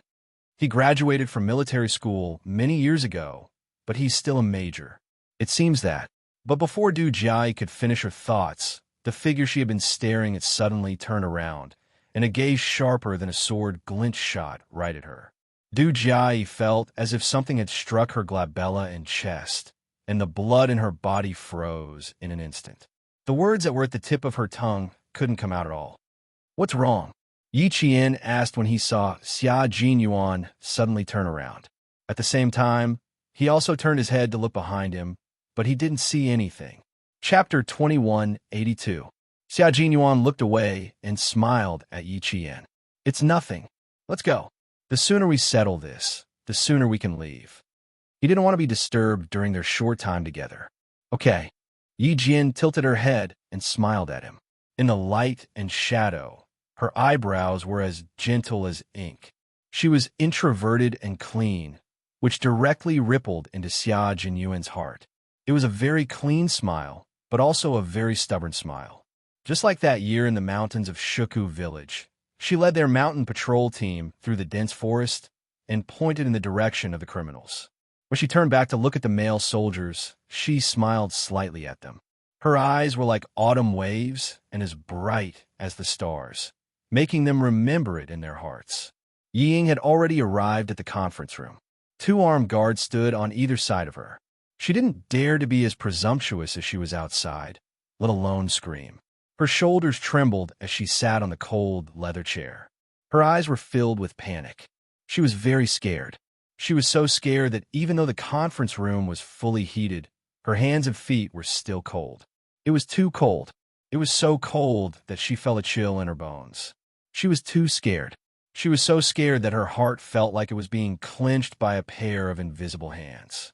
She wanted to take deep breaths, but it became very painful. She was so scared that she even lost the freedom to breathe. The conference room was not small. The conference table alone could accommodate 20 people. At this time, only Ying and the two silent guards were in the large conference room.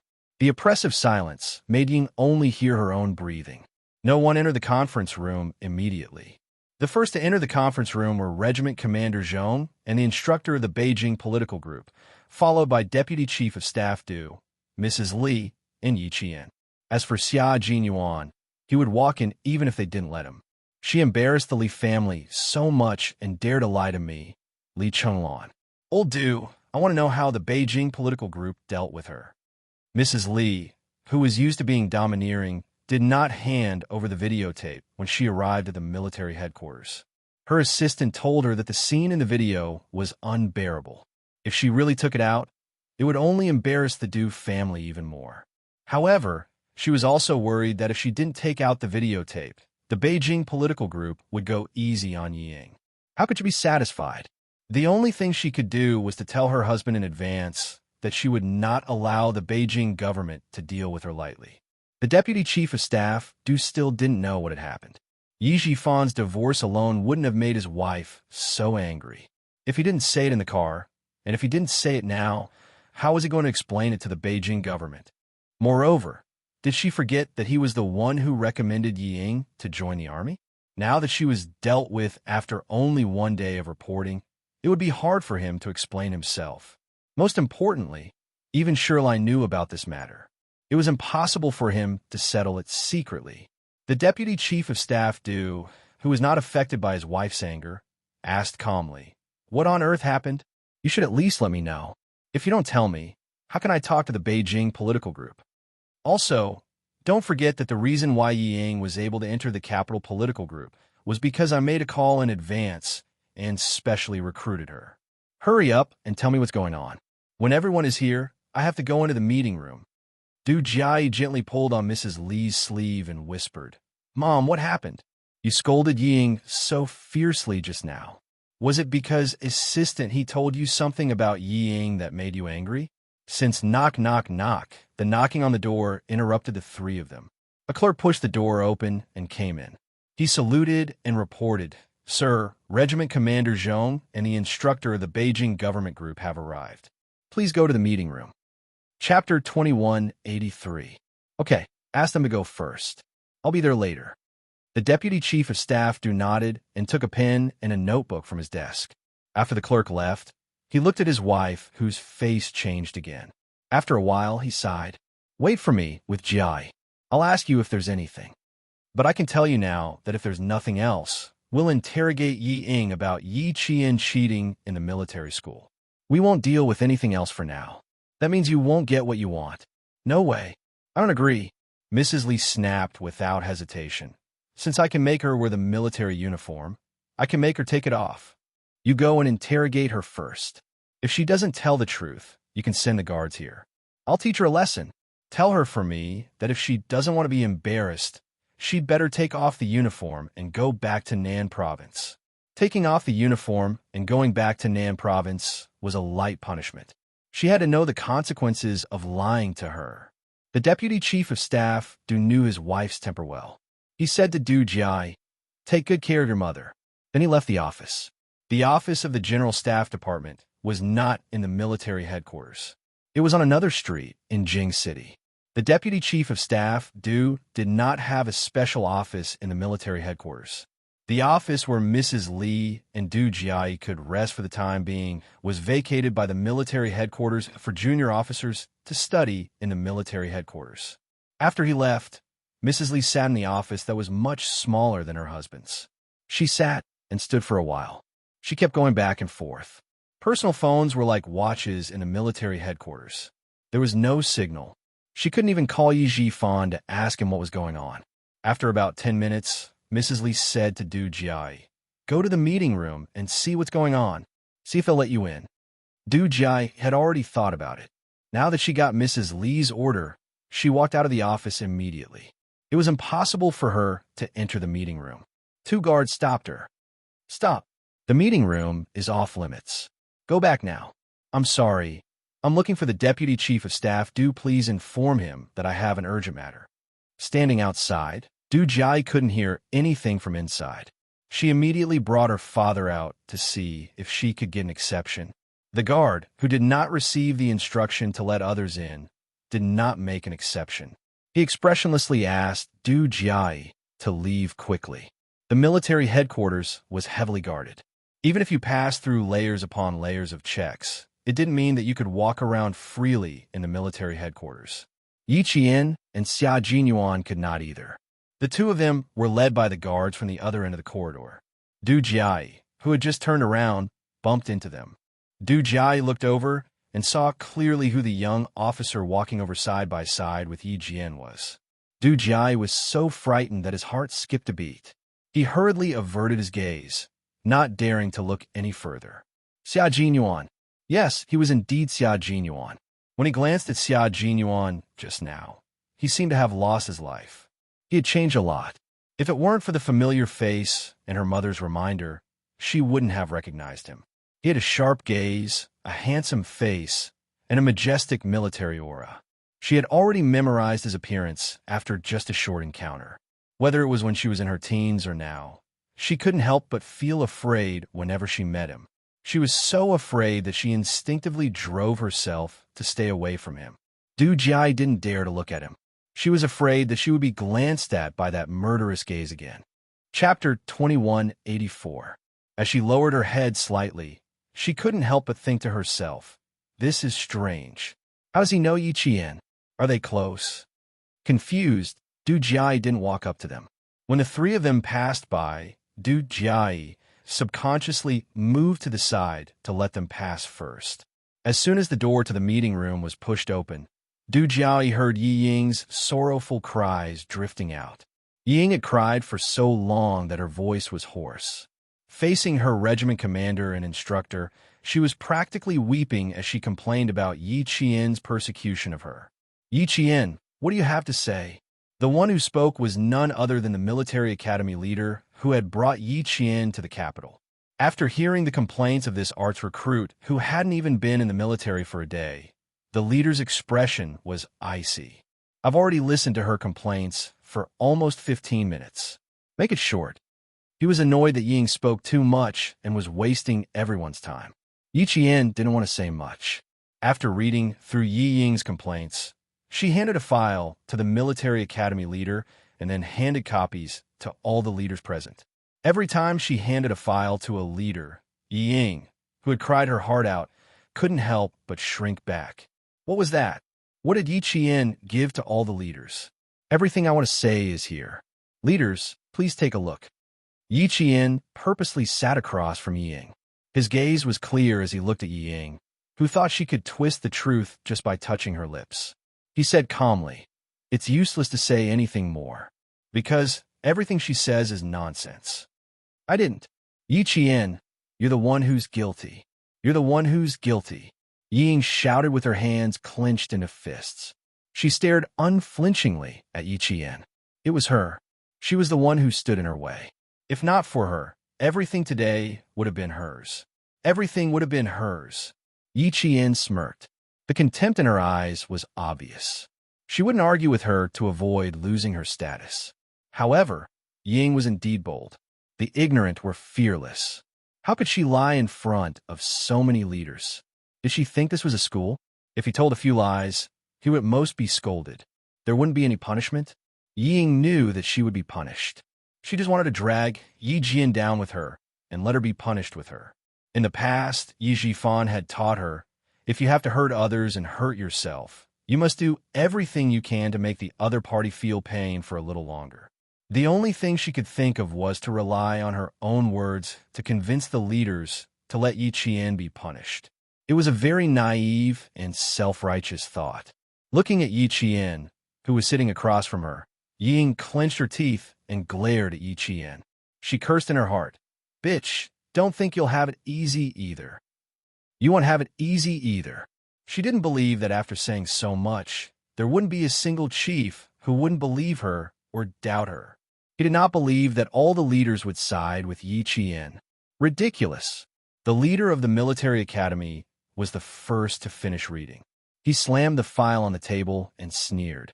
"How did you recruit such a soldier? Or specially recruited? Heart disease in junior high. Before he could finish, Ying cried and interrupted the leader without any etiquette. That was a misdiagnosis. I don't have heart disease. I really don't have it. She cried out in a hoarse voice to defend herself. Leader, I really didn't lie. I really don't have heart disease. You can take a look at my medical report. It has the most authoritative results. Junior high was just a misdiagnosis. It's not true. Chapter 2185. She refused to give up until all hope was gone.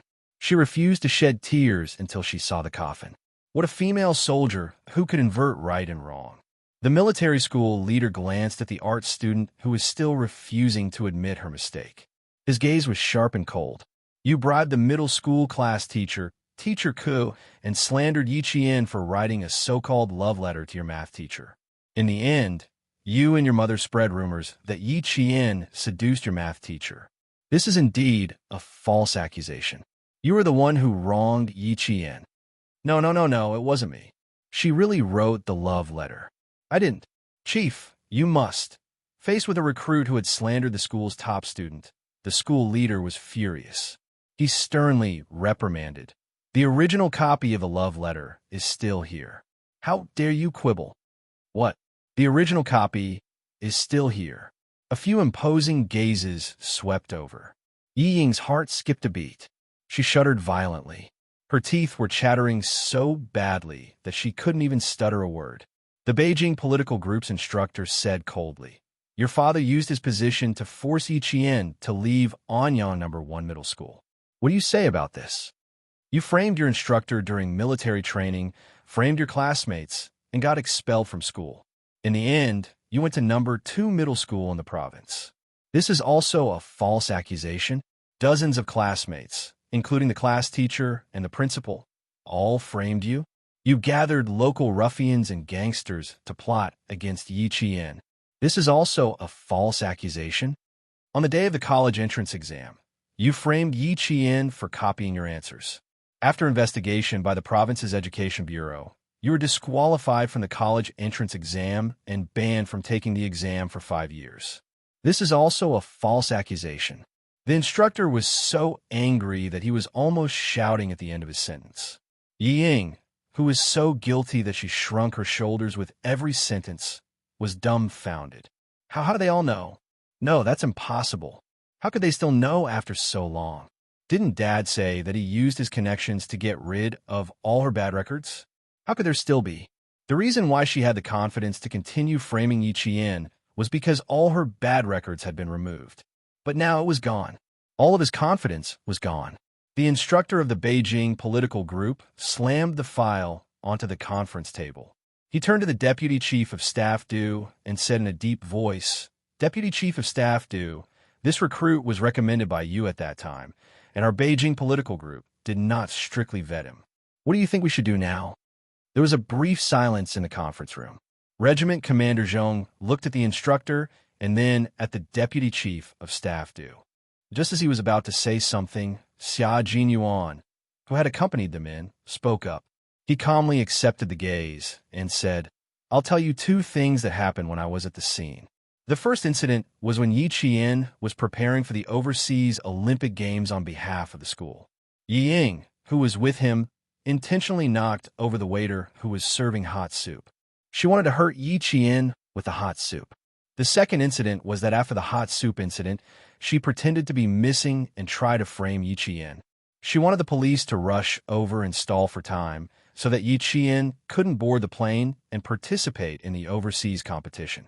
One incident after another happened. Yi Ying, who had lost all her confidence after the college entrance exam incident, panicked. She was completely panicking. No, I didn't. No, it wasn't me, no, you didn't. Our unit is ashamed to have a recruit like you. The door of the conference room seemed to have been kicked open by someone. It opened with a bang, and the door shook. Commander-in-Chief Xia walked over with a videotape in his hand.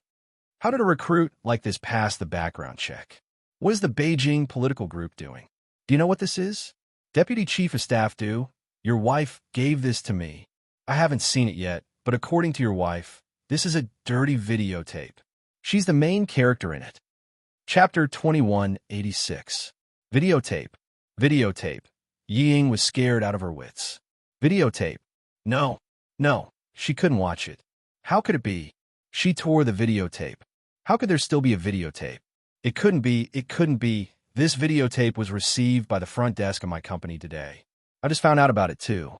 After that, Madame Lee appeared in the meeting room. She was wearing a coat and looked out of place in the meeting room.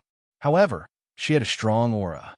She sat down calmly and said, "Everyone, this matter has nothing to do with Old Do. It's my fault for not letting Old Do investigate carefully and recommending her to the Capital Political Group. Yi Ying is indeed talented. She's good at music, chess, calligraphy, and painting. When I met her, I knew that she wanted to be an art soldier. It just so happened that." Mrs. Lee smiled bitterly. She told everyone how she liked Yi Ying and how she recommended her into the Beijing government regiment. "It's my fault. I brought shame to the army. I knew that she had to deal with it. I had to tell the truth, even if I had to. If you don't believe me, you can watch the videotape now. You'll know that I'm telling the truth. Yesterday was my daughter's birthday. I really liked Yi Ying. I even brought her around to meet my friends. I praised her for being sensible and obedient. Who knew that I would be slapped in the face today? It's all my fault. I brought shame to the army." Mrs. Lee stood up and bowed. She took all the blame for the incident on herself. Instead of putting her husband in a difficult position and leaving Xia Xinhui with something to use against her, she might as well put herself in a difficult position. Mrs. Lee saw that her daughter couldn't enter the meeting room. She immediately went to Commander-in-Chief Xia and handed over the videotape. Yi Ying's last hope was completely destroyed. Everything needed evidence. They needed to know what was in the videotape. Yi Ying felt like she had fallen into an ice cave. She watched as the guard pushed the videotape into the machine. After the image flashed, Yi Ying was so shocked that her eyes kept rolling back. Her psychological endurance was at its limit. Yi Ying's actions violated the relevant provisions of our country's military service law and the Southern Province's conscription regulations. We've decided to punish Yi Ying on the spot. We've decided to expel her from the army and fine her 100,000 yuan.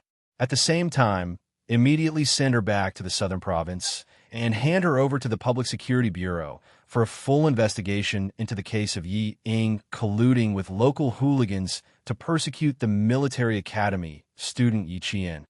Execution. Within 10 years, he is not allowed to be a civil servant, enter a state-owned or public institution, go abroad, or go through the formalities for entering a higher school. Yi Ying did not faint. She was too emotional and was pressed down on her seat by 2 guards. She listened to the instructor of the Capital Government Regiment read the execution warrant on the spot. Leave the army and hand over to the police. Yi Ying's face was pale as she struggled even harder and screamed, "No, I don't want to leave the army. I don't want to go back to the Southern Province. Dad, save me. Dad, save me. I don't want to go back to the Southern Province. I don't want to leave the army. I was wrong, Chief, I was wrong. I won't dare to do it again. I was wrong. Please don't let me leave the army." No one paid any attention to him. The Deputy Chief of Staff, Du, was the first to leave the meeting room with a dark face. This time, he had been completely humiliated by a mere performance arts soldier. Don't go, don't go. Yi Qian, can you stop the chief? I'm begging you, I admit my mistake. I was really wrong. Please save me. I don't want to leave the army. I don't want to go to the Public Security Bureau. I don't want to go to jail. I'm begging you, Yi Qian. I'm begging you. In this life, Yi Qian heard Yi Ying's pleas. In this life, she actually heard Yi Ying's pleas. Chapter 2187. When Xia Jinyuan heard this, he frowned and said to Yi Qian, "Let's go. Ignore her." He wasn't afraid that Yi Qian would agree. His little fox wouldn't use her soft heart on someone like Yi Ying. She just didn't want to waste her time on Yi Ying. Yi Qian didn't leave immediately. Instead, he smiled and said, "Wait outside for a while. I still want to talk to her." When she saw that he was frowning because of her words, she smiled softly and promised him, "Give me 10 minutes. I'll be out in 10 minutes at most. Help me take the guards out." Okay. After pondering for a while, Xia Jinyuan nodded and agreed. Yi Ying, who was struggling and crying, heard Yi Jian's words. Her frightened eyes lit up. Did Yi Jian agree to help her? Did asking the guards to leave mean that he was willing to help her? That's great. That's great. That's great. He's finally helping me. He's finally helping me. I didn't beg so humbly in vain. She thought that Yi Qian would be the one begging for mercy in the end, but she was the one begging him. So be it. As long as she could get out of danger safely, she didn't have to leave the army, return in province, or go to the Public Security Bureau. She didn't mind asking Yi Qian for help. When she thought that Yi Qian would help her, Ying was ecstatic. She begged even louder, "Sis, save me. Hurry up and save me. It hurts. My arm hurts so much. They use too much force. It hurts so much. It really hurts so much. Do I look like I'm easy to talk to?" Yi Qian looked at Yi Ying, who was begging even louder and putting more effort into her act. He asked Major Xia, who was about to leave, seriously, "Do you need me to adjust my facial expression?" Major Xia looked at her seriously and shook his head. He smiled and said, "No need. Your eyes and expression tell me that you're in a good mood." "That's good. I thought I looked easy to talk to and easy to bully." Yi Qian pretended to heave a sigh of relief and lightly patted her chest. She also felt that she was not an easy person to talk to. She was also narrow-minded, especially towards Yi Zhifan and his family. She was even narrower than the tip of a needle. She didn't know how Yi Ying saw it, but she was so soft-hearted that she didn't care about anything.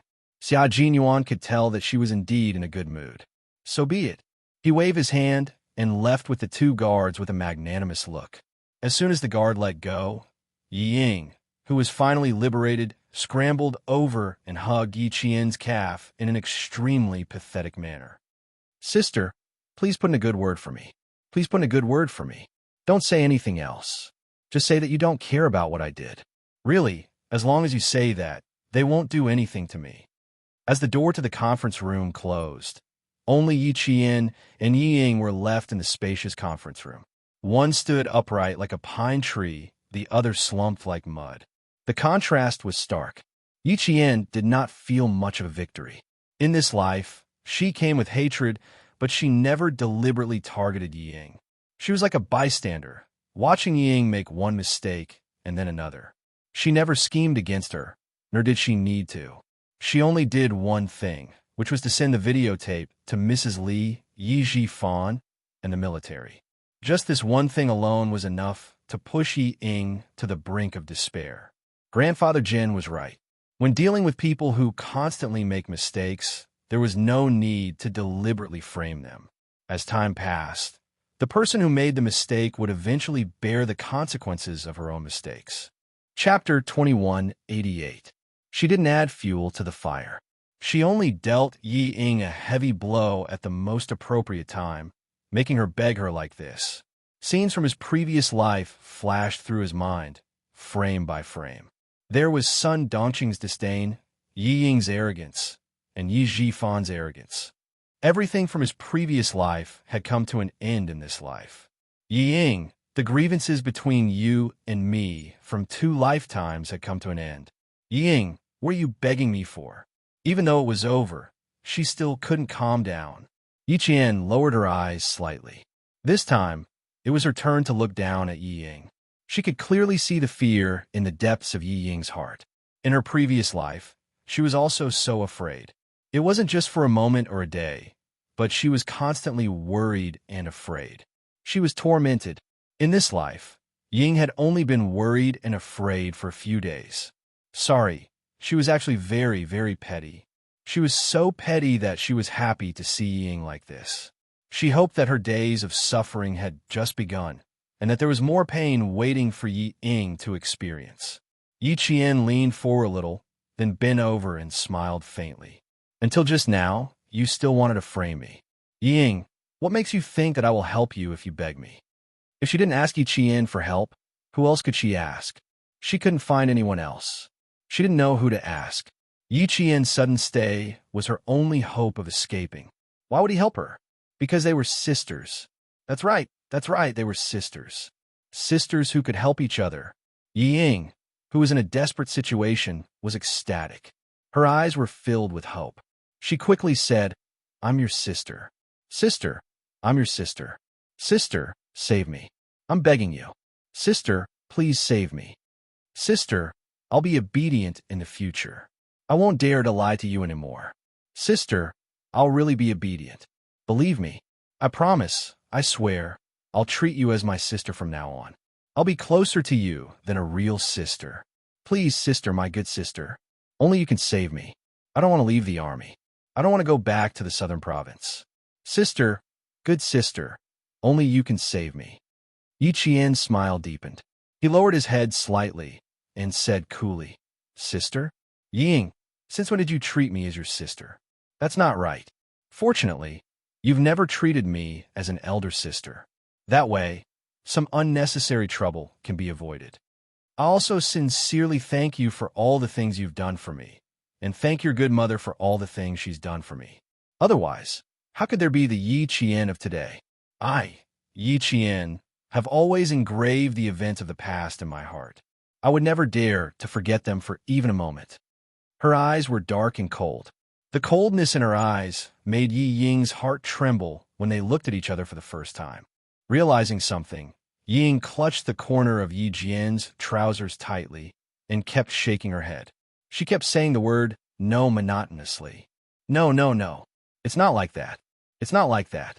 I've already begged her to let me go. Why isn't she satisfied? Ying couldn't figure it out. She cried until her tears and snot mixed together. She sat there paralyzed, but she didn't dare to let go. She was afraid that if she did, Yi Qian wouldn't care about her anymore. Sister, is it because I haven't asked for enough? Is it still not enough? Sister, I'm begging you. I know I'm wrong. Really, I'm really wrong. It's all my fault in the past. I made you suffer so much. I'm really wrong. Can you forgive me?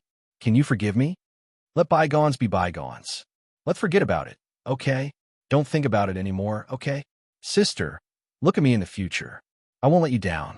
Chapter 2189. I've never begged anyone before. You know that I've never begged anyone before.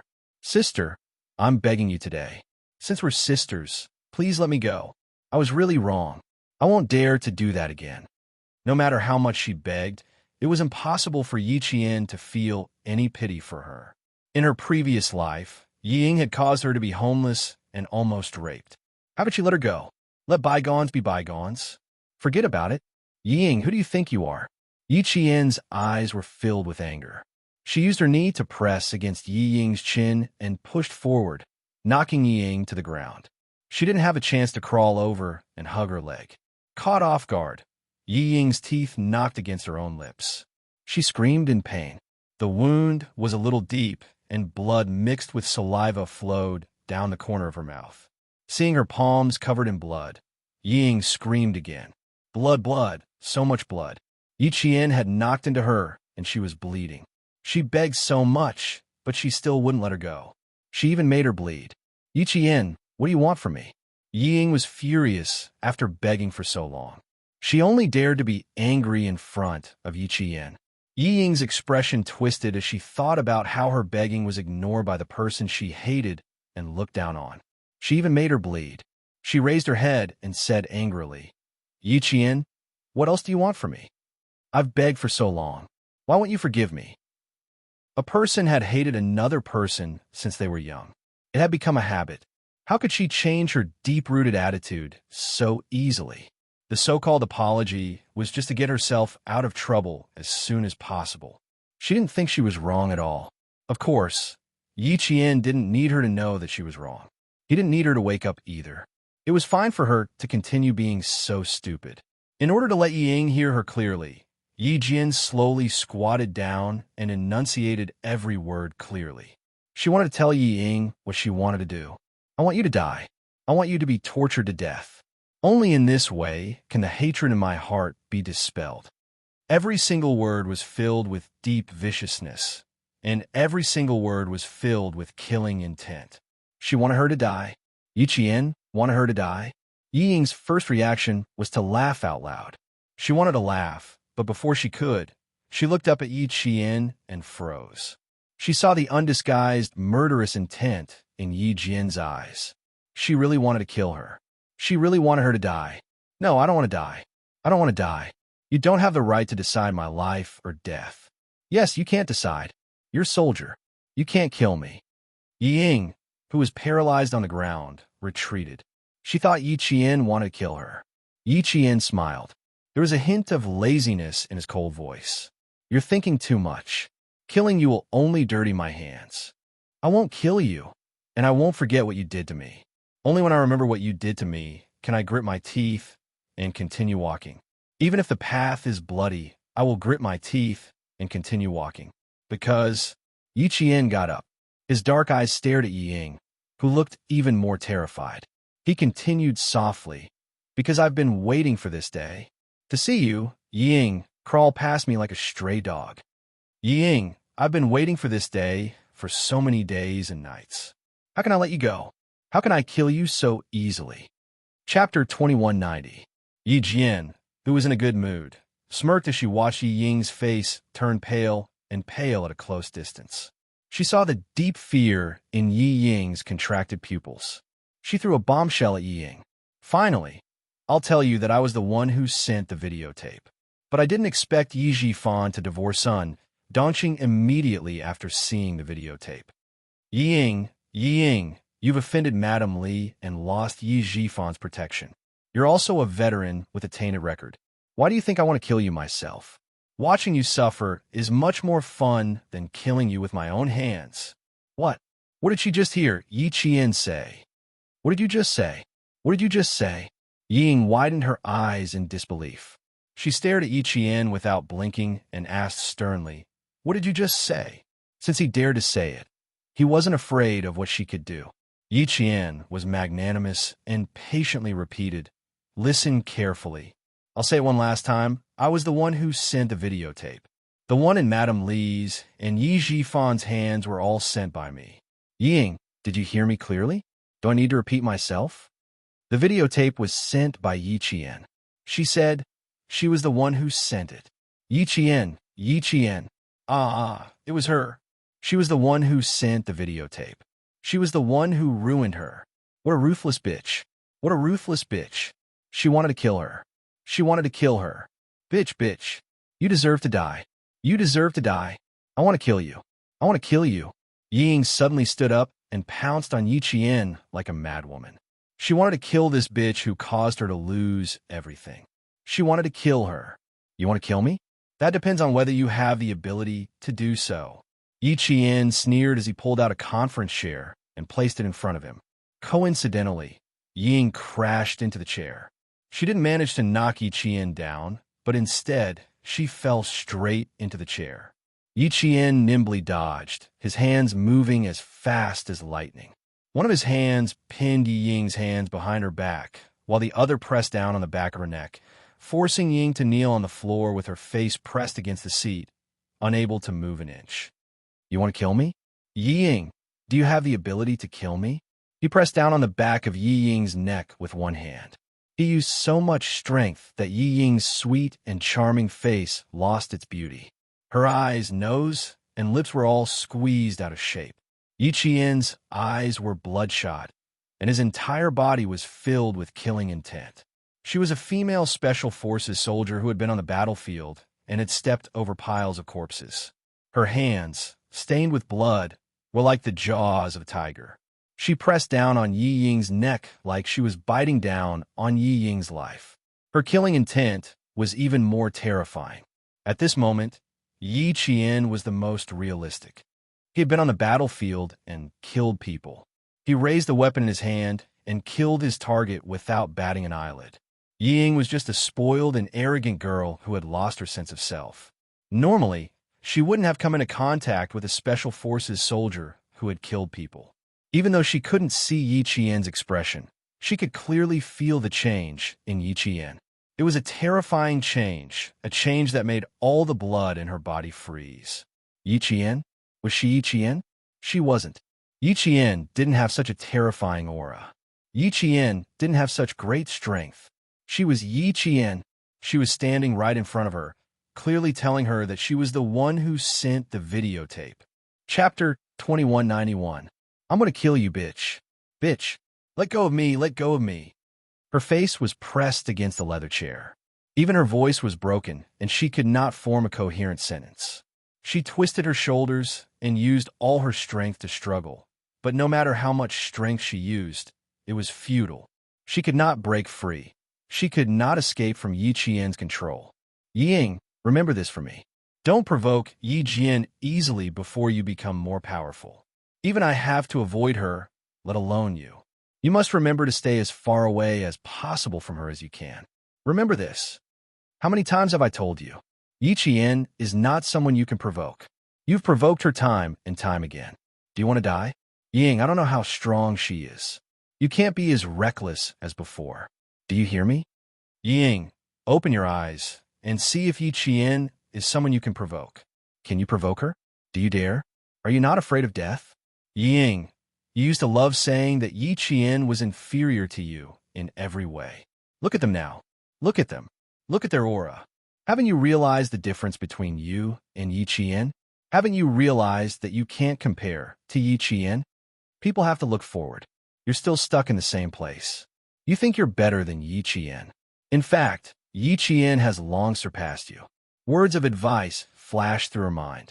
Ying was in so much pain that her whole body twitched. In fact, Yi Qian has long surpassed you. Is that so? Is that so? No, it can't be. How could she have surpassed me? If she hadn't sent the videotape to Mrs. Li and her father, how could she, Ying, be worse than Yi Jian? It can't be. She is better than Yi Qian. She has always been better than me. Let go. Bitch, let go of me. I'm going to tell Mrs. Li that it was you who sent the videotape. You're the one who set me up. Once again, Ying relied on her own imagination to complete her self-repair. The numb Ying struggled harder. She wanted to leave this place. She wanted to go home. She wanted to go home. Yi Qian chuckled softly. That's right. I sent the videotape. You could tell Madame Li about it. Madame Li is such a prideful person. How could she have known that she would be deceived by you? How angry must she be? Go and find her, Ying. I can take you to her now and tell her that I sent the videotape. Then I'll tell Mrs. Li that the content is true. Ying, I've tolerated you for too long. I've waited until today. Do you think I'll give you a chance to turn things around? I will never give you a chance. Live well, Ying. I wish you a more miserable life. Save me, please come and save me. Quickly come and save me. She was so scared of Yi Qian. It was too scary. She was too scary. If she couldn't look for Madame Li, who could she look for? Who else could she look for to save her? No one can save you, Ying. I've waited for your whole family to suffer for so long. There were several times when I wanted to just kill all three of you. I've tolerated it. I've tolerated it. I've tolerated it for so long. I've finally waited for this day. Do you think I'll let you go? Ying, open your eyes wide and take a good look at your own ending. I won't kill you. Killing you would be no different from killing an ant. Yi Qian's fingers gripped the back of her neck tightly. He growled in a low voice. There's no sense of accomplishment in breaking your neck. I'll keep you alive and watch you suffer. That's the only way to appease my hatred. Chapter 2192. He was no longer hiding his murderous aura and his coldness. Ying was frightened. I want to go home. Oh, I want to go home. Dad, save me, save me. Ying was so scared that her whole body was trembling. She cried so much that her eyelids were so swollen that she couldn't open them. She was not as good as Yi Qian. She was not as good as Yi Qian. She couldn't accept it. How could she accept it? She couldn't accept it. She couldn't accept it. How could she lose to a bastard, a bitch? How could she lose? This time, Ying couldn't even let her imagination numb her. Facing Yi Qian, who was full of murderous aura, she was scared. She was scared from the bottom of her heart. Little fox, we can go now. The tightly shut meeting room door was pushed open and Xia Jinyuan's tall figure appeared at the door. He wasn't surprised at all when he saw the scene in front of him, as if he didn't notice anything. He looked at Yi Qian gently and said, "Exactly 10 minutes." After saying what needed to be said, Yi Qian let go and clapped his hands in disdain. Before he left, he said something that made Yi Ying's hair stand on end. Your retribution has just begun. Yi Jifan doesn't even acknowledge you as his daughter. Ying, you will live a life worse than a rat in the gutter. Worse than a rat in the gutter. She would live a life worse than a rat in the gutter? She might as well be killed. No, no. She had to find her father to save her. Only her father could save her now. She had to ask her father to beg the deputy chief of staff Du, Madam Lee, and them to save her. Dad, I was wrong, I was wrong. Yi Ying, who was sitting in a daze, thought of her father. She suddenly got up and rushed towards the meeting room door. Before she reached the door, two guards rushed in. One of the guards reacted quickly and grabbed Yi Ying's shoulder with one hand. He threw Yi Ying to the side and pinned her to the ground. She wanted to ask Yi Jifan for help, but she didn't know that Yi Jifan was calmly explaining to Madam Li, who had just walked out of the military headquarters. I'm very sorry, madam. My relationship with Sun Dongqing has actually been broken for a long time. Because of some things, it was delayed again and again, and we only got a divorce now. Ying didn't follow me. She willingly followed Sun Dongqing and told me that she wanted to take her mother's surname. I was very disappointed and sad, but I agreed to let her take her mother's surname. I spent the whole afternoon trying to change her surname. It's not that I want to hide it, but I just finished the divorce procedures this morning. There are too many things that need to be settled. I was thinking of contacting you and Deputy Chief of Staff Du after Ying changed her surname to Sunning. Mrs. Li was infuriated by his casual tone. She suppressed her anger and shouted, Director Yi, do you want to tell me that Ying has nothing to do with you from now on? You could say that. I was too disappointed in her. I worked so hard to raise her. Who would have thought that, sigh? Yi Jifan sighed heavily. There was an indescribable sadness in his voice. Madam Li sneered. What a heartbroken father. She didn't expect that he would be so heartless to his own daughter. Very well. I will remember what Director Yi said today. Ying, no, she's called Sunning now, right? She made me, Li Chengluan, lose so much face. I will definitely settle this account with her. I hope that Director Yi won't show up at that time. Hearing this, Yi Jifan, who was nervous, adjusted his breath slightly and replied, I can promise you that I will never interfere in Sun Ying's affairs. Chapter 2193. Yi Jifan divorced Sun Dongqing in a hurry and made himself clear. He was afraid that Mrs. Li would take her anger out on him. When he received Mrs. Li's call, he was even more nervous than when he was in the provincial committee meeting. When he heard Mrs. Li's cold and deep voice, he felt that his heart was about to jump out of his throat. He even held his breath for fear that Mrs. Li would notice his fear. When Yi Jifan said that he would no longer interfere in Yi Ying's affairs, he heard Mrs. Li sneer softly. He didn't know what she meant.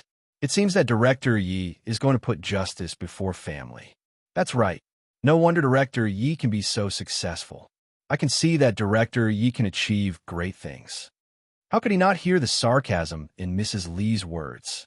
If Yi Ying could be supported by the wall, listen to his arrangements, and not make trouble outside, how could he really be willing to cut off their father-daughter relationship? After all, she was his daughter, and half of his blood flowed in her veins. He had arranged all the paths for her. Every path was a broad road. With his protection, she would definitely achieve great things. But Ying was a piece of mud that couldn't be supported by the wall. No matter how good the path he paved was, she would only walk on a rotten path. He spent so much effort to cultivate her, but in the end, she didn't recognize him as her father. She was indeed his daughter. She was so ruthless. Forget it. Since she didn't recognize him, why should he recognize a stupid daughter? He couldn't afford to offend the Li family.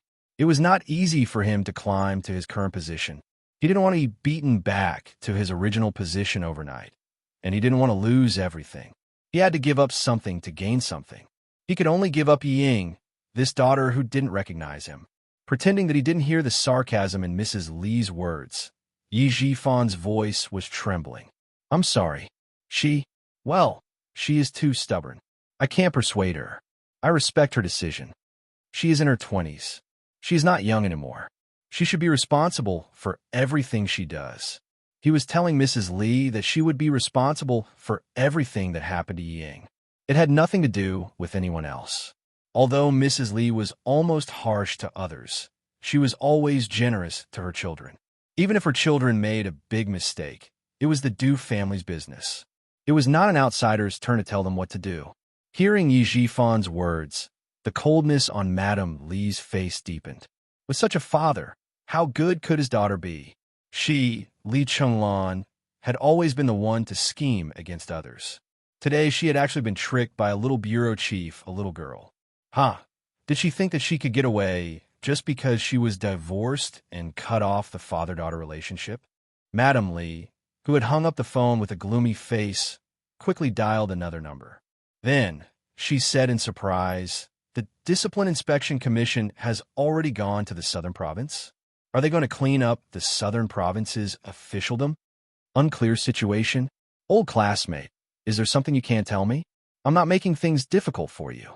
If you don't tell me, can I force you to tell me? I'm calling you today for no other reason than to tell you to investigate a bureau chief with a surname in the Southern Province's Urban Construction Bureau. I just want to mention to you that since the Discipline Inspection Commission has already gone to the Southern Province, you should investigate thoroughly." Madam Lee had a wide network of contacts. She knew some important officials, more or less. When she learned that the Discipline Inspection Commission had gone to the Southern Province, she greeted her old classmate and chatted for a while with a smile. Then, she arranged to have a meal before hanging up the phone. Chapter 2194. After making 2 calls, Mrs. Lee sat in the car and waited for the Deputy Chief of Staff Du and Du Jiai to come out. She waited for about 10 minutes, but they didn't come out. Her patience was running out. She dialed the Deputy Chief of Staff Du's number. The Deputy Chief of Staff Du didn't have time to answer the call. He gave his phone to the guard and answered the call from the General Staff Department with sweat on his forehead. "It's my fault. I accept all the punishment from the General Staff Department, and I will deeply reflect on my mistakes. I understand. I have realized that I made a serious mistake. Okay, I'll be right back." The call from the Chief of Staff Du made the Deputy Chief of Staff Du's face even colder. He didn't expect the news about the recruit Yi Ying to reach the Chief of Staff Du's ears so quickly. He didn't dare to shirk the responsibility. It was indeed his fault. It was he who saw Yi Jifan's resume and roughly looked at the information he submitted. He didn't investigate further and directly opened the back door for Yi Ying. He told the Beijing government group and specially recruited Yi Ying into the army. Who would have thought that the information he was looking at turned out to be information that Yi Jifan had tampered with? Even his wife's side hadn't been investigated. He was careless and almost made a big mistake. Luckily, Ying only joined the army for half a day. The files, stubs, and enlistment information were not officially entered into the Army's management system. He only needed to delete all the paper information. Luckily, the bad influence of the situation was minimized. Otherwise, he would be publicly criticized in the next Army meeting. Thinking that the Chief of Staff Du mentioned his wife on the phone and asked if she also wanted a position in the General Staff Department. The Deputy Chief of Staff Du hung up the phone and didn't notice Du Jiai waiting for him outside. He quickened his steps and left the military headquarters with a gloomy face. This was not a good thing. It was clearly telling him that his wife had interfered too much. Because of Yi Ying, the whole family was going to be in a mess. Du Jiai could already see that the Deputy Chief of Staff Du's face was not good. She jogged to catch up with him and said softly, "Dad, Mom is waiting for us outside. Tell your mom that I have to go to the General Staff Department right now." The General Staff Department called just now. Yi Ying's incident has already reached them. Deputy Chief of Staff Du, who was walking with big strides, felt like he was walking with the wind. Along the way, the air felt heavy. "Also, pass a message to your mother. The General Staff Department asked me if I want to give your mother a position." Du Jiai's face paled. She immediately identified a position for her mother. Things had really gotten out of hand this time. Seeing that the Deputy Chief of Staff Du had walked far away, she hurriedly chased after him. She had to go out and tell her mother that her father was in trouble. "I don't want to go back. I don't want to go back. I want to see Madam Lee. I want to see the Deputy Chief of Staff. They were the ones who allowed me to enter the capital political group. It has nothing to do with me. I don't want to. Du Jiai, who had caught up with him, suddenly heard Yi Ying's heart-wrenching screams from behind.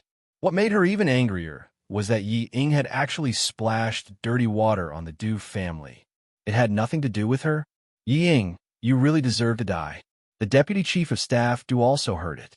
He deliberately slowed down his pace and waited for Xia Jinyuan and Yi Qian, who were preparing to leave the military headquarters. Without much interaction, Xia Jinyuan and Yi Qian stopped and saluted him. Then they calmly left under his gaze, leaving behind the two calm and dignified figures of the Du family. Chapter 2195. I didn't expect this. I really didn't expect this. The deputy chief of staff, Du, murmured. He didn't expect Xia Xinhui's son to be so successful. He was no longer as frivolous as he was when he was young. The darkness in his eyes deepened. Du Jiai didn't say anything. When she saw Xia Jinyuan, she subconsciously turned sideways and hid behind the deputy chief of staff. She didn't straighten her back until Xia Jinyuan and Yi Qian left. She didn't know why, but she couldn't act freely in front of Xia Jinyuan. It was like that in the past, and it was still like that now. Du Jiai, who was secretly resentful, gritted her teeth and only dared to glance at the tall and slender figure from the corner of her eye. Her expression was half angry and half angry.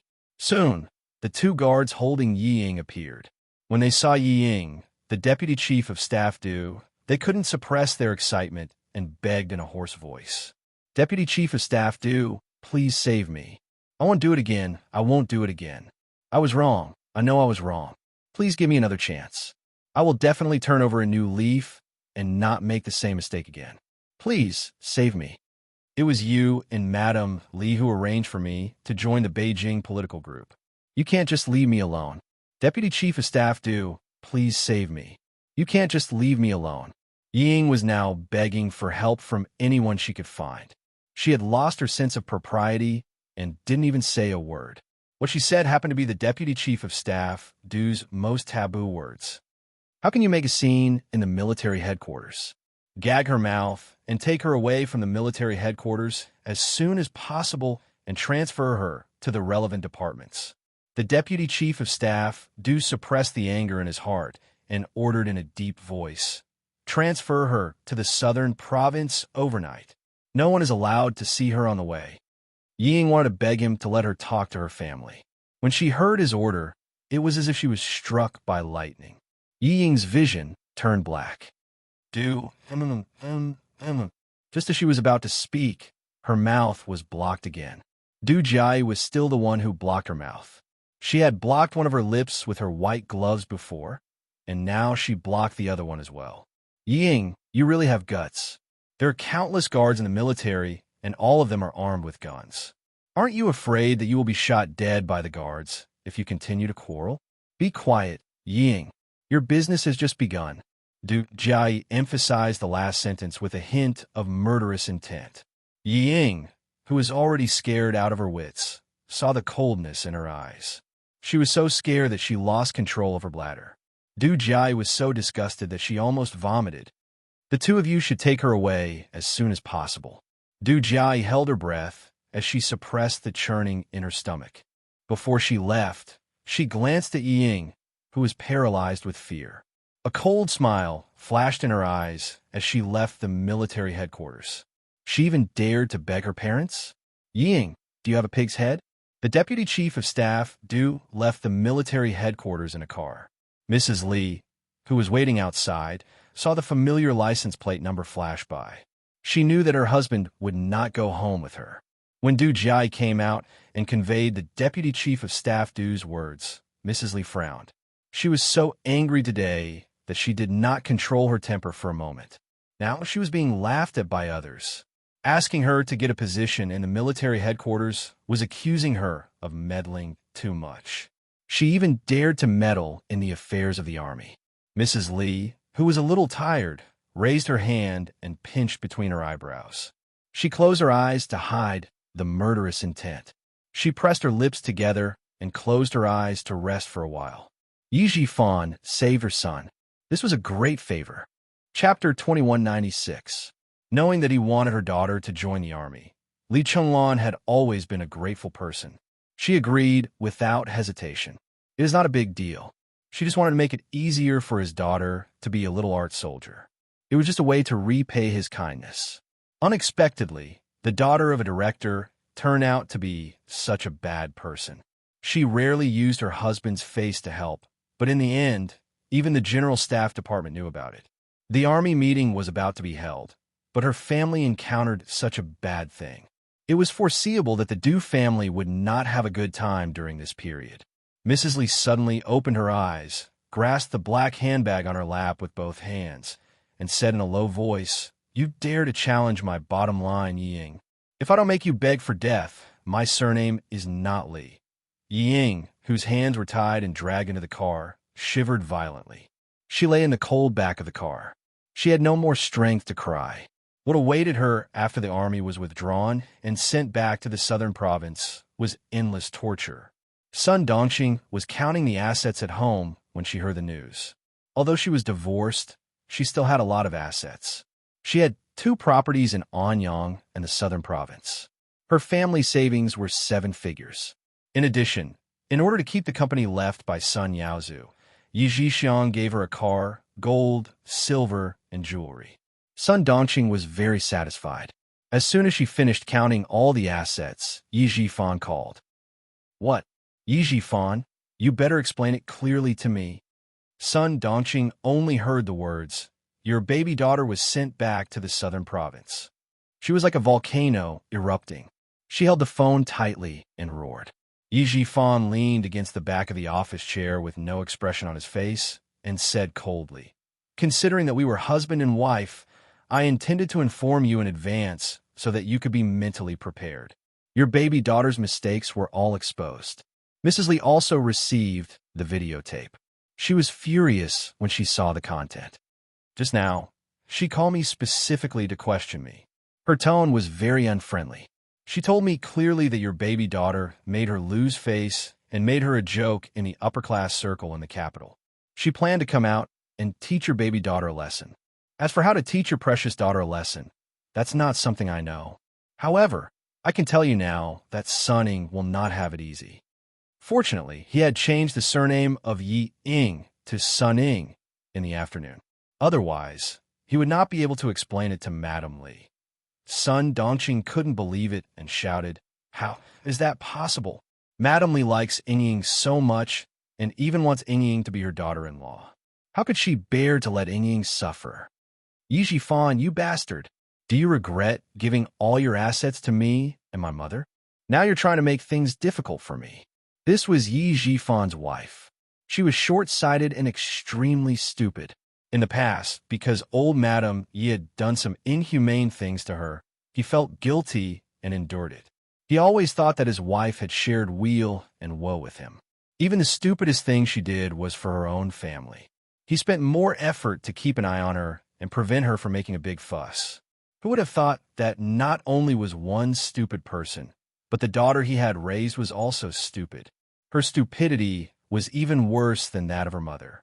She thought that she was infallible and could not tolerate even half a grain of sand.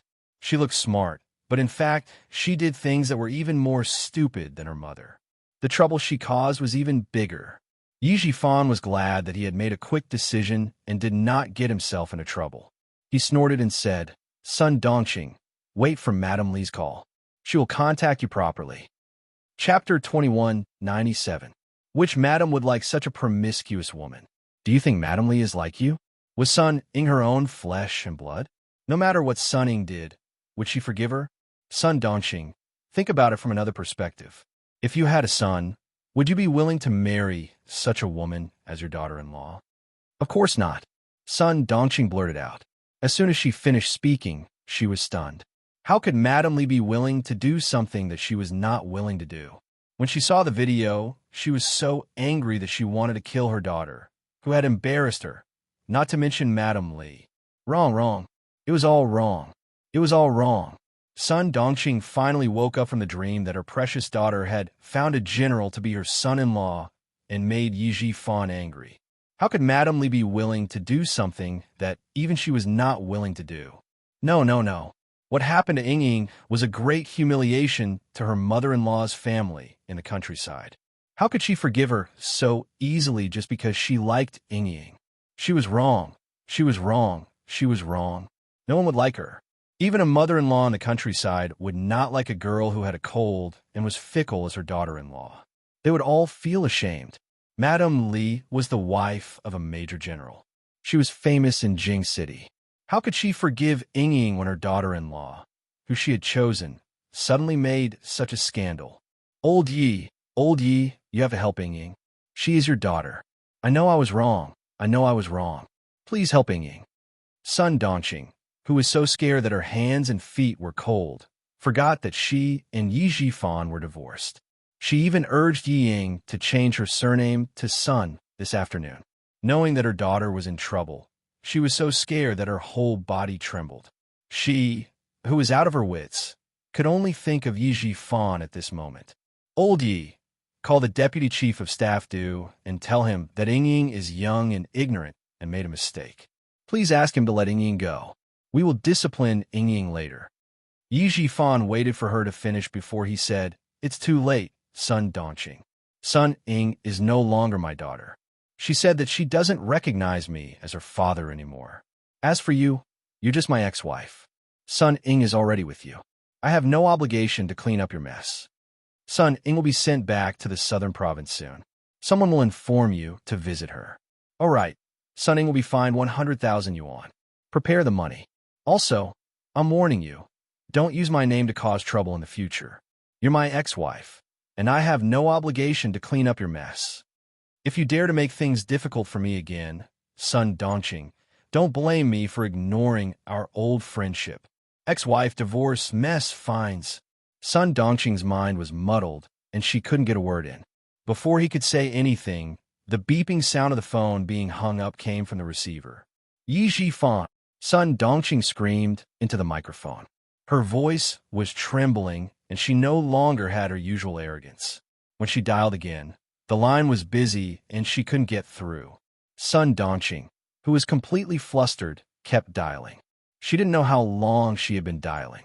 Knowing that there was no hope, she hung up the phone and sat on the cold tile floor, wailing.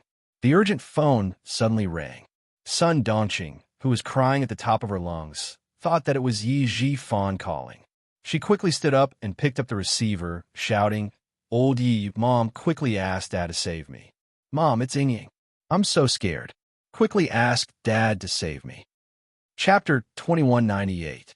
When Sun Dongqing heard her daughter's heart-wrenching screams, she was scared out of her wits. "What's wrong, Ying? Don't be afraid. Mom is here. Mom is here. My baby, don't be afraid. Let's talk slowly. Mom is here." Sun Dongqing was indeed very good to her daughter. No matter what her daughter did wrong, as a mother, she would forgive her in the end. "Mom, go and find Dad. Yi Qian set me up. She was the one who sent the videotape. Mom, she was the one who sent the videotape to Dad and Madam Li. She was the one who set me up. Mom, go and find Dad. Doesn't he know the director of the Public Security Bureau? Ask Dad to make a call. I don't want to go to jail. I don't want to. Mom, I was really set up by Yi Qian this time. I hate it. I really hate it. Mom, it's all her fault. It's all her fault. Mom, I'm so scared. I don't want to withdraw. I don't want to be sent back to the southern province." Save her? Who would save her? Who would save her? She didn't even recognize her father and change her surname to Sun. Who would save her daughter? Who would save her? Don't be a soldier anymore, Ying. Let's not be a soldier anymore. Let's go back to the southern province. Yi Qian couldn't hurt you. How could she hurt you? My dear daughter, don't be afraid. Let's come back first. Sun Dongqing didn't dare to say that Yi Jifan didn't recognize her daughter anymore. She didn't dare to say that she had to change her surname to Sun Ying from today onwards. She was afraid that her daughter would suffer a greater blow if she said it. "I won't come back, Mom. I can't come back. If I come back, Yi Qian will look down on me. I will never bow down to her in this lifetime. Mom, get Dad to pick up the phone. I want to talk to him. I want to tell him how hateful Yi Qian is." Sun Ying didn't know what happened in the southern province. She saw Yi Jifan as her last hope. Other than her father, no one else was willing to save her. "My poor daughter," Sun Dongqing, who also couldn't contact her ex-husband, wailed. "Ying, your father isn't home. He's not home. Go back to the southern province first. We'll make plans after you're back." It would be great if she could return to the southern province. At least she could accompany her daughter. It wasn't easy for Sun Ying to get in touch with her family. How could she give up so easily? She strained her hoarse voice even harder. Her voice was sharp and piercing. "No, I'm not going back to the southern province. I want Yi Qian to die a horrible death. I want her to die a horrible death. Admit defeat, Ing Ing. Let's admit defeat. We can't win against her. We can't win against her. Without her husband to rely on, how could they make things difficult for Yi Qian? Making things difficult for Yi Qian, who is already high and mighty. Sun Dongqing, who had lost the protection of her ex-husband, suddenly came to her senses. In order to know the news of her daughter, she made countless calls, but no one answered. Even when her fingers were about to swell, no one answered. Only then did she realize that without Yi Jifan's protection, she was nothing. Sun Ying, who still didn't know that her surname was Sun, screamed crazily. Why can't we win against her? Why can't we win against her? Daddy is here. How can we lose to an orphan bastard? Orphan? Yes, Yi Jian was an orphan, but she had too many people who were willing to help her. There were too many of them. Sun Ying, wake up. Mom, please wake up. We have nothing left. We have nothing left. Even you, from today onwards, your surname will be Sun. Sun Ying, accept your fate. Let's accept our fate. What? How did she become Sun Ying? No, she was Ying. How could she become Sun Ying? Chapter 2199. Your father and I are divorced. We got divorced this morning. Ying, have you forgotten? You wanted me to divorce your father. He won't care about us anymore. It's useless to look for him. We can only accept our fate.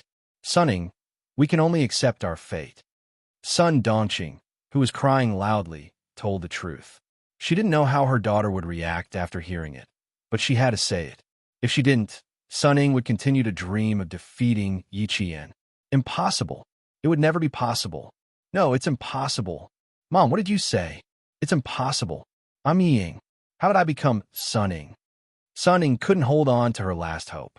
She couldn't hold on to it anymore. Yi Jifan was her last source of confidence and hope.